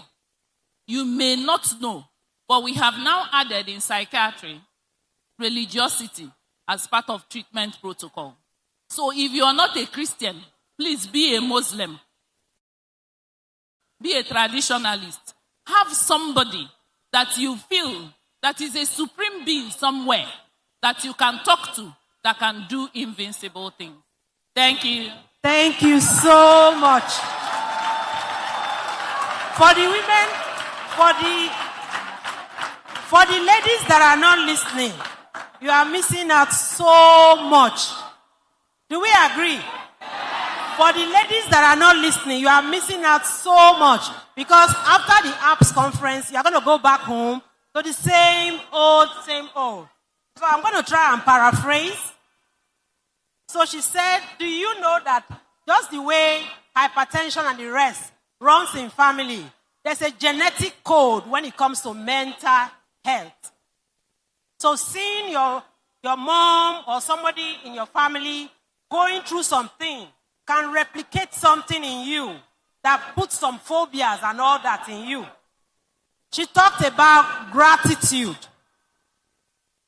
Do you know that the life you are living now was once a prayer request? If it's true, say clock it. Say it again. So the life you are living now was once a prayer request. That's your child that you look at and say, this is my biggest problem. When you had that child, it was your biggest joy. But what happened? You lost sight of the blessing. So she's talking about journaling. Write down those things, those little wins. One day you go through it, and it brings you just the same joy as it did at the beginning. Seek help. You are not a superwoman. If you are thinking you are, probably you are deceiving yourself. Even if it's domestic help, somebody that comes in once a week or so to clean. Some people think they cook the best jollof rice in the whole world. Guess what? One day something will happen. Your husband will eat another person's jollof rice. I'm sorry. Yes. So, seek help. Find time for yourself. Exercise. You talked, exercise releases feel-good hormone. And then have a spiritual core. That's something that grounds you. Something of faith. Christian, Muslim, anything that gives you hope.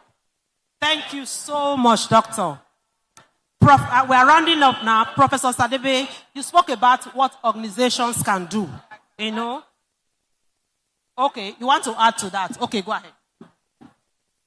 I want to add that organizations should prioritize and clarify responsibilities. When you work in an organization that is, everything is unclear, you don't even know when you are doing very well, you don't know whether you have covered your duty. It becomes very, very difficult. So we encourage organizations to prioritize duties or prioritize, clarify priorities. Whatever is the priority of the organization should be made clear. And then there should be optimization of meetings. You go to some organization, meeting upon meeting and a meeting that about 4 people would have held, they will bring about 20 people. People will be talking, time will be going. So you prioritize, that is, optimize meetings. And then in between meetings, allow people to relax. We have been here since 10 o'clock. Nobody has asked us, get up, come down, go up, and so on. We've been sitting and we are adults. So this is just a practical, and this is gathering of lady pharmacists. We would have had a break, and this is an organization. So we build in such a consideration. Then, organizations should be very, very mindful of off-duty. When somebody is off-duty, allow the person. Private organizations are very guilty on this. Once they employ somebody, the person is a slave. You say you work from 2 to 8. By 10 o'clock, they're still calling the person who has gone to be with the family. So where we are involved as pharmacists in our private endeavors, in public, let's respect off duties for ourselves. Thank you. Thank you so much. And Professor Equipment, yes. 2 minutes, yes. So many people continue to suffer because of fear, shame, and the stigmatization around mental health. How can societies create safer and more support spaces for these conversations? Thank you so much, moderator. Actually, stigma or stigmatization is real across all societies. It's not limited to African societies, across all board. Stigmatization is very, very important to be dealt with. You know, it is characterized by societal prejudice and discrimination against one person or the other because of one condition or the other that brings disdain against that person. So stigmatization is very, very important. In African setting, we have a lot of fears of unknown. Some of us may say you have this problem, mental condition or mental illness, because you have offended God, you have broken a taboo, you are living an adulterous life, and stuff like that. That is African setting. But if it is in European country, they may stigmatize you because you have mental health condition for the fact that your attitude and behavior is unpredictable. They don't know what you will do the next time. So they're afraid of you. So stigmatization cut across all societies. What do we do? Very two important things that we must continue to do. Public awareness creation. Public awareness creation. We cannot stop doing that. Even among health professionals, you have to let them know the essence of competent culture. Culture differs from one place to another. So they have to learn that. You cannot stop creating public awareness at the community level, at the larger society level. Then secondly, there must be peer group support. There must be peer group support. Make sure that is done, and it will help to remove stigmatization. Thank you, ma'am. Please, can we give a round of applause to the panelists for a very good panel session? Thank you so much, Dr. Idobi, Professor Osadebe, and Professor Kweme. Thank you so much. Yes, please, a round of applause to these panelists and the wonderful moderator. Please, can we stand up for the group photo? National Chairman, ALPs, and my CPC Chairman, can you come up stage? Let's have a group photograph before they go downstairs. Please, we are rounding up for the opening ceremony. I want to use this opportunity to appreciate each and every one of us that was able to stay till now. I know that you all gained from this panel's discussion, especially mental health and emotional well-being. It's very important, and I can see how excited we were during this discussion. Please, group photograph. Our CPC Chairman, please meet us off stage. CPC Chair.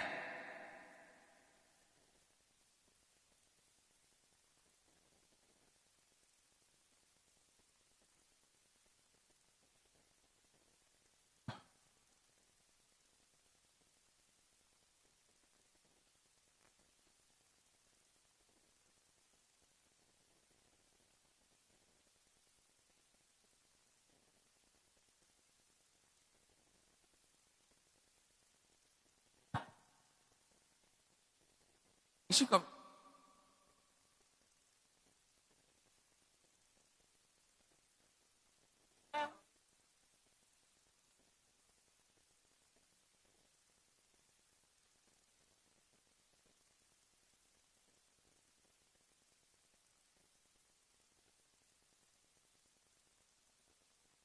CPC Chairman, we're waiting for you for the gifts and also for the group photograph.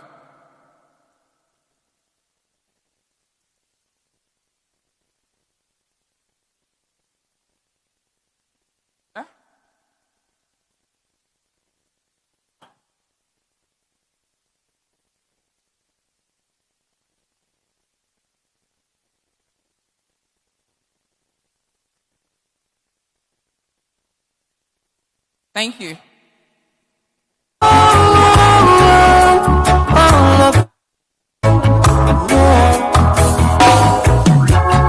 How many times do I have to tell? Even when you're crying, you're beautiful too. The world is beating you down and around to every mood.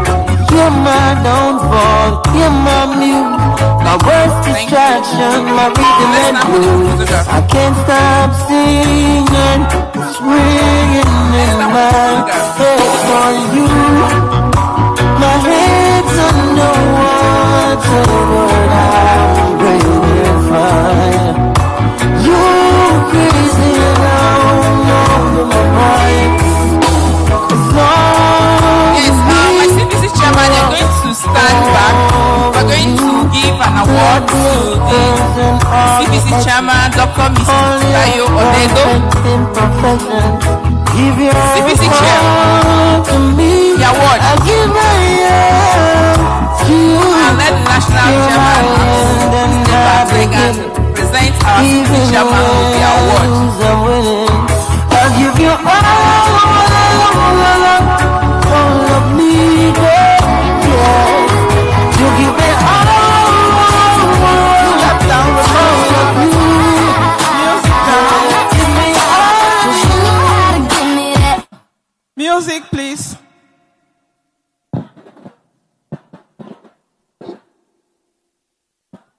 Hello. Hello. Please, can we stay back and sincerely appreciate this, my sister. Before I make this presentation, can we give her a round of applause? Titilayo, I don't have words for you. I don't have words for you, but all I can say to you is thank you and well done. And on behalf of Association of Lady Pharmacists National, this is an appreciation award to you, Dr. Titilayo Onedo, in recognition of your role as the chairman of the Conference Planning Committee of the 17th Biennial Conference, Coal City, Enugu State, dated 14th May 2026. Congratulations.